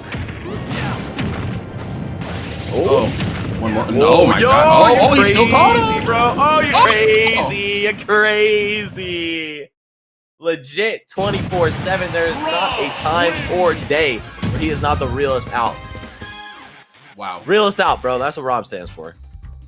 He said 24/7, 365. Stocks stay on my mind. Wow. Oh, I get it. Filthy. All right, that's right. I admit it. I admit it. That's right. Now pick your next move. You can leave or deal with it, man.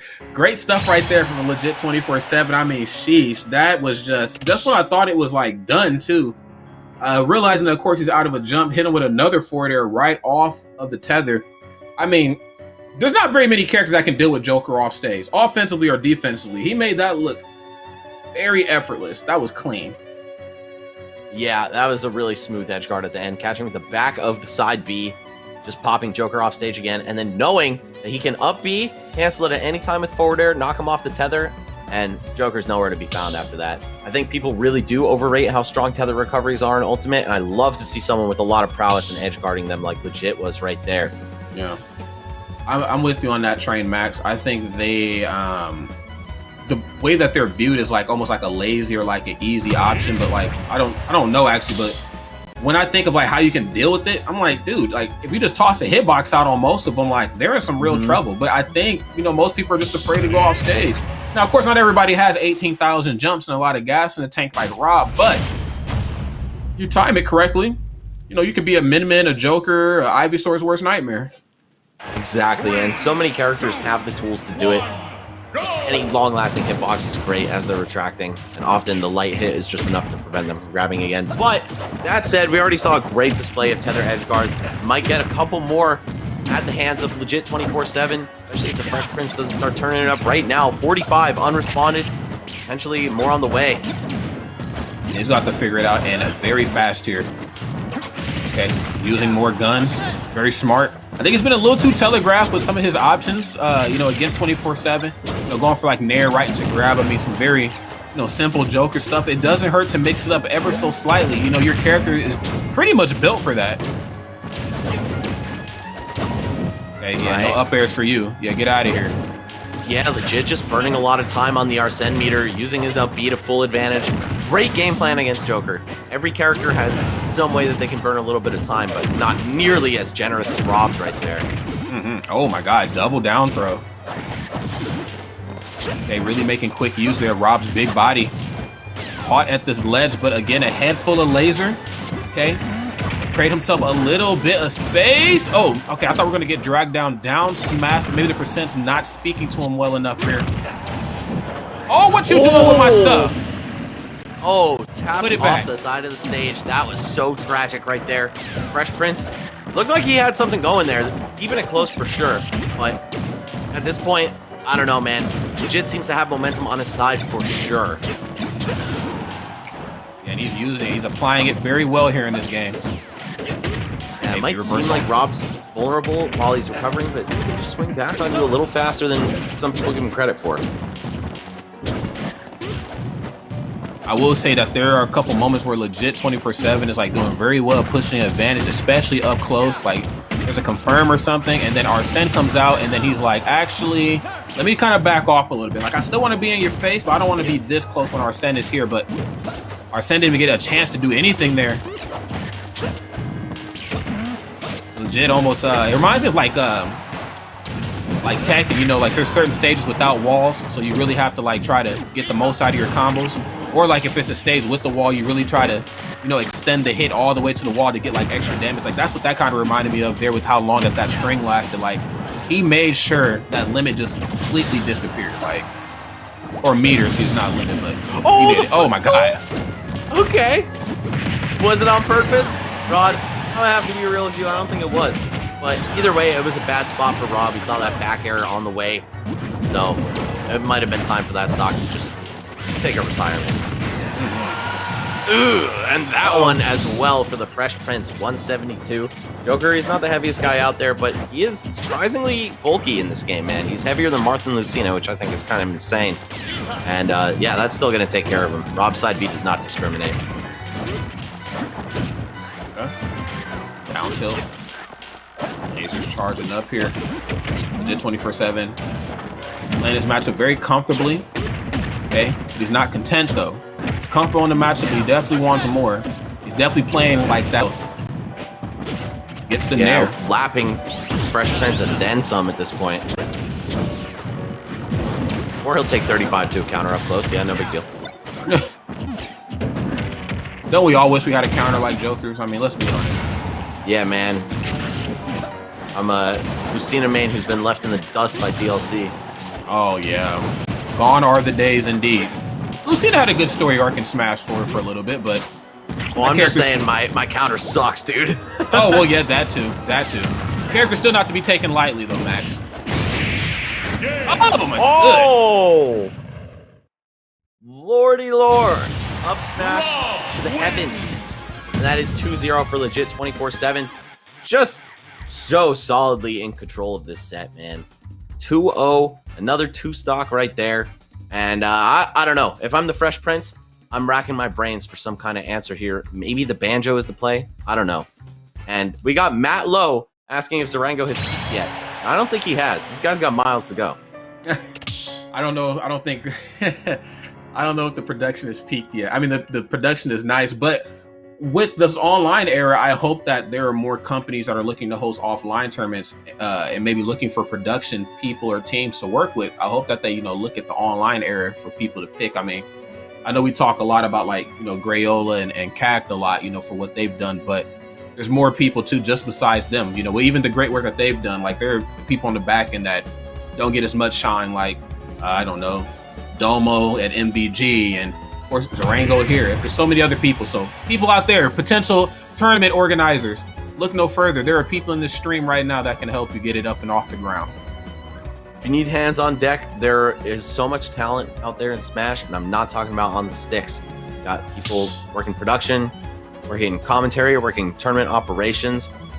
They've got you covered. And it's like a great depth of this talent. So you won't find yourself at a shortage of employees for whatever kind of event you're putting together, if that's something on your mind. And then, of course, we have these wonderful players like Legit 24/7 and the Fresh Prince. Come play at them. Oh, playing for keeps, Legit 24/7 says. Okay, it's literally sending a message there. There you go. Next day, air that message as well. Okay. Item plays on lock as always here. Oh, no laser free that time. Gets right in between him. And that laser was able to grab him just in time, and the gun mix up. Okay, not able to get too much off of it. The up air, okay. One of the few moves that I feel like is actually pretty good at challenging Joker's down guns on the way down from the air. That move usually busts him out of jail free, and characters will have trouble challenging it because it's so big vertically, but it's just kind of like Cloud's down air from Smash 4, and I guess from this game as well, where if you go to the side of him, it's a lot easier to get your hits in. Rob's up air with such a wide arc that it can actually get right in there. Oh yeah. Okay, more down angle guns. We should see the berry here. Okay, now look for the up air that time. Kind of let him off the hook. But meters almost... Meter should be gone here in just a second. We're back to Vanilla Joker, but at this percent, Vanilla Joker can certainly get it done as well. Oh my God. Or get it done to him. Up smash in so many of the same spots. Legit 24/7 is popping people left and right with that today. I think you could just jump in on Rob, or that you have to jump in on Rob, but don't get it twisted. He's got tools for that as well. Ooh, yeah, that would be not in your best interest, but yeah, I want to see more of this hold the down special. I mean, Legit 24/7 only really gets throw happy, at some of those percents where he's more comfortable for bury into up tilt, up air, or just bury right into up air or up smash. But yeah, I feel like at this point, I mean, if you know he's not going to grab you, why not just hold down B for a little bit? See how much meter you can build, because Rob is not short on strength. Yo, that forward smash almost shattering Legit 24/7's shield, but as hype as it would have been, when you're down by this much, I don't know if you could really get too happy about it. You've got to see something from the Fresh Prince, especially before the next Arsene comes to town. Just a straight back air by the ledge could do it. I don't know if he'll have that opportunity. It looks like Legit is just all over him. Oh my God. Okay, Arsene just a quarter of the way. Oh, back air. Oh, you definitely got to get this dog taken in ASAP. Fresh Prince starting to wake up a little bit. Mashing out real quick from that one. Legit not going to be able to follow up. Got some combos coming out. Got like 100% to make up though, homie. I want to see you complete these. That re-grab with the nice juicy damage. Oh, almost with the juggle, or rather the landing trap. Would have been very clean from the Fresh Prince, but when you're trailing by this much, if your execution's not on point, that's when it can really start to cost you. Holding on to that gyro. Sheesh. Legit popping the reflector on the way down. Oh! No, he got that off the wall bounce instead. He gets bounced. Damn, taken straight out of the club. Goodness. He is looking really dominant here at the... I mean, I was getting scared for a second, Max, because, he evened it up. Arsene was certainly live, locked, and loaded, but man, I mean, I guess this is what this goes to show. You just keep your composure and just stick to the game plan, man. You can do just about anything here. Legit 24/7, speaking of that game plan, knows they have the lead. It's time to chill. It's time to back off just a little bit. Do I still want to get this stock taken? I most certainly do. But do I also understand the dangers of interacting with not just Joker, but also Uncle Arsene too? I do get it. See Rob's chip damage capabilities, 71% racked up in the blink of an eye, just while Joker is trying to chase him down and get this kill. All right, the Fresh Prince finally going to find it. 70% down, not the end of the world. He's a character who has some great combos. They're a little hard to perform. Wi-Fi doesn't help with that. But, I don't know. I want to see something from the Fresh Prince. Make the set go on just a little bit longer before legit 24/7 runs away with it. Oh, same here. Okay, ooh, dash attack. Oh, falls out of it, but I don't think it would have been enough to KO, but Barry, to jump out in time, no up air again, that time, but goes down smash. Now, this is good. Okay, historically in this match, he's done a pretty good job at dealing with them off stage. Hold up. Down throw back air. Blocking that side B from Rob. Could see a little bit of life here from the Fresh Prince, but no. Up air. Down with that from the sky. I kind of like that. Doing a great job just kind of chipping away here at this meter, too. Just felt like, you know, as strong as Arsene is, you know, Fresh Prince hasn't really had much of an opportunity to display that. You know, the matchup doesn't really change too much based off if he's there or not, at least for these two players. Uh-oh. Punishing the side B. Hold up. Fresh Prince is still in this one. 76. Might seem really early for Vanilla Joker to kill, but that forward smash is extremely strong. So is Rob's back air, though. We're going to see legit 24/7 wrap it up 3-0. Rob just has one of those back airs that are, it just, with how big it is and, like, you know, how many frames it takes to come out, you think, oh, I can probably get in and punish this. But the fact that it kind of pushes himself away from you is exactly what the Robs are looking for, man.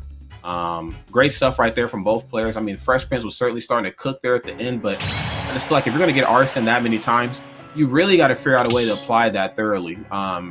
Arsene, of course, I don't want to say he's an Arsene-dependent Joker player, but I would imagine all Jokers at this level of bracket play can, you know, play with or without it. But I just feel like when he's there and you get to control it the way you want to, it's like Diddy Kong's Banana Pill or anything in that sort of, you know, meta. Dude, you gotta capitalize. And I just feel like we just didn't get a chance to see him do that. Yeah, unfortunately, just Rob's keep away game, his ability to stall in the air to burn the timer out, all of those things make it difficult for Arsene to really shine in the matchup. And what you see the most trouble come Rob's way with is the combo game from Joker, and we just weren't seeing the Fresh Prince completing very well. You know what I'm saying? He would get maybe 2 hits and then just fail to follow up further. So you got to make sure that every single neutral opening is worth exactly as much as it can be when you're fighting a character like Rob. Otherwise, you just get outpaced, outsurvived. Yeah, I agree 100%, Max. You know, you got to get the most of your gaming experience with every character you play. But friends in the chat, I hope you're getting the most of your viewing experience. Really quick, we're going to throw it to break, but when we come back, we got some more top 8 action coming your way. It's Rod, it's Max, it's Peaks and Valleys. Don't touch that dial. We'll be right back. And this is Smash Talk. I don't play with items. I don't know. I can't name an item. No. Let me know if you hear me.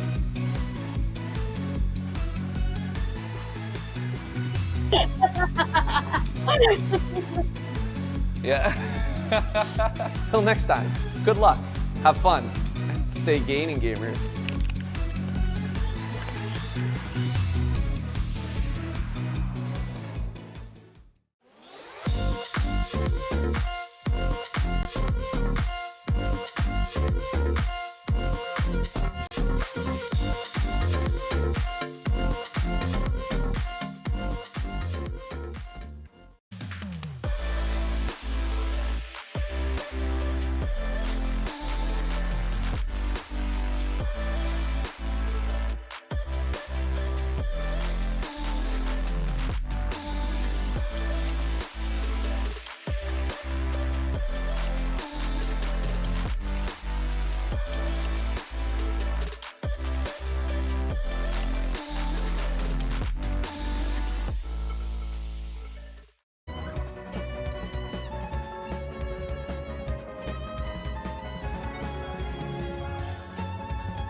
3, 2, 1, go!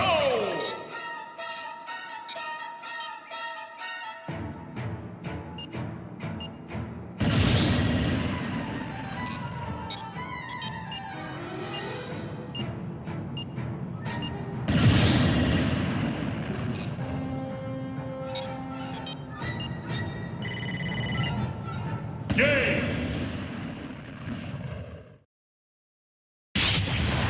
Love wins! 悪く思うな。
Hello and what?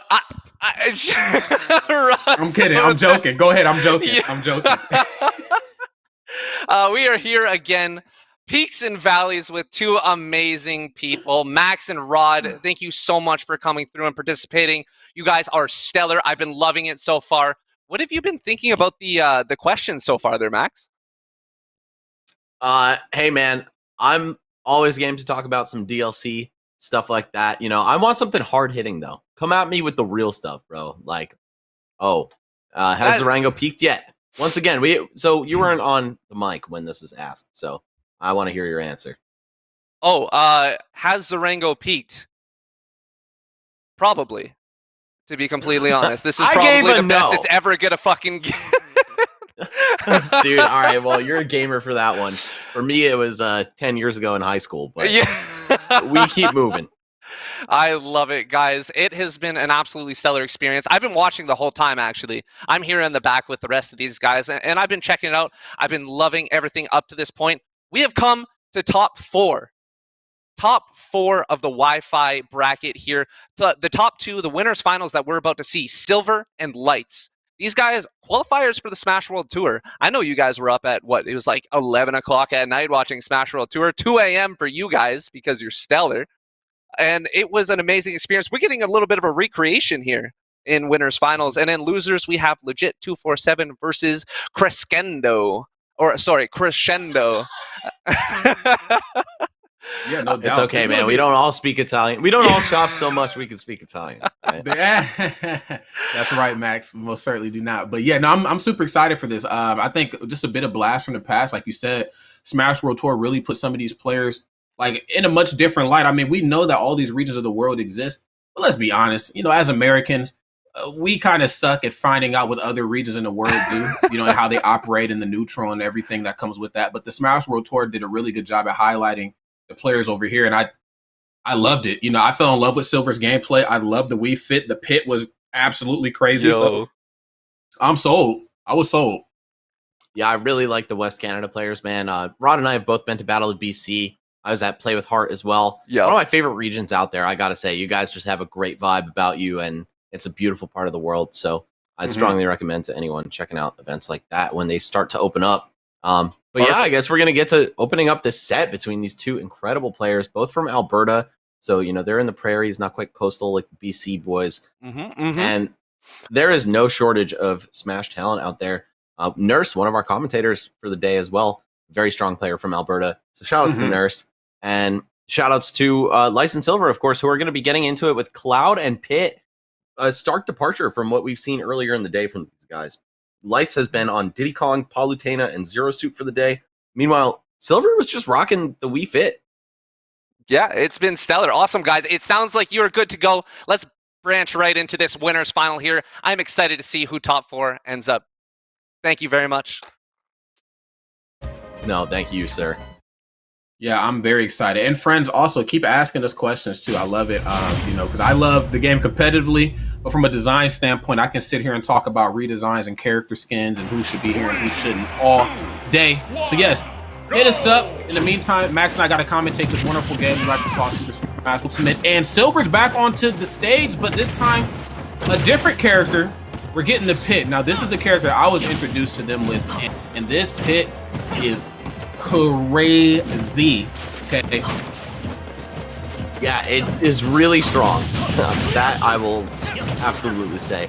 And Silver, I'm looking right now at the most recent power rankings for Alberta, and I don't see his name anywhere. So that's really impressive. I'm not sure if he just started to come up throughout the Wi-Fi era, or if he just doesn't go to much offline, but people still know he's strong. And meanwhile, Lights ranked 5th. So this guy, he has long been one of the best out there, and I think he's certainly making a statement about that today here in the winners finals. Of course, you don't make it here by accident. And oh, maybe you forward smash to the left side by accident though. Oh yeah, I would certainly think so, man. All right, get the stay back. Oh, but the Tiger Woods PGA golf course swing right there from Cloud Stripe is definitely going to shut it down. But again, there's a lot of different avenues in this match that I really love. I love the fact that, Pit is never without, depending on no matter what the percent is really.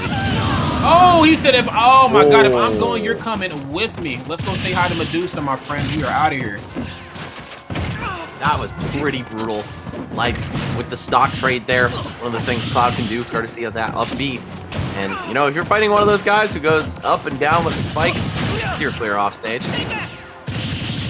Stay back. Exactly. Yeah, you said it, kid. That's right. Back up. Give me 50 feet. Cloud pretty good at doing that there with the up B out of shield. Okay. Another nair for your troubles. And yes, another up B. I'm loving this. Again, Pit, you know, up close, Pit is pretty dangerous. I mean, I think if anybody knows that, it's just certainly be both of these two players, but I think sometimes people kind of forget that Pit, down throw, up smash, down throw forward air. Those combos go for quite a bit of time, and then there's also side B you got to worry about. So I don't know if up B out of shield will handle side B the way it handles some of the other moves in Pit's toolkit, but still, the fact that that move exists is really good here in that matchup. Okay, rapid jab attacking us some nice damage, but Silver now susceptible to so many of Cloud's dangerous finishers. Up smash, dash attack, back air. They're all pretty close to killing at this point. And up smash certainly will kill at this point. Oh, yeah. Uh-oh. Oh. So an edge guard from Pit. Nice. Uses an extra jump. Get the back air, force Lights back off stage, but it's just not enough to force him into a truly compromising position. Oh, and you hang on the ledge too long. You pay the price. There it is. Limit Blade Beam taking game one in favor of Lights. Kind of looking risky there, though. Like, I was a little too close for comfort. Silver was down by an entire stock. Managed to bring it back to just one quick edge guard from victory. Yeah, Silver not looking quite as shiny there in that match as I remember, but that is just the first one of many to come. Again, this is best of 5, even though we haven't seen very many best of 5s here this evening. You know, we've seen a few best of 3s and I think some 3-1s, or excuse me, three game wins, and of course we've seen a couple 3-1s as well. But you know, again, Silver, you know, again, we've seen him play earlier. We've seen him play earlier in bracket 2 outside of top 8. Did very, very well, of course, in winners finals for a reason. But if there's ever a time to show up with this Pit, it's definitely now. And he almost tried to get it going a little bit. Like, I seen him trying to, you know, get up underneath Cloud's skin off stage, like do like one hit of neutral B. Of course, that resets him as they're trying to recover. Then, like, you know, forward air or back or whatever it is you're going to go for afterwards. But it just looks like Lights was certainly on the up and up about that. Used cross slash to cover himself. So let's see how this game goes. We went from having a character with a lot of kill power to one with virtually none. I would say negative kill power. Sheik just gives the opponent rage and makes it easier for them to kill her. Oh man, this character, so there's believers out there, right? Like, I think Void recently just announced that he isn't much of a believer anymore in Sheik. Kinda sucks to, like, beat your opponent down repeatedly in neutral and just not be able to finish off the stock. Maybe he was talking only Wi-Fi. Of course, I don't want to see Void completely retire this character if he's got some faith in her, but it is a really rough meta for her, man. Every character's got safe pressure in this game, unlike in Smash 4, where she really stood out from the pack because of that. And they're all doing a lot more damage with her. Oh yeah, I will agree with that 100%. Okay, a lot of nair out of shield here too, understanding the danger. Oh my God, the empty jump. What was about to happen there, the world may never know, but I would imagine there was another timeline where Lights did not cover themselves and Silver was able to turn it up a notch there, but here we go. Ooh, okay. Got the up air. Gonna have a little bit of trouble getting down. Sheik's juggles are quite incredible, but the thing is, all these hits have not resulted in much damage. And yeah, or now much we're gonna knockback either. Yeah, right? Like, we're gonna see Sheik really struggle to peel the stock back. Up smash, down smash, forward smash, bouncing fish. Really the only ways she has to get stock off. Aside from something real fringe like up B. Yeah, he's using his down special to cover himself in a couple of those moments where he might not be comfortable with dealing with it. Oh, no ledge trumpet to the back air. Maybe we try to bait it out a little bit. He's in a slightly better position, but not on that stock. That is just Sheik in a nutshell right there, guys. She'll win neutral so many times, build up all the damage she needs, and then just die at 107 to Pit's up air on a high ceiling stage. She's so light. But finally we see the down smash come through. Lights, he's still hanging in there. I cannot imagine what would have prompted him to pick this character after doing so well with Cloud, or like at least doing well with Cloud. But I don't know. Maybe he's just messing around. Last Wi-Fi tournament, why not? Oh, you're dead. Yeah. Damn. No bouncing fish to speak of. Yeah, didn't even try a Silver. No, really no, good it's here. gone. Yeah, that's what I'm saying. Yeah, Silver looking really good here. I'm wondering what maybe prompted the switch to Sheik. I mean, I like Sheik as a character. Shit, I was about to say, don't roll in again. I like Sheik as a character, but I mean, as much as I didn't like her in Smash 4, she didn't deserve this. You know what I'm saying? Like, Bale deserved what she got, but Sheik didn't deserve this. Come on. Nah, Sheik has always been a cool character, kind of a staple of Smash. Like, at this point, you know, she hasn't been in a game for 20 years, 25 years.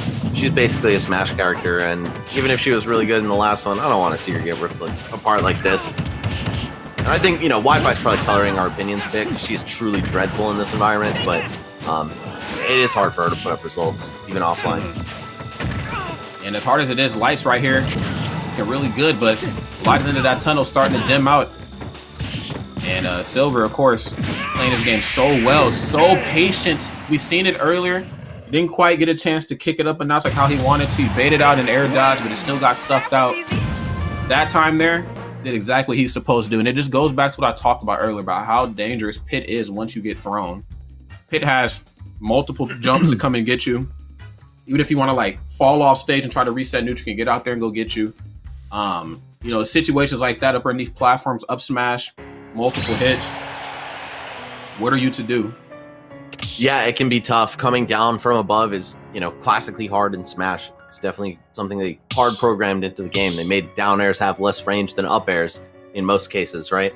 So just playing his positions properly, we're going to see Silver take a game on the Sheik. If I'm Lights, though, I'm not sticking with that character, man, because I don't want to take a trip to losers and have to win 2 sets of grands if first place is on my mind right now. I'd like to see the Cloud, but even more than that, I'd like to see the Zero Suit or the Palutena. I mean, really the Zero Suit being his tried and true main.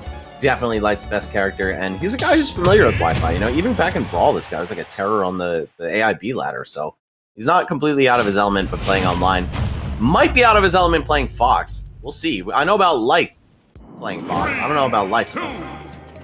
Yeah, I wouldn't switch it either. That's just me though. I mean, I don't know. It's tough sometimes, man, because like sometimes you'll get like that one game that's like, damn, it didn't go so well. But you're like, man, if I just really dig deeper that second, because we've seen that timeline happen before. Like you see a player dig even deeper the second game, it's like, dang, man, like that actually kind of worked for me. Maybe I just need to go a little bit more hard, but man, I don't know. Again, she didn't need that, man. She didn't deserve any of that. No. And Fox, you know, a little bit toned down from his Smash 4 iteration and certainly from Melee, but still a very strong character. A lot more kill power, and he brings that same combo speed game that Sheik has. I think this is a good switch. If you want to play that archetype of character right now, and I think that's what you need to take care of Silver's hit. Oh! Tech chase right into the up smash. Look at that. Nice and easy when you have some real firepower behind your hits. That's right. Courtesy of some great footwork and even a better read right there. Lights just knocking the light right out of Silver. Silver about to figure it out and quick here. Okay, again, Fox though. Star Fox characters, pretty easy characters to combo. Oh, great stall. Love that. He knew F Smash was coming. That could possibly have been enough to take that stock too. Ooh, the air dodge right behind Pit just to spare himself from that forward smash. Usually a panic option at the last second, but pretty tactical there by Lights. Probably knew he would get away with it. And now we're going to see how far he can take this lead. Of course, 110 plus. Fox does not have a lot of durability. He is the definitive blast cannon of Smash, or at least one of them. There we go, a down smash from Pit. Ridiculously strong and fast move. That'll take care of you real quick. Oh, yeah.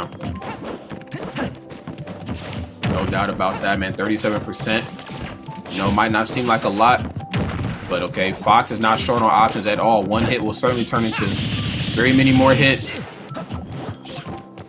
Okay, Silver's certainly trying to put a stop to all of that, but sheesh, I mean, he is just everywhere right now.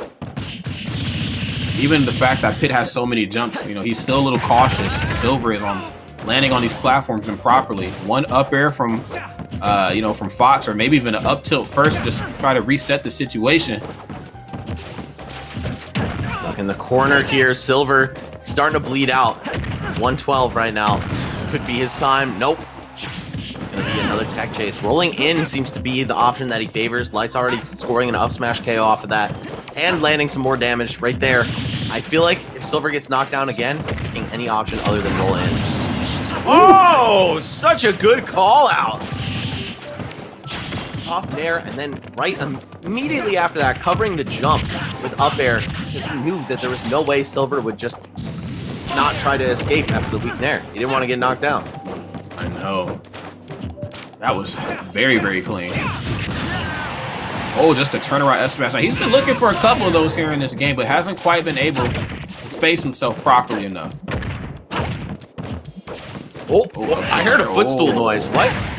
Yeah, I was going to say, what the heck was that about? No footstool to be found, though. Maybe it was the Phantom one. I don't know if it still makes that noise, but regardless, we've got Lights. I'm not going to say in a comfortable position, but in a good position. He is leading. He has an opportunity to put more damage on the board, and Fox is great at racking it up if he's able to win the neutral here, which this character's speed and frame data shouldn't be too hard. No, not at all. Oh, or you could just like the footwork, avoid it and shoot the gun. Yeah, that also works too. Most of the guns in this game pretty good. Oh, the Trump into nothing, into getting killed by drag down Nair down smash. Yeah, a little quicker on the draw right there.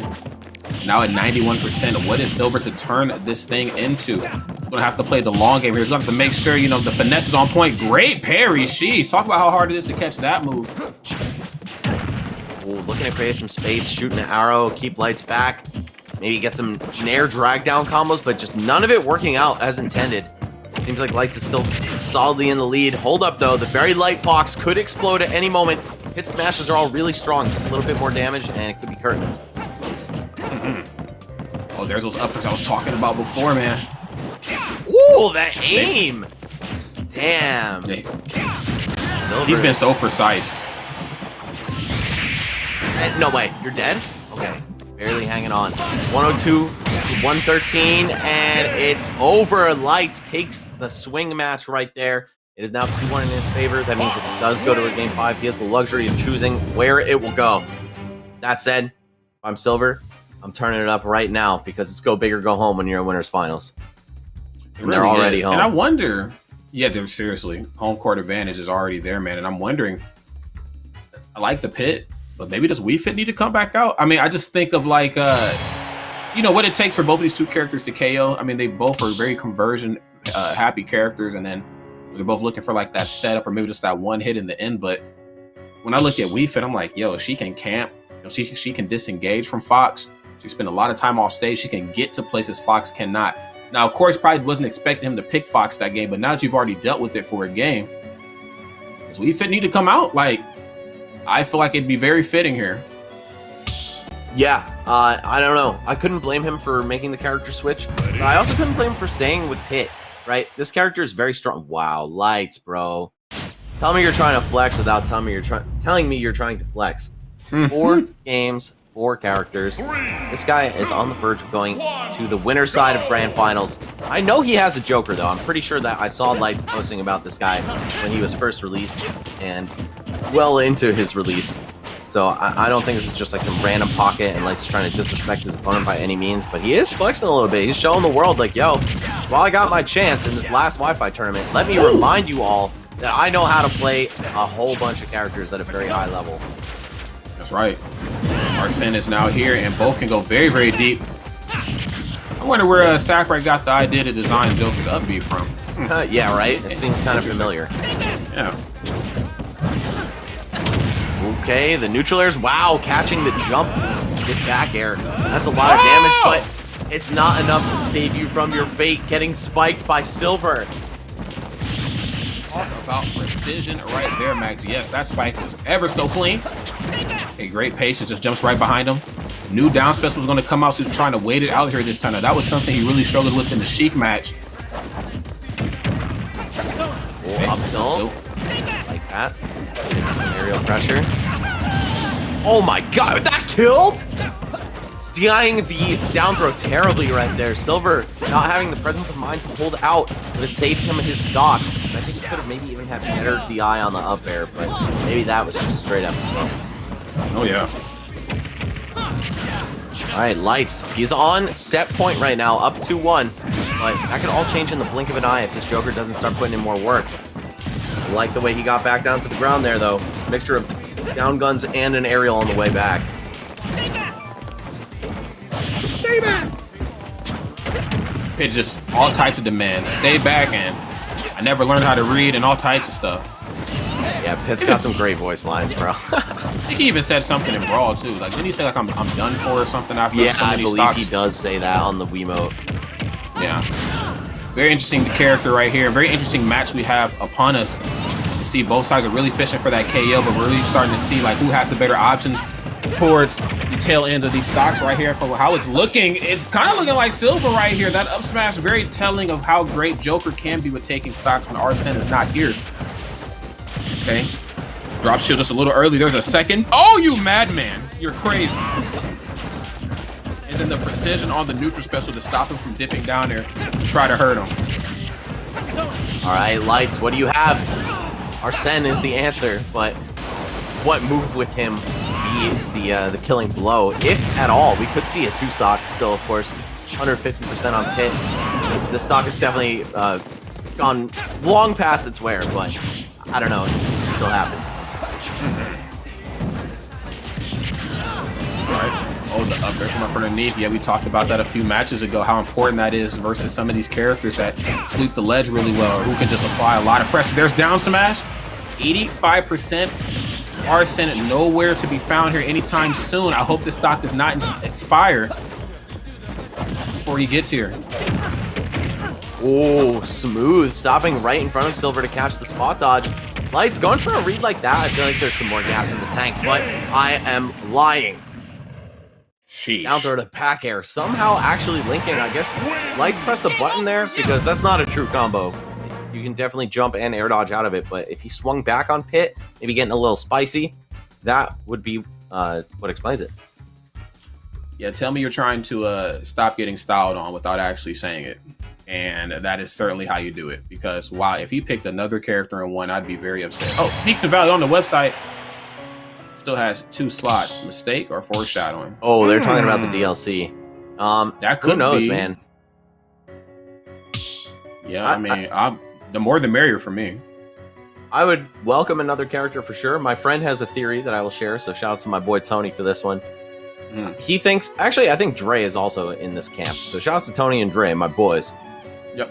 One or both of them came up with this idea that we're going to get another character, and then Waluigi is just going to be a bonus character. It's like, you know, why are we going to pay for Waluigi when you could just give him for free? And he's like Piranha Plant too. All right, I'd be down for another free one, definitely. We are same. After Byleth, we are in we're in deservance of another free character. But both of these two players right here, the furthest thing from free, which is why they find themselves here in winners of finals. Pit and Palutena, a matchup that canonically should not make sense, but yes, here it is, friends. Yeah, and Lights was playing this character earlier today, helped him get to the winners finals.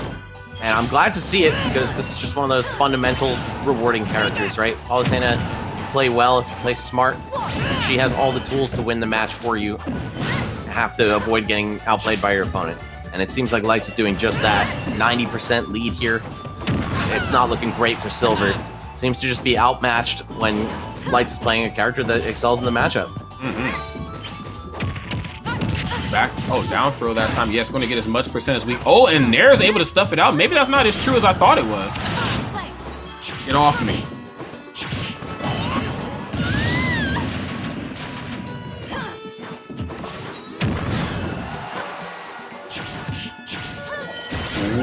Ooh, going all the way out there with the neutral air. Okay, Light saying, man, you may have nerfed this move, but you can't nerf me. I will go deep. I will get that kill even still. Drag down Nair, but yeah, it's going to get interrupted. And now Silver, man, he was getting cooked, and now he's the one doing the cooking. See what he's able to make of this. Down tilt into neutral air, keeps it going. All right. Back there to cover himself. He's back onto stage here. We're seeing just a slight shift here. I'm seeing more bow and I guess it's not bow and arrow, it's just arrow here for Pit. I'm seeing more arrow come out. Yeah, sword and arrow, I guess. However that works.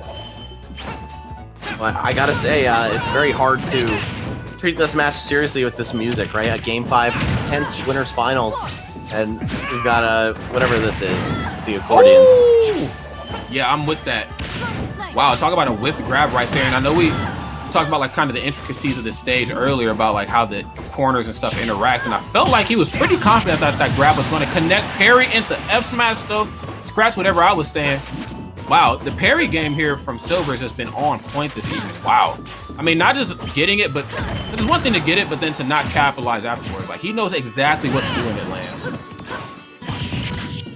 I feel like Lights just really wants to throw these back airs out. He knows it'll put Pit off stage and him in position to take more back airs and never return. But I think he's just forcing the issue a little bit too much. And Silver on the verge here of a winner's side grand finals appearance. Very scared air dodge right there by Lights. I think we're seeing the panic options come out. Almost eats a dunk. Man, this changed so much from the first stock, and it ends with Lights falling to losers. 3-2 to Silver. Beautifully played. The hit, man. Never changing the whole way. Lights trying to flex with 5 characters. Only 2 of them were capable of taking games. So I guess that is the price of flexing, bro. Yeah, that was, wow. Yeah, I don't know what to say about that one, man. Yeah, it hurts, man. Like, you know, you like seeing people, you know, flex the character range or whatever, because none of those characters are really like cut from the same cloth. Like, they're all pretty different. But sheesh, man, like Pit and Wii Fit, really, I mean, obviously just Pit there in that match, but that's enough to take you to grand finals, man. I'm telling you. Well, you know, some people play characters that resemble each other and share traits, and some players have 2 characters or 3 characters that cover each other's matchups very well and play very differently. Silver, I think, would be in the latter camp for sure. And we saw that, you know, he didn't even need to switch to the Wii Fit at all, but just having both options is really, really important. What if Wii Fit got smoked by everything Lights brought to the table? And he probably has experience fighting against Lights, being that they're both from the same region and also both avid online players in at least the last year and a half. Not sure about how much Silver was playing online or offline beforehand, but Lights always been a Wi-Fi player, and not in like a derogatory way. You know, he has always messed with Wi-Fi just to keep himself sharp. Yeah, Lights is looking really good here, but obviously could be looking much better. The Palutena wasn't bad. The Palutena was very smooth, but I just felt like there's a couple things. So one thing he was really good at doing that was proving that not all those combos, even if those like moderately low to mid percents are true for Pit, he was able to kind of narrow his way out of it. But for the most part, like when it came to like taking stocks, like I feel like when Explosive Flame wasn't connecting, when Explosive Flame wasn't like hitting off stage, I kind of put him in a weird spot. And at that point, Silver was like, okay, you aren't comfortable. Like, I kind of got you right where I want you. Yeah, I think Silver really just never let up at any point. He was playing his game as much as he possibly could, capitalizing on the mistakes from Lights. We saw a lot of those panic air dodges in, and that's just like a fatal flaw when you're fighting against someone who knows how to punish it. Either way, 3-2, great winners finals. We got to see a lot of characters, really thanks to Lights, but also the rarely played Pit at the hands of Silver, who is now sitting in grand finals. And we're going to see a little bit more of Lights after this next set. Of course, that is the loser semifinals, legit 24/7, maybe on Rob, who knows? And Crescendo, who has only shown Wolf so far today, but maybe he's got something else up his sleeve. Yeah, you know, the just everything earlier was looking really good. I'm just gonna preface that way. Like the Rob from Legit was like so smooth. I'm like, what is even the point of switching at this? I mean, if you got another character, fine, but if not, like, you know, Rob is certainly like on and offline, certainly strong enough to, well, I don't know if Rob is strong enough to win an offline major. I don't know if we've seen it quite yet, but it's quite possible with how everything's been going down, you know, coming off of online, but we shall see. In the meantime here, I want to give a quick plug to the Gaming Stadium. We're jazzed to have the Gaming Stadium as an event partner for Peaks and Valleys. The team at the Gaming Stadium are leaders online or in online esports tournaments and events. Check them out, tgs.gg. The Gaming Stadium, super dope company. I met them once or twice a couple years ago. They do really cool stuff. Not only partner with events, but they also host a tournament called the Pinnacle, and I think they host one other one as well. So be sure to check that out. Their work is certainly unmatched, rivaled by very few.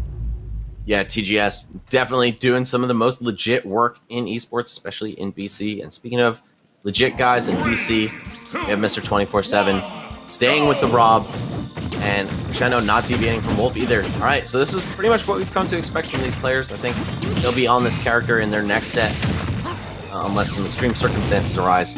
So I think Wolf got a lot of ammo against Rob, man. Yeah, off stage could get a little bit ugly, but guess what?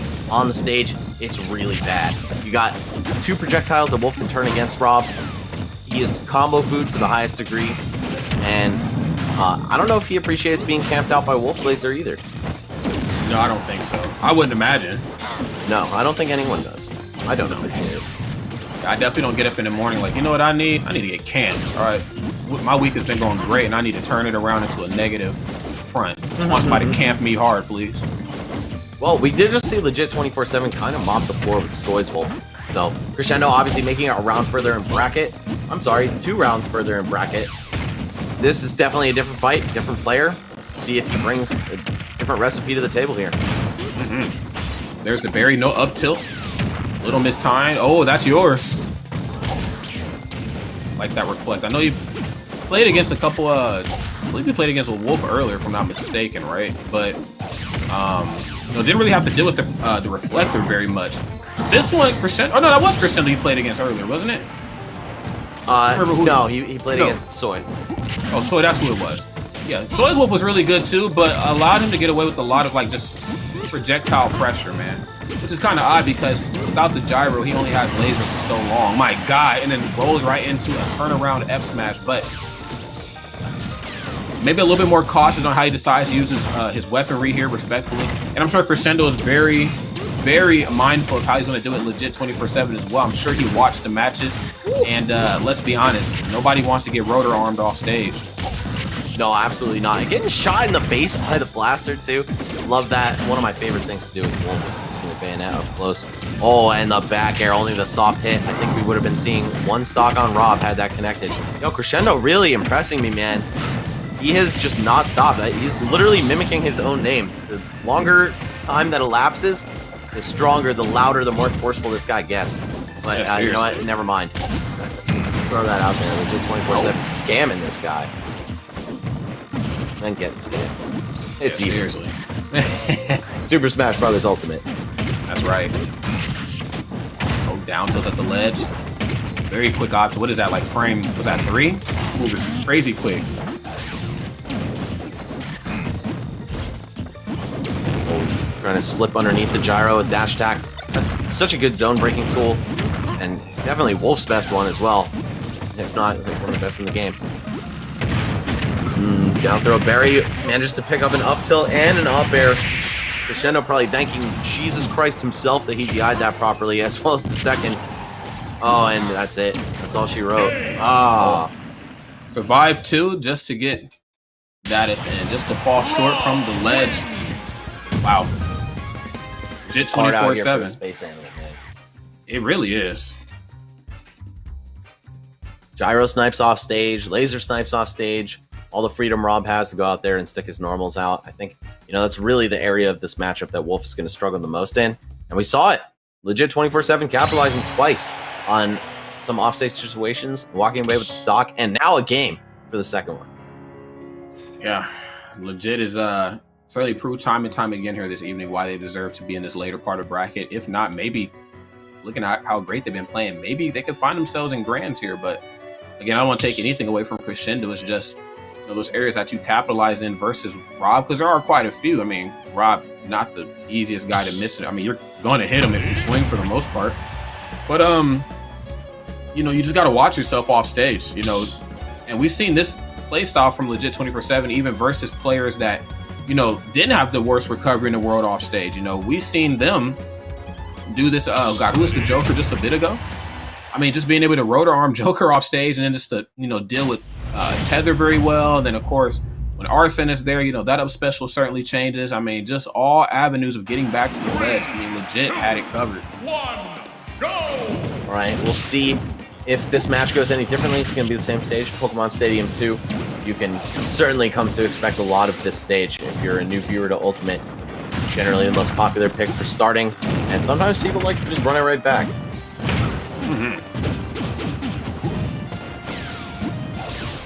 A little misposition there with both parties on their respective projectiles. Ooh. Hey, both a little hesitant on how they want to come in, and I get it. One false move in the neutral, excuse me, and you're going to eat a lot of percent. I do think that in Rob's behalf, you know, legit, maybe not quite as mindful. Oh my god, yeah, this is exactly what Crescendo's worried about. Oh, try to actually do it in place. Sneaky stuff and an even sneakier up smash right there from legit. Oh, wow. Wow, okay. And a quick response, as quick as you could get from Crescendo. Keeping it close. Stock 0 for each of them. But of course, legit 24/7, you cannot ignore that 1 next to his name on the scoreboard. If anyone's got to start turning it up, it is Crescendo. Oh, missing that forward air out of shield. That could have been a lot of damage. Instead, he's jumpless off stage. The gyro just getting eaten up by Wolf Flash. Excuse me, that happens? I guess so. Makes sense, but like it doesn't at the same time, you know what I'm saying? Alright. Gyro again, creating some distance. Oh!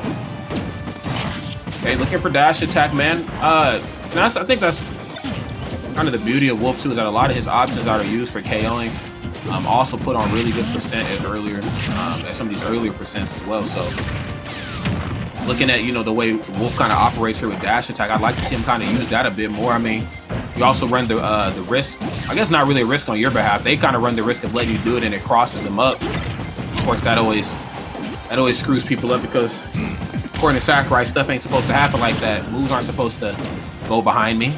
All right. Yeah, right. What's a cross up? Never heard of that. Ooh, what's a back air though? That does not seem like it functions as intended. Why is that move so strong?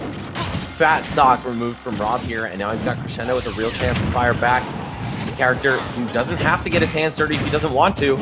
Speaking, of course, about Wolf, he has a great long-range game, especially against fellow zoners when he can send the projectiles back their way. Sheesh! Oh, the Shine combo is actually coming through this time. Sheesh, my goodness, and so is that back air in a major way. Okay. Oh. I'm not talking about back airs that cheat. Rob skills you almost just as strongly and also propels him forward to safety.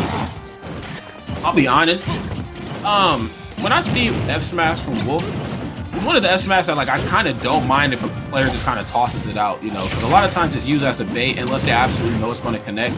But it also reminds me of like Pikachu's F smash. Like if it's spaced correctly, like there's not really going to be much you can do about to punish it. I mean, I'm sure there are options, but like the move is just that quick and just that demanding. It's like, yeah, I just let Wolf F smash. Cool.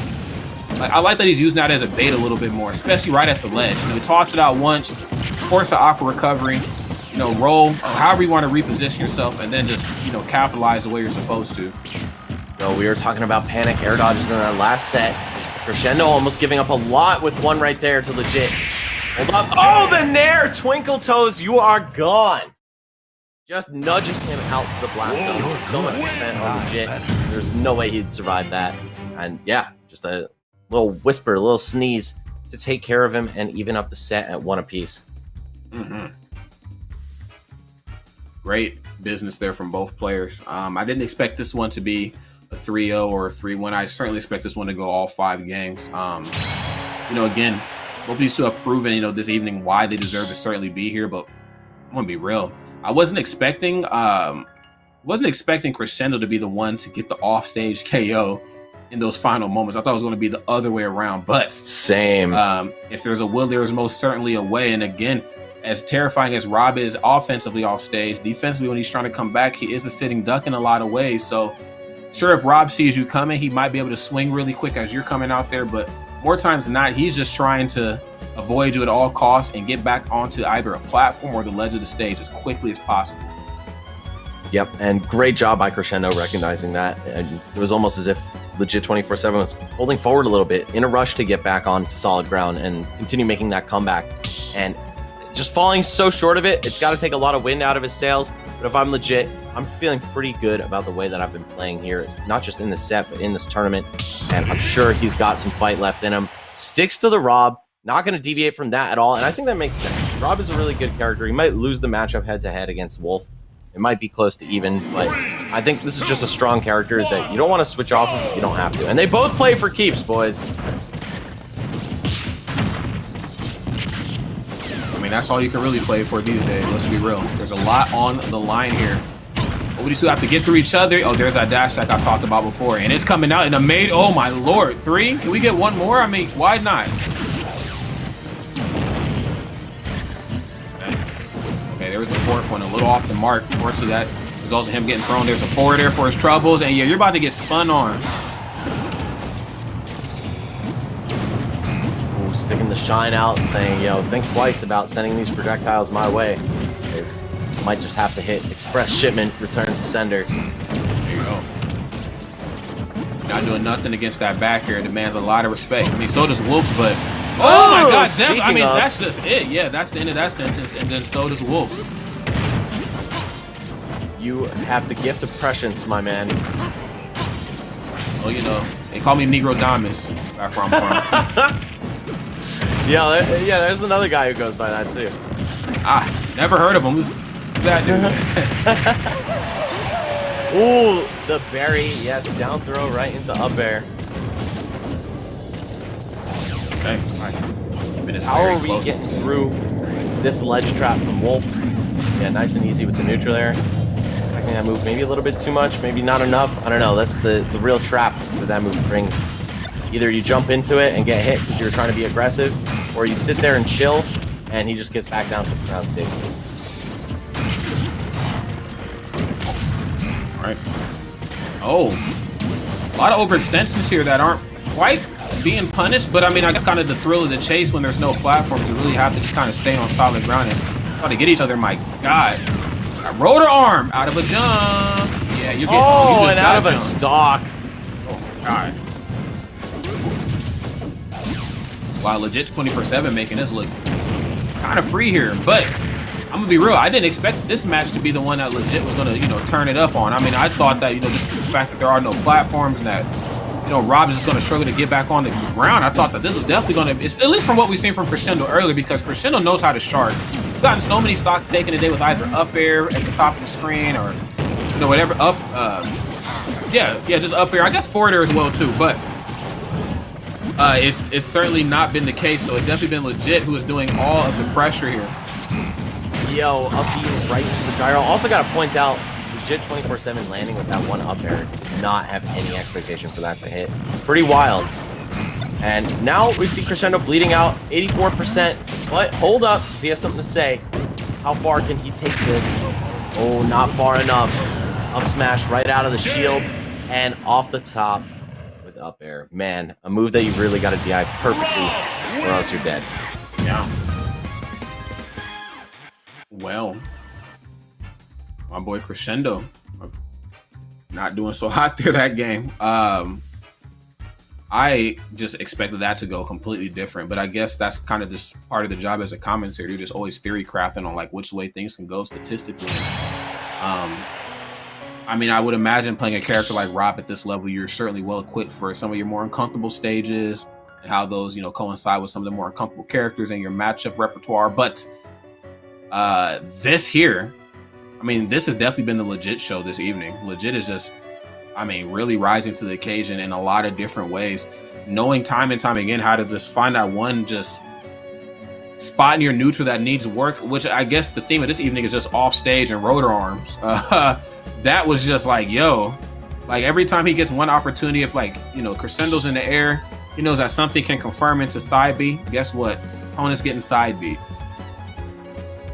Yeah, I think that's really been legit 24/7's calling card tonight, is just extremely dirty edge guards with the side B. He'll find a way to land it, and there's almost no way you survive that move. Your percent is north of 70 off the stage. It could get even worse, of course, if you get hit with a gyro first to push you a little closer to the blast zone. Rob is just one of those characters that he finds one hit and he does not stop. You have to be putting the pressure on him at all times. And Crescendo, I thought he was doing that at the beginning of game 3 when we saw him come out the gate with back air. Really strong start to things, but just could not keep it going for the duration of the match. Yeah, unfortunately not. Well, friends, get into this next one here. Now, legit 24/7 is up 2-1, but this is it's not a narrative that we're uncommon with. I mean, we've seen players, you know, go up 2 games and, you know, flub it in the end. I'm not trying to wish anything ill on legit, but I'm saying let's not close the book on Crescendo quite yet. Crescendo looking really good here. One great thing about both these two players is that they know how to keep it close. problem is that Legit just kind of has Crescendo's number and like exposing those weak points, and not really their neutral, but just their character design flaws. Like it has nothing to do with like how good they are particularly. It's just no matter how great you are, there's a good chance you're going to end up off stage. It's going to happen. That's why up Bs were invented. So let's see how well Crescendo plays around that here in this game. Tournament life is on the line. All right, it is dead even so far in the first minute of this match. Of course, that's not going to be the case forever, and we're going to see who exactly will pull ahead.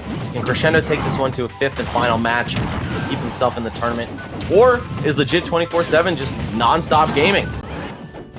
Oh, that was scary, and it's still scary for Legit. He's got to come back to the stage from a pretty high angle. All right, protects himself, goes low instead, and another roll behind to back throw. Crescendo's still not able to find the stock with it, though. It's a little bit stale. I think Rob would have lived that regardless. Maybe a few pummels were in order. Yeah, really struggling here right now.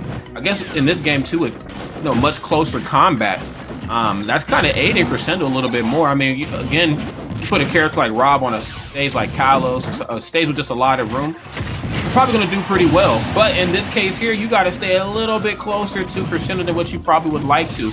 Now, Rob certainly has the tools to deal with Wolf up close, but not sure what Rob's going to do about Nair out of shield on Wolf's behalf, man. Yeah, you have a lot of safe pokes, but it's still just a good way for Wolf to get out of a bad spot, keep a hitbox protecting himself. And then, of course, he managed to land something juicy, like a landing forward air.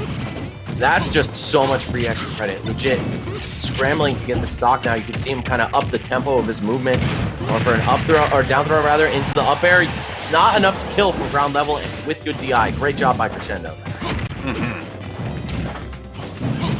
Okay, going low there. Goes for the falling upper, and I like that a lot. Again, we need that at the ledge to cover yourself. I think Side B was coming out and then tried to kind of mix it up a little bit because he knew that he was going to hold shield the whole time. Talk about situational awareness there. That was really good. Oh my Lord Jesus, we are in target practice, right? We're in target practice. Yeah, Rob definitely feels that way for some combo-oriented characters. Wolf, chief among them. He's got so many tools to handle this character from far away too. Either way, Legit. Oh yeah, firing back, quite literally. The strong laser gonna knock him out. North of 180% though, and Legit with that 112. What will he make of it is the question. Yes, only time will tell here. The fact that he doesn't have as much room to zone before is, I guess, it's almost a slight double-edged sword because it's not enough room to zone. If the opponent sees it coming, then I guess they're, I don't know. I mean, just to be that close in somebody's face, you're probably not gonna get a lot of opportunities to shoot projectiles. But then again, maybe that could be the no mix-up. Like, yeah, I know you weren't expecting that, and I'm just gonna toss it out anyway and reflect. Yeah, see. Oh, that shield almost either got poked or broke. I'm legit. I'm starting to sweat a little bit, man. Yeah, you're up a game, but Crescendo seems to be figuring this match out with every passing second. Only 68, 76%. Could very much make a clean breakaway and end this with a 2-stock, sending it to game 5. Legit has something to say about it, though. We'll see. Oh, throwing the back airs out, but neither of them going to connect. No, not at all. Oh, and Crescendo just foregoes the punish there. Yeah, I wonder what the answer is right now. I mean, Legit is really struggling, and it looks like, oh my God. He's off stage. You have got to capitalize now. Oh, wait. Rare miss, but second chance right here. Oh, and still alive after all that. Crescendo hanging on 150. All right, he's done. 70% down for Legit. What kind of insane skamats is he looking for? I feel a gyro into side B brewing up in his head. Of course, Crescendo's aware of that, and he's going to do everything in his power to stop it. Ooh, laser for laser. Good trade for Rob, but not considering the percents. You're going to be avoiding all damage at all costs right now. Back there's too slow. Wolf's just kill option is completely opened up here at these late percents, even on somebody as big as Rob. I mean, we've seen Nair just a couple matches, or just a match before, excuse me. Oh my God. No hitbox on that up. Oh my God, on that up special. Down smash could have quite certainly did it. Wow, there's going to be up smash there that time. I mean, he's been getting so much off of back here these last couple sets. I feel like it was going to be just, I don't know, something was going to happen sooner or later where that was going to stop him from being able to back here for free like that. And I guess he finally figured out that you have to get up underneath there that time to really make good use of it. Yeah, really great play there by Crescendo, adapting to the matchup, not throwing the bag when he had a pretty solid lead, just extends it, plays safe, and closes it out with one of Wolf's best kill options, that up smash. Just turns Wolf into a tiny ball at the beginning of it, very hard to hit him and interrupt it, and then suddenly you see massive hitboxes coming your way, and you're getting sent to the skies. Game 5 between Crescendo and Legit 24/7 now. What more could you ask for? One of the last Wi-Fi tournaments out there, guys. We'll soon be back in the safe, warm embrace of offline Smash Ultimate, but just, bear with us for now. The matches are still great, and I hope you're having a good time watching. Yes, and what better way to close out the online era than with us here at Peaks and Valleys. When Locust reached out to me, I don't even think, Locust and I have exchanged very, very many words, just in our time together in the community. But when he reached out, I was like, oh, this is serious. You know what I'm saying? Like, Locust is one of those players that usually just lets the game do the talking for him. But when Locust reaches out, you respond, So I was like, yeah, let's do this. And I'm with Max.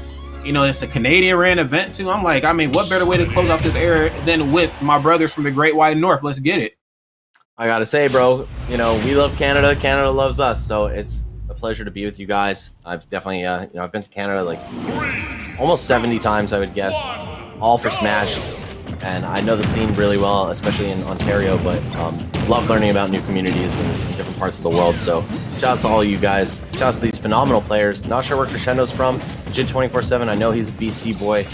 And yeah, just keep putting up the great gameplay, guys, and we'll keep the cast coming. There you go. And these two players right here are going to keep the action coming as well. See right here, Laser on a deck. Legit 24/7 opening up in a major way. Oh my goodness, in a major way. Oh my God, did it to you in your own dojo too. Home, in your own home court. Imagine just getting spun on. Oh, got the rolls back and forth from Legit, playing as if he is scared, even though he has this fat stock lead right now. I don't know, man. I still feel like Crescendo's got something to work with here. How far can he take it is the question. We are here on Lilac Cruise, greatest stage in the world. And I don't know, I think this is kind of an ugly stage for Wolf, so I can see why Legit picked it. But we also saw Crescendo, or maybe it was Soy's Wolf, riding the stage quite efficiently, so it might not interrupt his recovery as much as one would hope, if they're counter-performing here at least. Okay, up air looking pretty damn good here. Match is looking really good for Legit now. Oh, wow.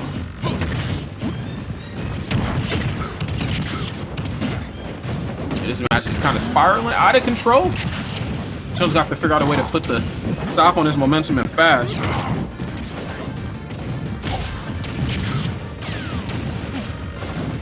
Oh, Laser's shooting right over his head, but I don't know, man. 150% stock down. Crescendo might just be going out with a whimper here in the loser semifinals. Would be a shame after his great gameplay throughout this set and earlier in the tournament, of course. Oh, looking for up smash. Yeah, that's a sign of desperation right there. Throwing the raw kill moves out. Wolf is one of those characters that has to finesse an opportunity to do that. You can't just throw it out all willy-nilly. Yeah, it's tough. I mean, the way Legit kind of opened this match with like 18 nairs in a row is kind of very telling on how this match is probably going to wrap up. Lands with nair back throw. That's right.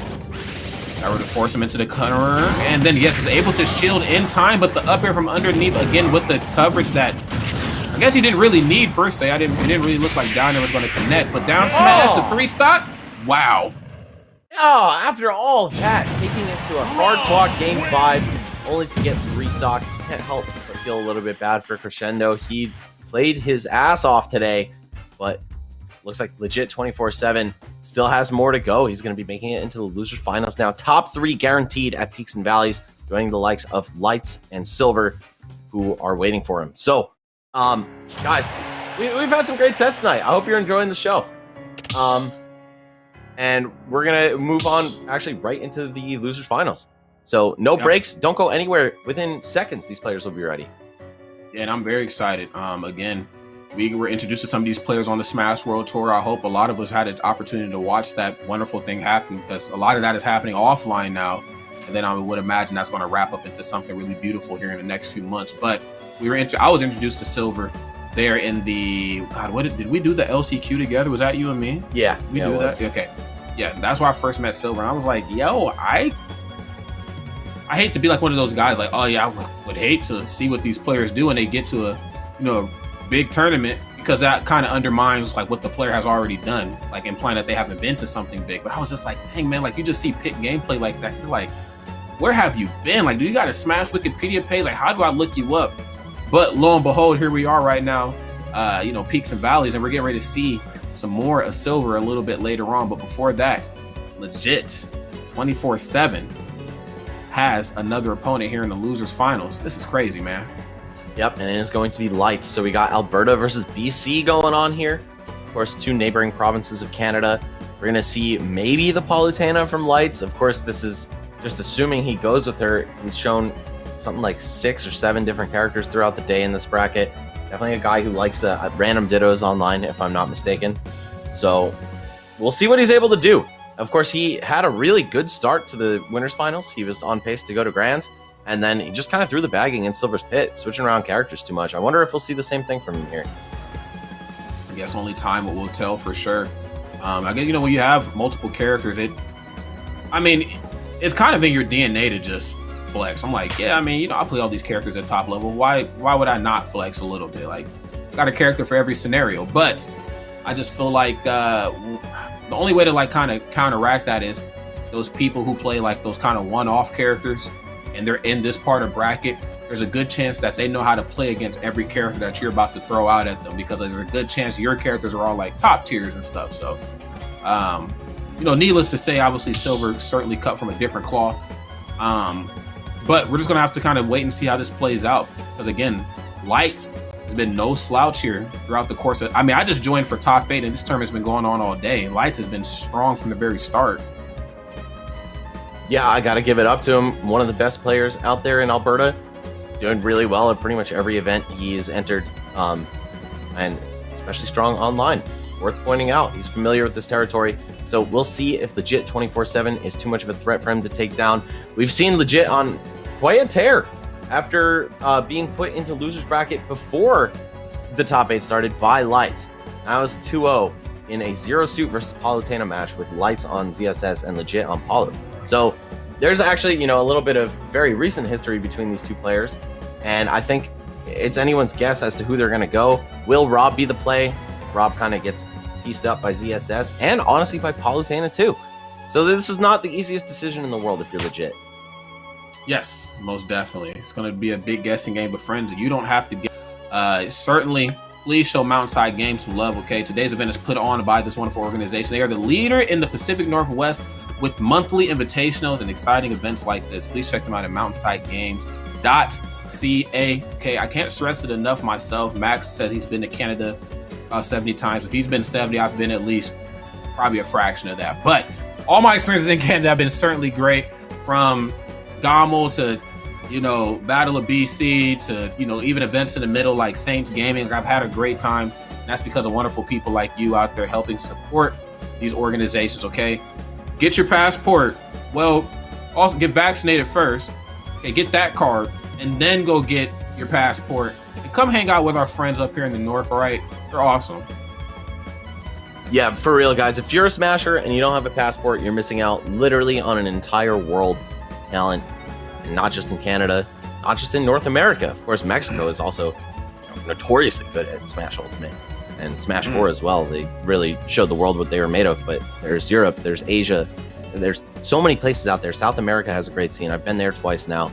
Tournaments in Brazil. I would very strongly recommend it. And you know what? Even if you go 0-2 and bluster out super hard at the tournament, guess what? You got a whole new city to explore, whole new culture to absorb. And I just can't recommend it enough. Either way, looks like we are kicking it off with Lights and Legit 24/7.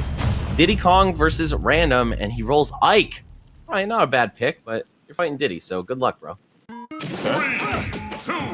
And KK is out tonight. It is Saturday, my friends. Okay, rest assured, everybody at the KK concert has been vaxxed. That's why they're able to stand that close. All right. Oh, okay. I was like, I feel like he's gonna try to spike this, but Ether, one of the tougher up specials to deal with, man. Like somewhere in that stratosphere with King K. Rule and the other characters with crazy up B systems like that. Yep. You do have one really easy way to edge guard it though, and that's to just get right on top of Ike and spike him. Diddy Kong's certainly capable of it.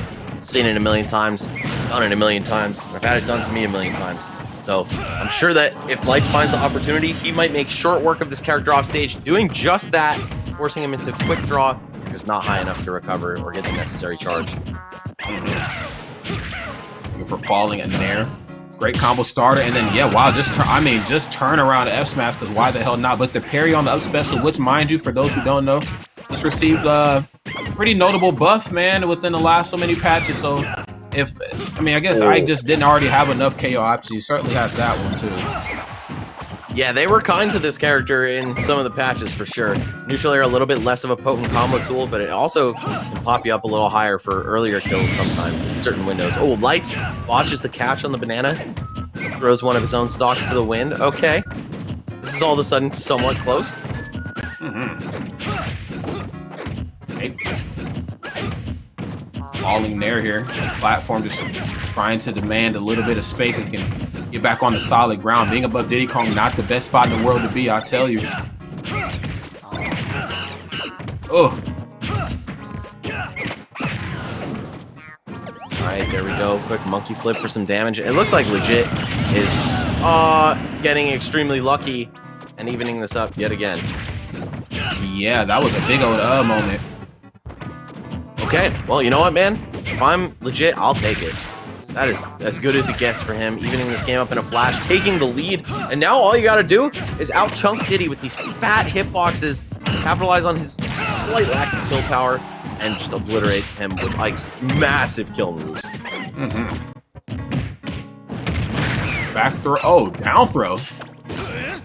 Oh! Yeah, imagine though. Oh, listen, man. I was scared. I was like, yo, he might actually roll into that.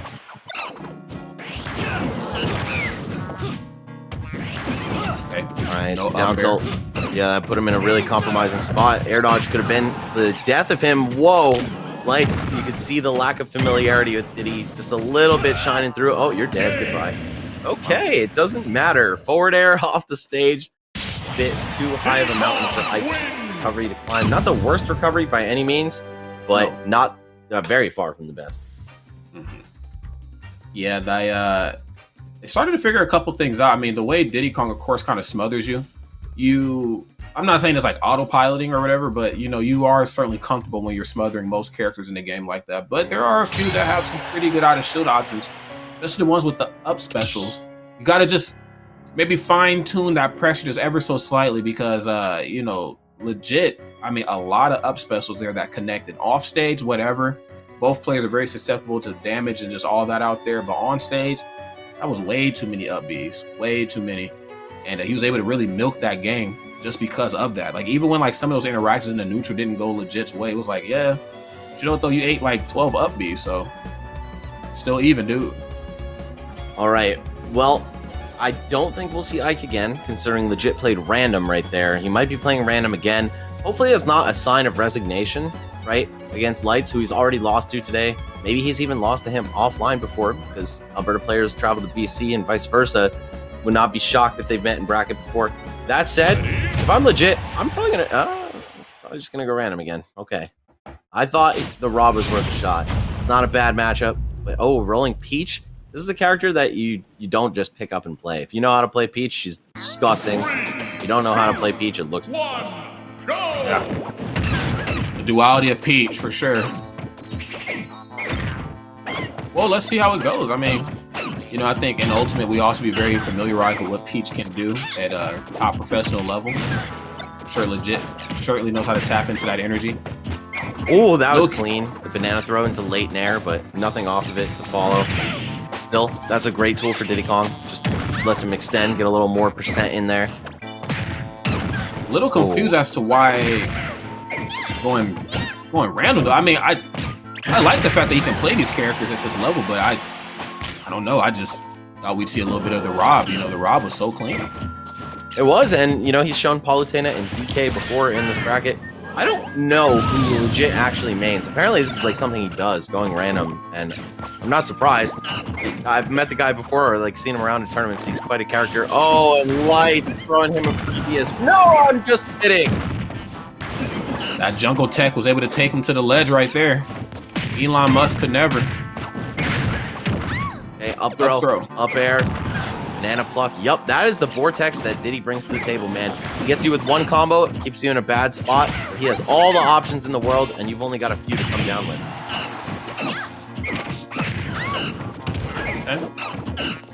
Flip. Doc has gone on long enough. Gets the down tilt right into the upper. Still not enough to get the job done. Peach does have some KO options, but they are, oh my god. I mean, they're not the most traditional KO options in the world, but looking at how well Light's playing, but not just on stage, but also off stage too. I mean, pretty much coming back, I mean, pressure free. No down airs at the ledge, no nair in the corner of the stage, nothing, just, you know, coming back scot-free.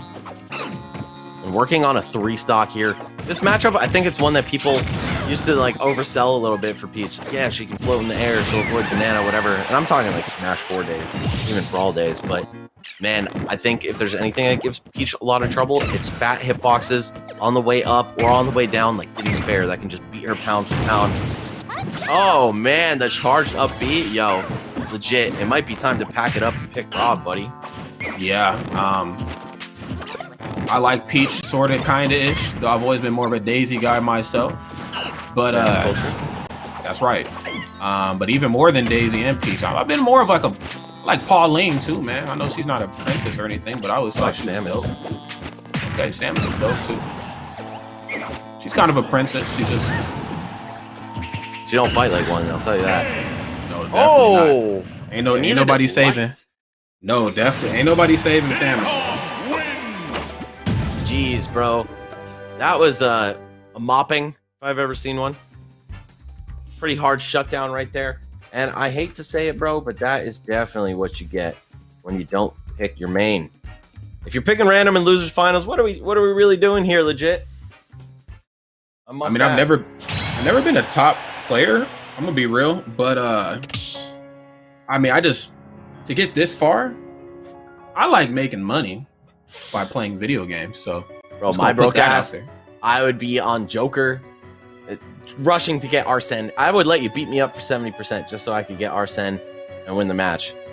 Yeah. But hey, man, if legit is doing this and he's hard committed to it, I can't fault him. Rock it out with that random. Go ahead and get 3rd place, man. Bronze medal looks great on you. There you go. If you like it, I love it. That's what we say back at home. So, strange, but I am. I guess I'm still learning. I mean, you know, we did that one tournament.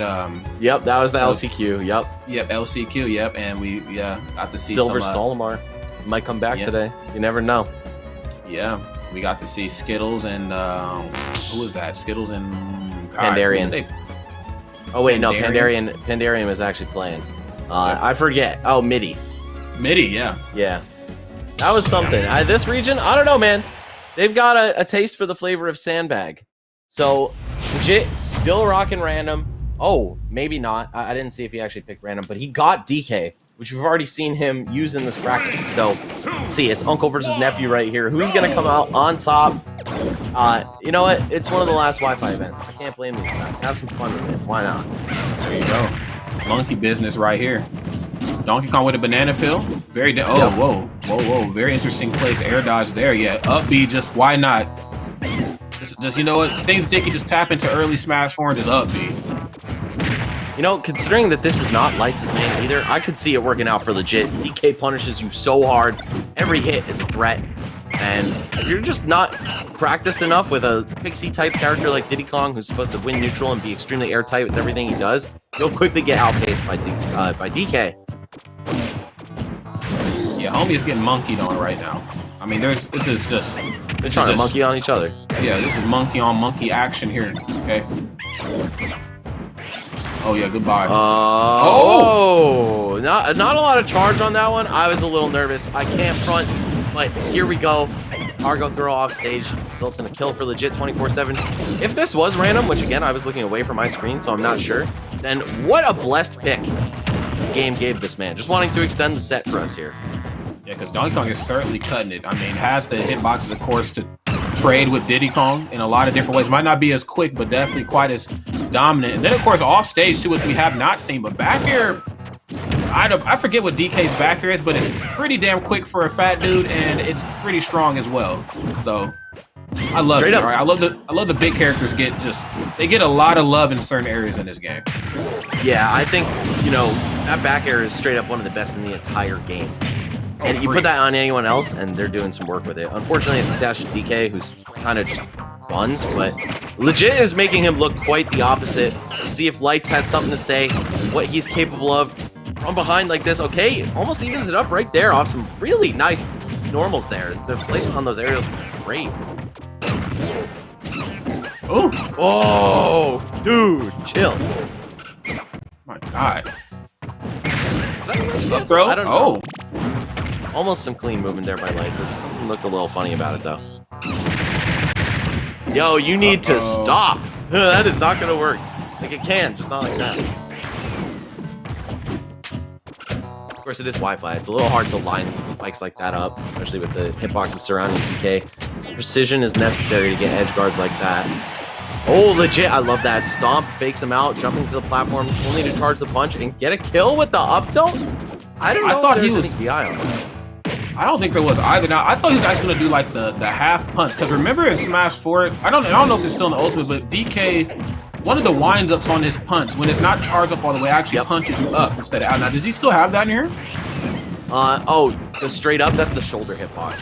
Is that the shoulder? Okay. Yeah, but then like there's the 9 wind in the other games, which like if you don't charge it all the way, it's actually stronger at 9 winds. And this game, I believe he caps out at 12, so I think the 10 and 11 wind are the strongest ones. But don't quote me on that, because I'm not 100% in tune with how that move has changed. Okay, yeah, see, I got my DK lore a little mix up. We had a story arc where like DK Will was just in the Midwest all the time, and I got very familiarized with getting my ass beat by Donkey Kong. But that's neither here nor there, because this Donkey Kong is doing all the ass beating here. Oh, looking to bust up the shield. We haven't seen much of that, but that is certainly a threat here for poor little Diddy Kong. Ooh, caught up in the up B, almost dying to that. When that move works, it kills you really early. The problem is just that you fall out so easily. 213 on DK, barely micro spacing around that giant punch, and we're gonna see Lights actually pick up a kill here. He's trailing by so much damage though. Against the likes of DK, it's gonna be really hard to make this comeback. You gotta either spike him or just play the best neutral of your life for a minute straight. Which to play Diddy Kong at this level, I would imagine it's not impossible, but you need a little bit more shield versus Donkey Kong to really be dealing with him, and that is certainly going to be enough right there. Legit 24/7, legit just went random here. Put himself a point on the board. I don't know what to make of this, but I think the game just wanted us to keep watching Losers Finals before we move on to Grands. Like, just give Legit some hope. Give him a character he actually plays. Again, not sure if it was actually random. But, you know what? Thinking back, I think Legit actually plays the black DK, so maybe he wouldn't have selected green. Maybe I'm looking too far into it. We'll see, we'll see. If he doesn't pull his cursor back and it's still random, then that was indeed a lucky roll. I'm out all the black costumes in this game, okay? Y'all should know that. Happy Juneteenth, homies. Yo, happy Juneteenth, baby! That's right. Pick them black Yes, costumes. Let them know, Max. Max is invited to the cookout. We're trading Tiger Woods, and we're getting Max. So, bro, how about Tory Lanez? Yeah, you can have him too. I'm sure Canada probably would be down for that. I think I speak for all. I don't think they want him either, man. Yeah, there you go. I think I speak for all the candidates. I'll give Tory Lanez and Tiger Woods to our mothers from our brothers from another mother, and I will definitely take Max in return. Hey man, that's a fair trade. Max is coming home. Yes, sir. I brought my plate, bro. That's right. Gotta get you a draft. We'll get you a draft day hat. Yo, dude, shout out to Dave Chappelle. 3, 2, 1. We gotta run one of those for Smash. That'd be hilarious. Anyway, here we are. It is game number 4 of the Losers Finals. Okay, never mind. There's no way this man random green DK twice in a row. So he definitely picked the character. Definitely sticking with the character. So let's see if he can get a win with the character. And I'm not talking about one game like he just did there. I'm talking about the whole set. Lights has now had a match to adapt to DK versus Diddy, start figuring things out, and also fight legit at maybe not necessarily his full strength, but much stronger than he was when he was on the random. That's right. You have to be precise here, because even though DK is not as fast as Diddy Kong, you know, again, some of these hitboxes at these percents, you just cannot afford to trade. I mean, even at 40%, I mean, trading with Donkey Kong's up B, that throws you a moderate amount from the ledge of the stage, which is enough time for DK to get down there and just, you know, back air or do whatever he wants. Great. I don't know if that was DI right there. Donkey Kong's just a whole lot of man. What the heck? He is. Oh, okay. Throwing that up B. You know what? I'm not sure if you can or can't reverse DK's up B from standing. I have a lot of trouble getting it the way I want out of shield sometimes, but I've also played not as much DK as this guy, so I don't know if that was an input error or just a limitation on the character. Either way, we've got a pretty nice start here from Lights. The stock lead, absolutely huge for him here because it forces Legit to approach and just keep running into DK, or Diddy's forward airs and bananas and down tilts repeatedly. That damage is going to rack up quickly, even if he has trouble killing. Oh, yeah. Get an attack off the ledge, and that spin to win should. Okay, it didn't look like it was going to KO at first. I'm going to keep it real, but it definitely did its job right there. At 68, 79%. Still not a terrible position to be in. Rage is right around the... Well, Rage is kind of already here. But also, you know, the punch is certainly built up too, which has shown he does not mind throwing out. Oh, banana into nothing. Okay. I feel like Lights could have maybe hit the attack a little bit faster and walked away with some more damage, but it doesn't matter. Finds the stock either way. That, I think, was just an error on Legit's part. Dipping a little bit too low. DK, not known for his vertical recovery by any means. Oh, yo, he definitely wanted the Dakpo combo right there. I think Dakpo is the original purveyor of that one. The banana into down air, into up B, and then the explosion to end it all off. It's like 60 damage or something ridiculous.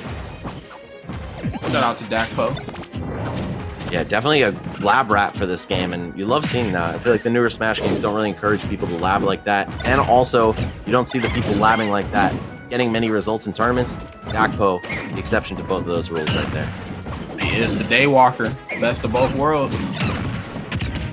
Okay. Ooh, catches the banana and hits the forward air at the same time. Yup, keeps the damage coming. Okay, Lights pushing DK to the brink of extinction here. Uh-oh. Okay. Kongs are an endangered species, and there can only be one. These Kongs are Konging, but I told you he doesn't mind throwing that punch, and this is actually a good spot for him to be in. Watch how you interact with this big green 8. Uh-oh. He's got the banana now, too, but he is off stage. All right, Legit. Back to the wall here. What's he going to do? Okay. Throws the banana, but Lights was in the air, so he's going to get away with it. No trip. Oh! Balls on this man. Yeah. How do you play with balls that big? I don't get it. Yeah, for real. Gotta get in the way of your controller wire or something. Oh, wow. Okay, great landing, too. I thought he was actually going to go right for the back here, especially as he was down specialing. Rod Pop Quiz, are we getting 5 games? No. Nope. Oh, wait a minute. Wait, I failed. I failed, Max. I failed, Professor Max. Can I get a retake? Oh, okay, that's it. Yeah, you were right. You passed, man. It was a trick question. I knew the whole time. Diddy Kong wins. I sleep in everybody else's class, but I make sure to stay awake in Max's. That's true. Stay up all night gaming and then save just enough energy to pay attention to my lecture. That said, guys, that is going to be that for Losers Finals. It's going to be 3-1 in favor of Lights, formerly known as King Chris, if you're a little bit late to the party. That was actually his tag back in Brawl. I'm pretty sure it was Lights. And he was a menace on the All Brawl ladder. This guy's been around for a long time, and he's not even that old. So he was like super baby back in Brawl when I was first introduced to this guy. But either way, we are moving right along into the grand finals, where we'll see my man Lights going up against Silver. So it's most likely to be something like Diddy or Palu or Zero Suit versus Pit or Wii Fit Trainer. And that question will be answered along with many others about how the set will go in just a few minutes as we're cutting to one final break for the night. Catch you guys in a very small amount of time, I promise. And this is Smash Talk. I don't play with items. I don't know. I can't name an item. No. Let me know if you hear me.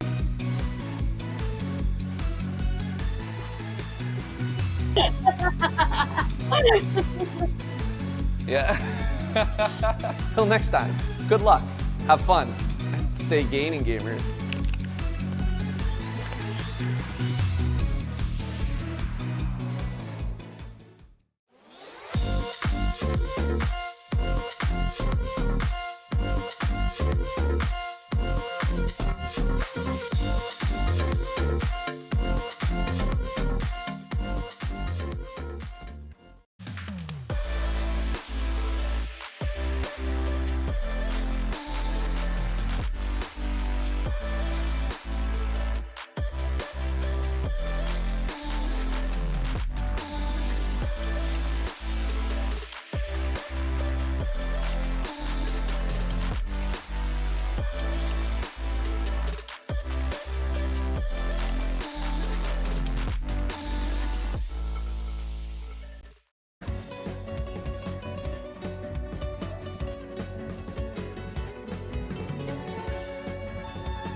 Welcome back, everybody. Peaks and Valleys, the Wi-Fi tournament. We are heading into grand finals, and we are not stopping. Max, we have the rematch between Silver and Lights.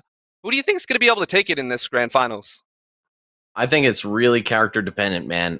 If I'm Silver, I'm sticking with the pit that got me to the winner side of things here. And if I'm Lights, I don't know what I'm going to do. Like, he won the first game of winners finals with Cloud, but by the skin of his teeth and with a lucky stock trade. And then he also brought I forget who else he got a win with, but he played 5 different characters in winners finals, right? So just pick the ones that won.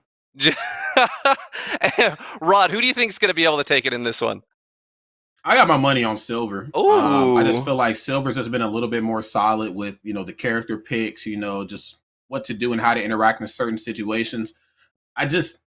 There is a thing of playing too many characters and just having too much variety. I just think that, when you have come this far as one-off and weird as characters like Pit and Wii Fit are, you certainly know what you're doing. We've seen it on the World Tour, and I'm sure he's tapping back into that energy here. Well, guys, let's take that energy and keep it going. Grand Finals is here, and we are ready to go. Let's get it. Yeah, so just looking at the results on Smash EG of Winners Finals, it was Cloud and Fox that got Lights some wins here. And then he lost Sheik, Joker, and Palutena. So, wow, all right, looks like it's straight down to business. Zero Suit Samus coming out. This is the tried and true, the real main for Lights. This is how he made a name for himself, and it's how he may end up claiming the Peaks and Valleys Grand Finals for himself. Well, let's see how it plays right here, friend. For those of you who don't know how Grand Finals works, the side that is on winners, I believe, is Silver. And so Silver has 2 sets here to toss around. Lights, unfortunately, only has 1. So Lights loses here and the tournament's over. Gotta beat Silver twice. Certainly a daunting task, but these two have certainly made it this far for a reason. Great neutral special right there to cover himself from above, though I'm not exactly sure what Lights could have did from above up there. Oh, the up tilt, only 1 hit, and it results in a knockdown into jab. Jeez, okay, very cool stuff from Silver there. Great recognition and knowledge of his character. I don't think I would have hit anything off of that up tilt. No, me neither. That's because I don't play Pit. That's because you like to win. No, I think Pit's actually kind of got it in this game, man. Might be one of the more underrated members of the cast. I don't know. We'll see. Silver so far has definitely impressed me with this character. Not just here at Peaks and Valleys, but at the last Peaks and Valleys, as well as the Smash World Tour, where he won the last chance qualifier with this character. Yeah, we will most certainly have to see. The way this match is going right now, Lights is looking really good. I mean, showing him, too, that I don't have an issue going super deep. Zero Suit, a character who can go super deep as well. Hit so many jumps, an up B that reaches really, really far from the deepest of blast zones. Oh, he never learned how to read, though, and that is going to give Lights the first stock here. And you know what, man? I'm strapping in for 2 sets, because if Lights is going ZSS, that means he's all about the business right now. He has incredible results with this character. We'll see if it pays off. Fortunately, Pit did not learn how to read. I wonder whose idea it is to just, yeah, you know what, he needs to say something. Yeah, how about I just never learn how to... Now, is that canon to Kid Icarus? I've never actually played those. I think so. Okay, I think it is, yeah. It's a reference. Oh, yo! Lights getting pieced up by the Pit here. Some of the best low percent combos out there. He's got a great down throw. Down tilt recently buffed, sending a more favorable angle for combos. But, Zero Suit has those in spades as well. Seeing the up airs, the forward airs come out, not leaving this guy alone. Trying to smother him with some superior frame data, even though Pit's got the range advantage. There you go. Doing it very well, too. Both players not allowing each other to, move an inch in the neutral above them. Great up smash. Oh, what the? Whoa. What the heck? Yo, 102 after the hit, bro. And all the hits didn't even connect. I mean, good lord. Oh, you know what? Up B is going to get it done. And that one looked like Silver actually survived, so kind of surprised to see him die there. Oh, wow. I like that empty jump right in place. And yes, up tilt, one of ZSS's quicker options. As if she needed to be any faster. Up tilt comes out pretty quick up close. Okay, no side special for you there that time. Silver's going to have to make a play. He's going to have to make it very quick. There. Oh, forward air. Oh, and then, yes, so good at trying to answer. He knows ZSS is going to spend a lot of the match jumping around you. Not just jumping, but jumping around you. If you have moves that anti-air very well, toss them out. Oh, yo, Silver, though, starting to pull ahead ever so slightly. Almost stuffing that flip kick. But wait, a forward smash. One of the most insanely strong moves in the game for no reason. And that's going to be game one for Silver, saying, yo, Zero Suit or no Zero Suit, I've got your number right now in this tournament. I've always loved Pit's footwork. I even felt like back in Smash 4, like one of the things that made Pit even like remotely viable. I mean, I guess outside of like putting on damage, is the fact that Pit just has really good footwork. And the fact he was able to run out the way he was and then come directly back in. Now, obviously, a tether character, sure, that's what you're supposed to do, kind of bait them out to grab it. But Pit can actually do that, like, versus a lot of characters in the cast. Like, they use that type of method to just, oh, you dash grab me, you know, or maybe your standing grab is just super laggy. I'm going to run out, punish that extension, you know, come back in, do what I got to do. So that was really great by Silver. Yeah, some clean gameplay, clutching up at the right moments too, and just knowing that Zero Suit, as fast and strong as she may be, she is also very light, kind of a glass cannon character like Fox, how we mentioned earlier, and I think Pit can really capitalize on that. He's got great kill power on a lot of moves, namely those smash attacks, and we saw that take full effect in game one of this set. It's going to be Yoshi's story, though, a stage that is great for characters with ladder combos. Zero Suit, not exactly the most dangerous ones anymore. Of course, in Smash 4, they would wipe you off the board at some inhuman percents. It's still something that she can do in this game, and she'll have an easier time courtesy of these key platforms, and also ceiling that's not as high as something like Battlefield. Oh, yeah. The high ceiling or not here, both of these two right here just going pound for pound in some of these blows. I mean, this match opened up in a very explosive way for Silver. Lights, though, answer back ever so slightly down. And throw. I didn't know that was a... I just learned something new. Yeah, see, that's what I'm talking about. Just the double run out, come back in. Yeah, I know you're going to try to go for flip kick or maybe try to down air here really hard in place. The minute it lands, I got you. But land on top of this, I dare you. Some smashes are going to steal another stock here for Silver. Oh, looking for the runoff, drag down nair. That could have been some nice damage for Silver, who is already in control of this match. Oh, Lights almost taking him out with the side B, one of Zero Suit's strongest moves, and also a massive hitbox. Kind of lucky for Silver to get away with that one. But it looks like he's not letting up at all. Still in the driver's seat of this match. Takes a side B, snipes out the second one. Oh, and finally goes out to forward air. Yup, this stage, not the biggest blast zones out there. Survivability a bit limited. That's right. Again, another side special force troubles to open up 18% here. Mind you, you got to watch how you jump up off this ledge. You do have multiple jumps, but okay, I got options to cover that. No grab, back throw, no down throw. Yeah, looking for a combo that just wasn't there. Down air into jab. Unfortunately, the last hit not connecting. Some really tough breaks for Silver in positions that look like they're about to be great for him. Okay, still, both parties doing a good job of putting on percent at least. Oh, wow. Imagine, though. Rare miss that on probably this would have match. killed. Yeah, it's definitely. DSS just a little too light without that suit. Oh, yo, that was cute, using the side B to snap right to the ledge. Trump attempt, not going to pan out, but still. Gotta love the sauce that Silver's bringing to the table here, man. How are you getting this kill? You have forward throw, you have your smashes, back air, now up air also becoming a very legitimate kill option for Pit as of his most recent buff. Oh, yeah. Without a doubt, man. Down there from above here, just demanding to get back onto solid ground and fast. Something that Zia says I feel like is not quite used to. I mean, you know, when you give her platforms, she's pretty much home sweet home. Like, she's a kid on the playground. But, you know, Pit just has, again, the ability to just be everywhere while ZSS is, you know, jumping around on these platforms and really trying to get her neutral going. Oh, yeah, you're not back airing me, homie. We seen that one coming a mile away. Ooh, the block? No. Still getting hit, and the Zare almost killing. Oh, man. Silver needs to put some extra credit up real soon, or else it's just as good for Lights. Oh, I like the curvature on the arrow, but I even more enjoyed Lights' movement there to avoid it. And I'm actually like... Go on. I was going to say, I'm actually a little worried for Lights here because, you know, every time you miss, now obviously Lights is top professional, both of these two players are, but every time you miss after getting hit with neutral special, I'm actually kind of worried that, you know, they're going to get caught mashing or press a button incorrectly, you know what I mean? Yeah, sure.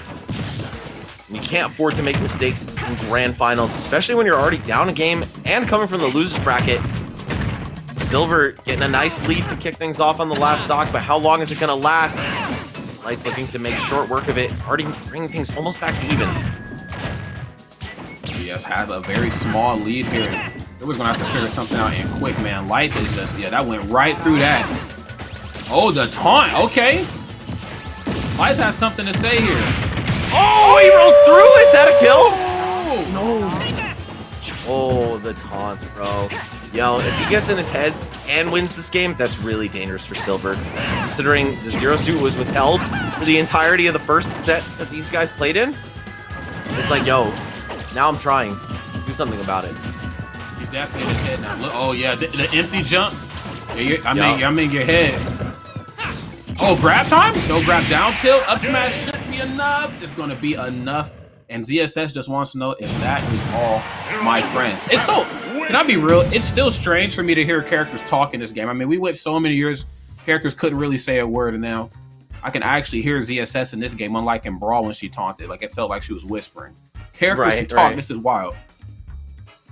Yeah, they're definitely pretty vocal in the newer games. But that said, that was a statement on the part of Light.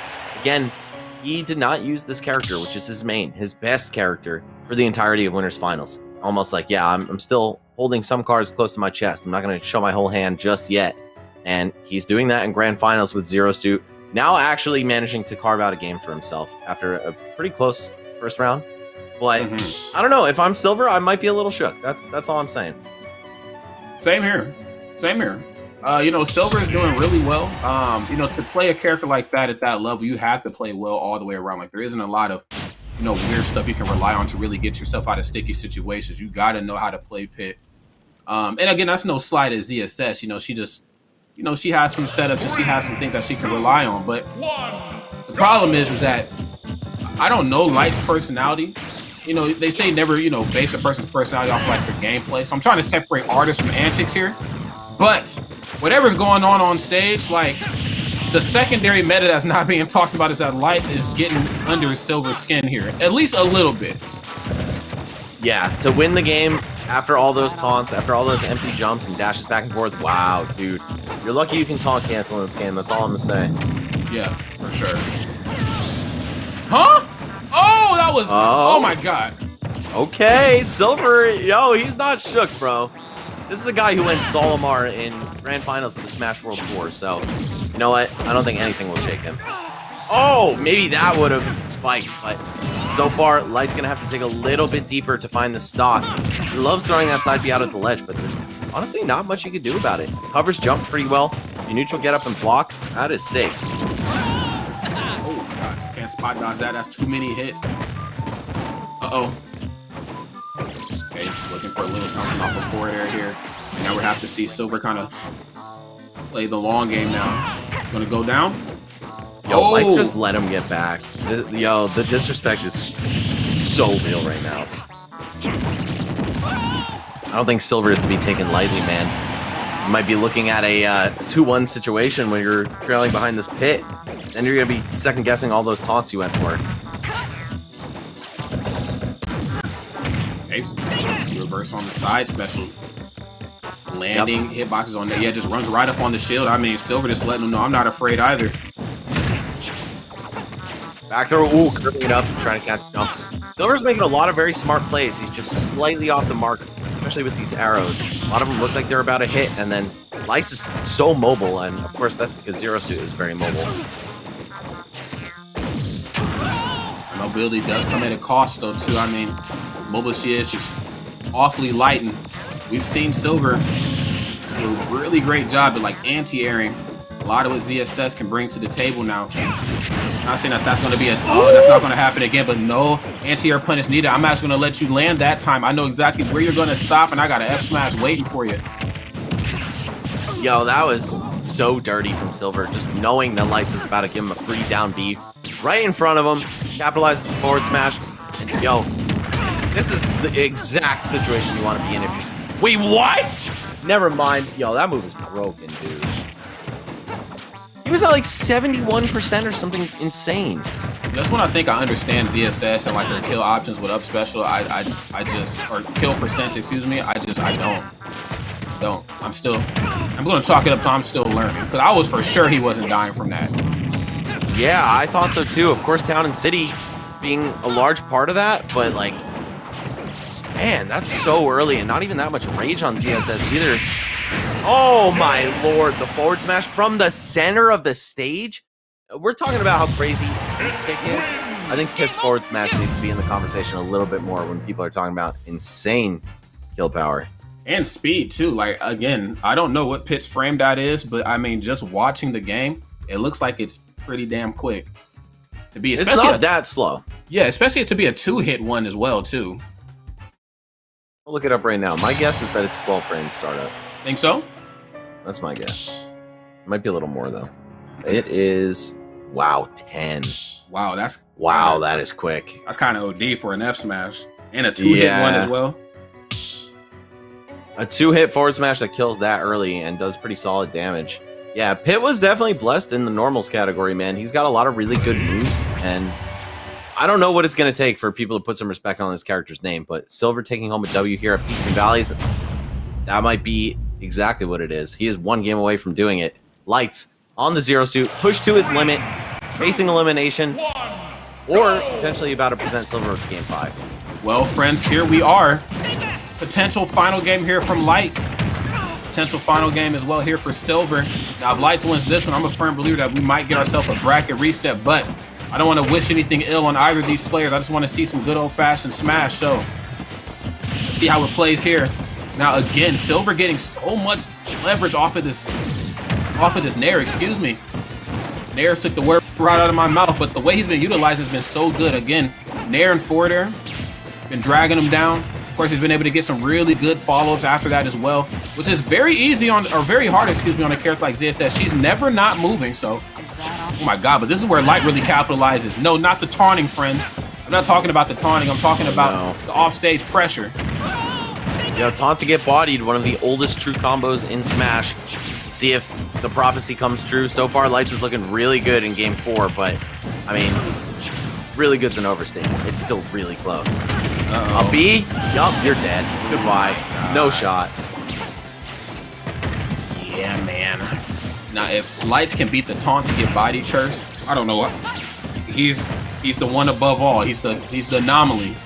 That's true. We'll what see. Is this man capable of? That's right.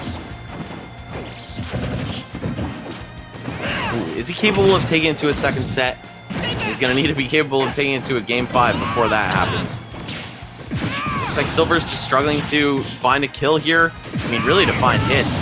Oh, never mind. He finds 2 hits, and the second one's a kill. Just forget about anything I'm saying, guys.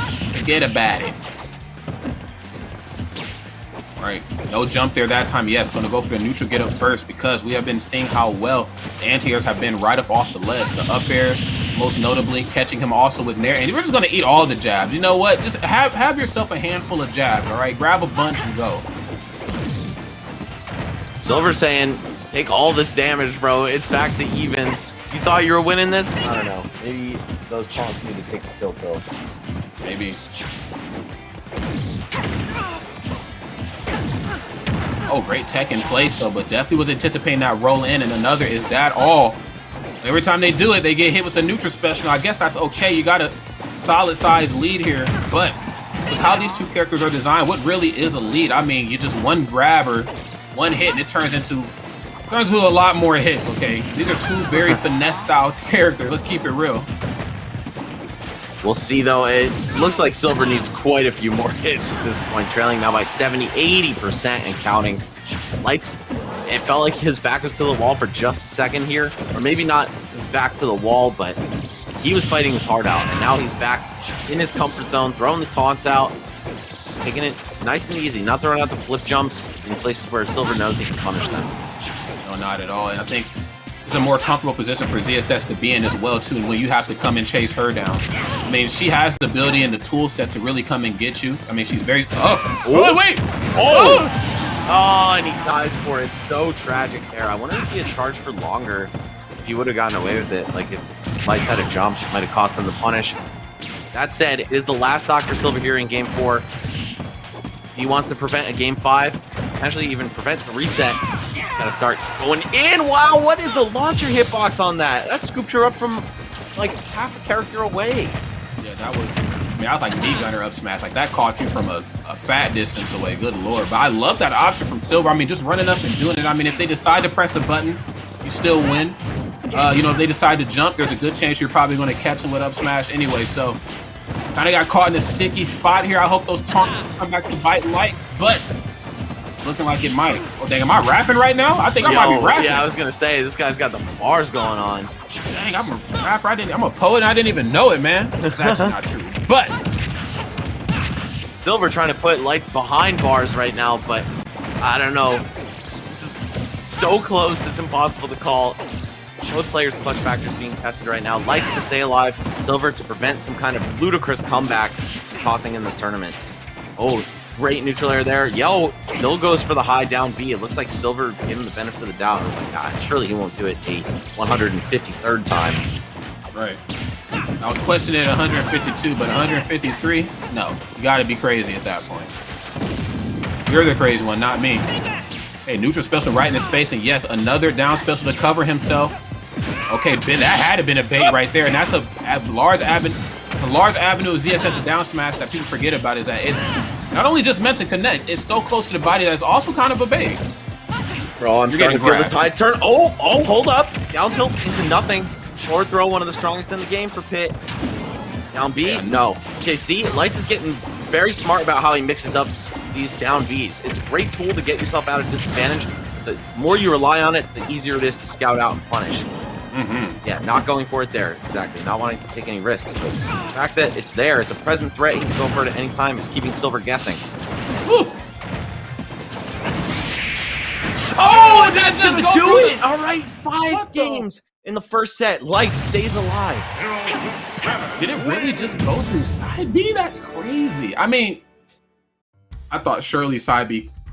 I don't know what I thought. All I know is that now we're getting another game right here between these two great players. Light, of course, in very light fashion, taking the villain approach. You know, just going to keep taunting and just, you know, really trying to get under the skin of Silver. It doesn't seem like it's working too much. I still feel like these games would have went down to this with or without that, but it's a clear sign that lines have been drawn in the sand. And so, with this in mind, let's see what we get. No character switch, I don't think. He did leave the arena. We're gonna get a character switch. Hold up a minute. It's possible. I don't know if Lights is locked into to Zero Suit Samus. We might see Silver bust out Wii Fit. No, it is straight to the pit once more. Well, let's get it, y'all. Next game here, again, another potential final game for Lights. I don't, again, want to speak anything into existence. I'm just letting people know what's on the line here, Lights. I'm looking for a challenge, okay? Is that you? Are you that somebody, Pit? Does Pit doesn't have a last name. It's just Pit, right? I think so. Dang. I mean, you don't really Pit get a last Icarus, name. It's Pit Icarus. Yeah, it's Mario. Yeah. All right, well, either way, this is going to be an intense match. Both these guys on their main, on their last match of this set, potentially last match of the tournament for Lights, West turned it up in a big way, and he kind of did deliver on that at the end of Game 4, where he fought to keep himself alive. So many taunts, baiting Silver into rushing things a little bit. I think that's really the key mental advantage that you get. It's like, oh, he's taunting? I got to knock this man off of his high horse, whatever it may be. Got to knock him down a little bit, make him feel the pain. That's right. Up B. Oh, I am down to trade. Mashing out of that down smash, or sorry, the down B berry in record time. These characters are so damn quick on foot. Even when they want to go for a punish, they just, you know what? They already know by the time they get there, their opponent's already going to be out of that situation. Is that all? Is it? Oh, is that all? Oh, that is all. Jesus, Silver dropping the first stock there. Just the footstool variant of the down B flip jump. Oh man, that's gotta hurt, especially with all the taunts that Lights is throwing your way. Right now, though, can't let those taunts get to him too much. Oh man, the damage keeps on rolling. Lights, he's in there right now. Okay, just a grab. but that could turn into an arrow, which could turn into an edge guard, which could turn into a ledge trap. Oh, Silver. He's keeping the pressure on. Okay, but Lights is back safely. Hey, we're really off the mark here with a lot of these grab attempts. Oh my god. Oh, yes, right into the down smash. Okay, Silver keeping it close, not getting beaten up too much, and the extra credit is to a minimum. That said, Lights using his invincibility to get a fat opening. Oh, man, just about 50% up. We'll see what Pit has, though. He's got some great bread and butters. Yeah, you know, the tides have certainly turned now that it's Silver that kind of has to chase Lights down. You know, I toss out neutral special. I toss out something that appears to be laggy. I know when my, you know, tether grab ends in accordance to when you're going to try to come in and punish it to, you know, basically, I guess, get you right into my trap and, of course, do whatever it is I have to do with ZSS. But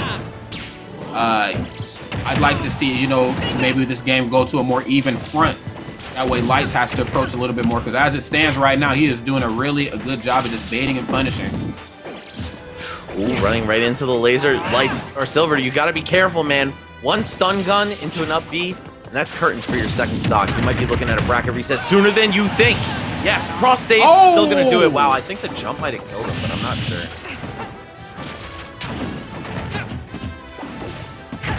All right. Back to the wall, stuck to the ledge. Fat chunk with side B, and yo, the taunts, man, there's definitely tactical advantage to playing like this. Takes a lot of chutzpah to do it, but when it's working, you can see the effects, you can see the payoff. We need some KO options, and we need them fast here from Silver. This match is no longer on the silver platter for him. Hey, they got to figure this out and quick. Oh, and he's kind of shown his bag of tricks a little bit too much. Lights getting off the edge ASAP because he knows that Silver's looking for that side B trump into back air. You pay dividends if you land it, but you have to actually mix your opponent up. My god. A taunt that close. Oh! That's OD. Fair one into back air, into a dunk, and here we are, 2 sets. Grand Finals has been reset. Lights knocking Silver into the loser's bracket down there with him. And now whoever takes this one takes it all. That is ridiculous. Good lord. Bad guys win, okay, sometimes, all right? We've seen Infinity War. But you know what, though? We also get a second film, all right? This is Silver's endgame arc right now. Let's see how this goes. Yeah, we'll see if he's able to change up in this next set because, I mean, I feel like he was playing very solidly, but toward the end, he just lost a little bit of steam. And it looks like Lights, this guy is prepared, man. This guy's like the multi-turning king, you know what I'm saying? He's got endurance for days on the sticks, and I don't think he'll be daunted by having to go, you know, through the loser's bracket to win this event. I don't think he's going to run out of energy by any means. And this is a real test of what Silver's capable of. Going down 3-2, man, that's got to hurt, especially when your opponent's disrespecting you like that with all those taunts. Yeah, that's all I can say to that. That was definitely a match. I'll put it that way. Does he play like that in person, too? I feel like I haven't seen him play offline nearly as much. That's the real testament of, you know, sending that type of message on the sticks. Can you do it in person? You got the cojones to do it in person. You're different. I feel like it's a different ball game when you're sitting right next to someone to taunt them over and over again. But if the goal is to shift the energy and get your opponent upset and make them start rushing, then yeah, it could definitely work out. And if you're just like, you don't fear the consequences of off the sticks, bro, not that anyone's gonna like beat you up with smash burns, then yeah, more power to you, I guess. Oh, stay back. Yeah, this is certainly. Oh, okay. Wait a minute. I was gonna say the neutral is definitely pushing Silver into an uncomfortable spot off stage. And I only say uncomfortable not because of how Pit's designed. Traditionally, Pit pretty okay out there, but Lights though, Lights has just been in his face. Just, you know, every time you think it's okay to recover, I got side B waiting for you out there. I got tether waiting for you, or Zaire rather, not tether. I got all types of stuff. And the down B, let's not forget, 2 footstools so far in the Grand Finals, resulting in kills.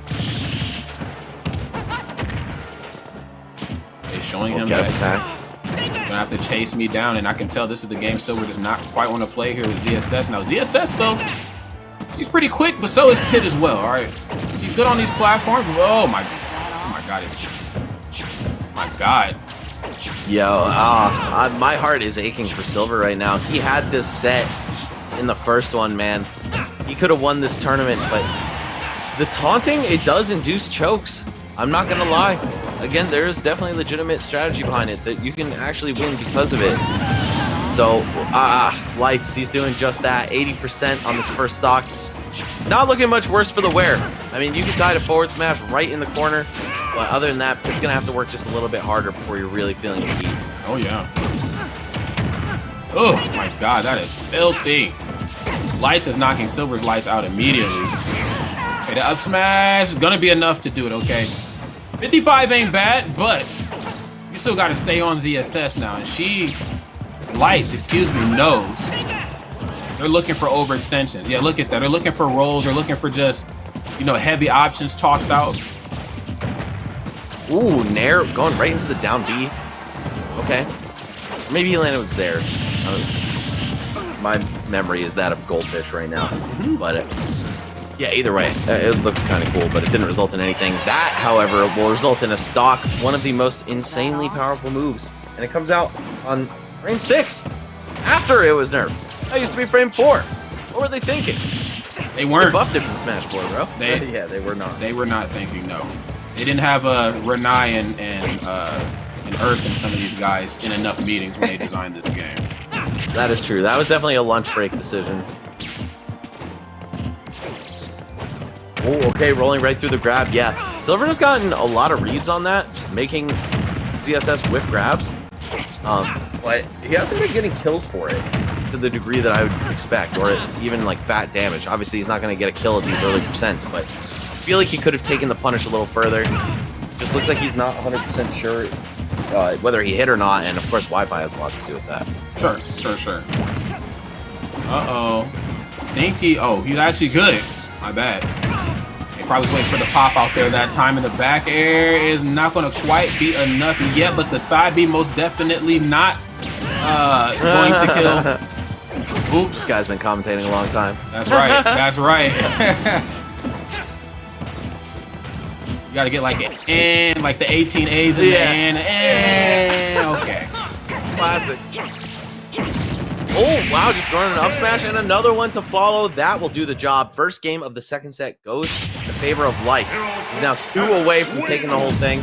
I don't want to say from loser's bracket, because, yeah, he's in losers now, but he was in winners finals, so it's not like he made a crazy losers run to do that. Just had to win one extra set, and it's not as mentally grueling when you do it like that. Yeah, agreed. But I guess still technically on the loser side, and I guess what better time to show up? Like you're here and you're taunting and it's working. I'm gonna be real. This looks so damn good right now for Lights. It's not even funny. And I know the chat probably is a little torn about it, whatever, but Lights is just on another level. Like now Silver of course was playing with some oh, wait a damn minute. Okay, a little femme fatale here. We got Wii Fit trainer. Ooh, okay. Well, this was to be expected in case of emergency break glass kind of deal for Silver. I'm not sure if Wii Fit is the best option on paper for this, but I could see the matchup being a little bit annoying for ZSS. He's constantly playing this game of cat and mouse. You got to chase his character down. He's great at planking the ledge, but ZSS is great at pressuring the ledge.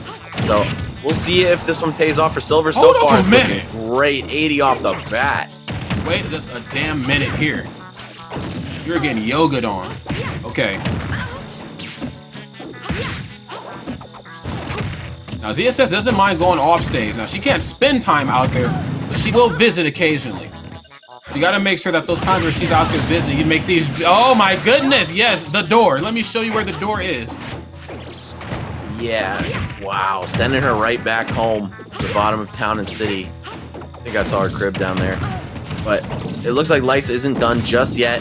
Comes back with a vengeance. Oh, and missing a boost kick just because of how Wii Fit recoiled in this stun animation. Very unfortunate, but it's going to be Silver packing on some nice damage here. Yep, running away, sending the ball up, just making it more dangerous for ZSS to approach. Lights, he's got to figure something out quick. Wii Fit trainer can be a menace if she has the lead, especially when it's a stock lead. I think we're seeing that in action right now. Never mind. Silver runs right into the side B. All right, this is very salvageable for Lights. Yes.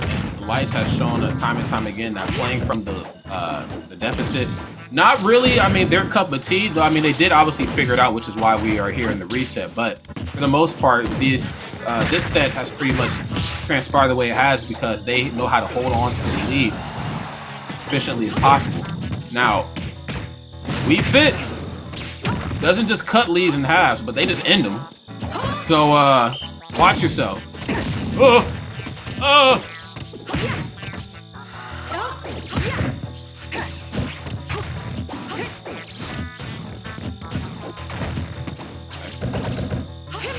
Like that, we work right into the side special again. Another very tough move.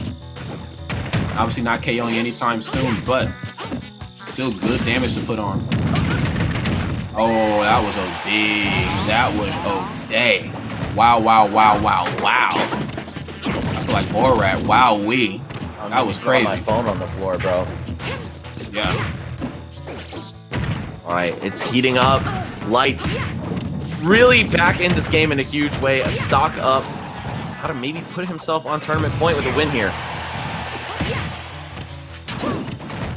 Uh-oh. Okay, looking for the drop. 147% here. This match is trying to spiral ever so slightly out of control. No salute the sun for you, but yes, here's a ball. Here's a ball. Can you catch? They train you to catch up there, Samus. Yeah, right? In space, it's a little easier when you have no gravity working against you. That's right.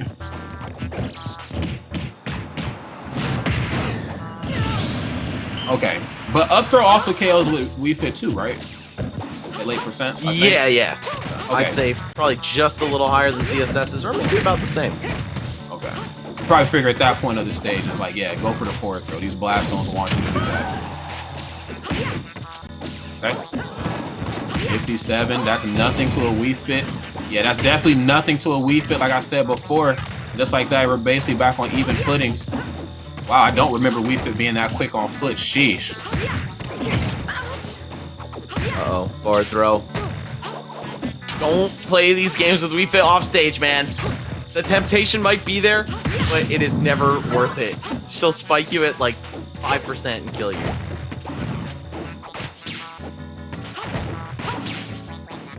Both players spending a lot of time in it. Yeah, this is what you're tapping into, that pit energy, like that extra run out. Speaking of running out right there, no longer glowing. It's still dangerous, not as dangerous as they were before. Up there. Oh, yo, dead even, 87 apiece. I think there's winner of this game wins the tournament, Rod. I'm calling it right now. You might be right. You might be right. So Max. much on the line. Oh! Okay. Okay. Oh, Silver! Evens it up. Oh, dude. All right. I'm locking in my prediction. Silver wins the tournament. I don't know if I'm willing to call it just yet, man. I mean, I want Silver to do well. I want Silver to win, you know, not because I got anything against, you know, Lights, but Lights is just, you know, approaching this match the way Lights is approaching it. But I got to call it after the next one. After the next one. Because we got the character switch, so of course that's like the unspoken like mix-up. Like, all right, Wii Fit worked. I don't expect Lights to switch. ZSS is definitely getting the job done. Now, if the Wii Fit loses, might not be okay. Wii Fit staying. Yeah, see, that's what I was thinking, right? Like, the Wii Fit came out and it won the first game. I think that's a lot of momentum going the way of Silver. Right. And, you know, if Lights counterpicks, I feel like whatever character it is isn't going to be as strong as the CSS, which was just barely scraping by. And, yeah, I don't know. I'm kind of liking Silver's chances here, but it is Lights' counterpick.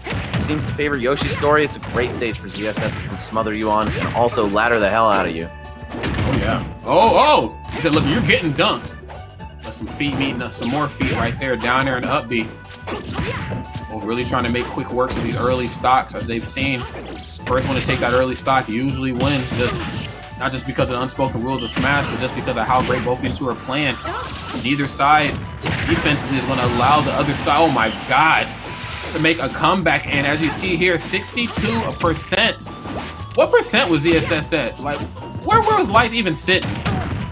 Not extremely high, I'll tell you that much. We Fit, she really does hit like a truck in certain situations. I think this is one of those characters where, like, yeah, she wants to play keep away, but if she hits you up close, she's gonna hit you hard.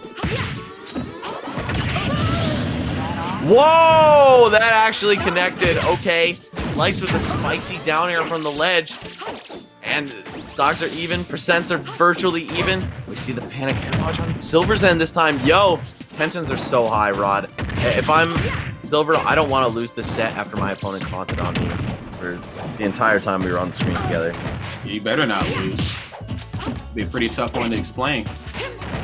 Right. My opponent spent half of the match in his taunt animation, and I didn't win. Smash guys sometimes don't be looking out, man. Okay. Landing neutral air? No, nothing off it. Alright. Alright. Okay. Landing hit a forward air there. Both parties trying to meet each other in the air. Forcing an extra jump here out of Silver. I like that from Lights. Down smash, yep, not gonna go through. Silver fights his way back onto the ledge, but no! That was the slowest smash I've ever seen. Or that move is just that broken. They nerfed the berry timer on that too. I don't know, man. I don't know, Silver. I think you could have saved yourself. Oh, poor Silver. Hope Silver might actually end up with the silver here in this game. In this set here, rather. It's not looking good. But again, we did see him open up this game in a major way and take that stock very early. Oh, what you doing? Lights using the stage to his advantage there. He knows he has a wall jump. He can go a little extra deep. We Fit, of course, with the same benefit on this stage. Let's see how consequential it's going to be for either of these players. That almost ended Silver's life. All right, We Fit, a character who really does not enjoy playing from behind.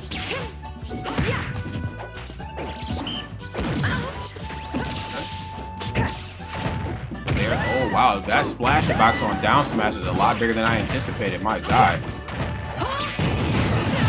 Oh, the full charge stun salutation. All right, finally taking away the second stock. Lights failing by 90, though. I don't know. This is looking pretty rough. What's the combo going to be? Okay. Okay, forward throw fair. That actually works. Hey, you get another deep breathe. That would certainly help you out. Oh, I like the fake charging though. Oh, that's regrab. Okay. They need a hitbox to cover themselves. Like that they went for the ball instead of an actual move. Back air, God. All right, man. I might have to change my prediction here. Of course, I was speaking too soon, making my prediction during game 2, but I just felt very strongly that the vibe in the air would strongly favor whoever won it. That said, Light's doing a great job on his counterpick of Yoshi's story. I'm not going to say he made quick work of Silver there, because it wasn't quick, but it was a pretty solid win. You know, one stock, low percent. Didn't feel like he was in danger of dropping that game unless he made a huge mistake off stage. Yeah, Max. Ready? I don't know, man. I'm feeling some vibes, dude. I'm seeing some signs, man.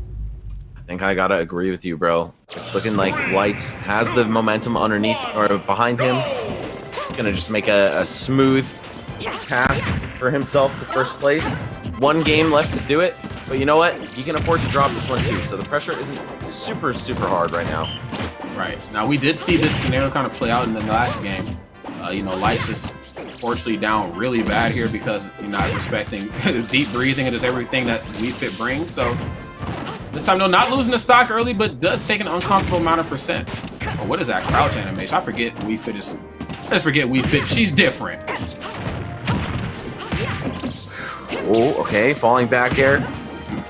Keeps Lights off stage for just a second, but now, yeah, stage control in Lights' favor.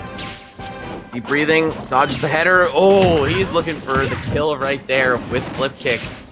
Not gonna find it though, and percent still favoring Silver. Oh, deep breathing back air. Who made that? One of the interns. Does that hit like limit cross slash? Man, actually might be stronger. No joke. Okay, couple nairs. Not bad. for the long-range grab punish with the header, not going to find it. Man, Silver needs to make this game count, and he needs to win by a margin that, like, shakes Lights going into the next game, too, because, I don't know. Oh, this is so intense, Rod.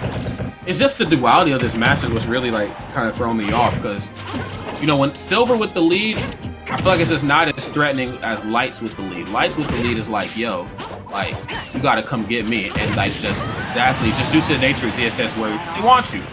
But even when Silver has the lead, Lights is like, you know what? I'm actually okay.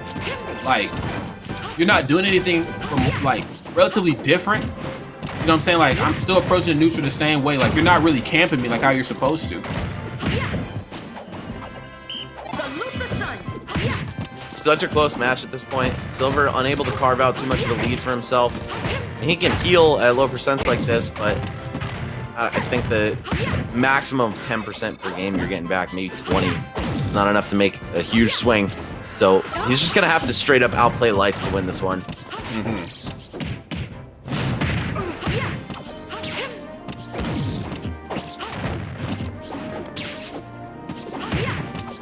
Intense standoff here. Both players taking to one side of the stage. Lights trying to figure out a safe way in. Silver trying to figure out a safe way to keep him out. And it's really as simple as that at the end of the day. That's how these players are looking to, you know, execute their game plans.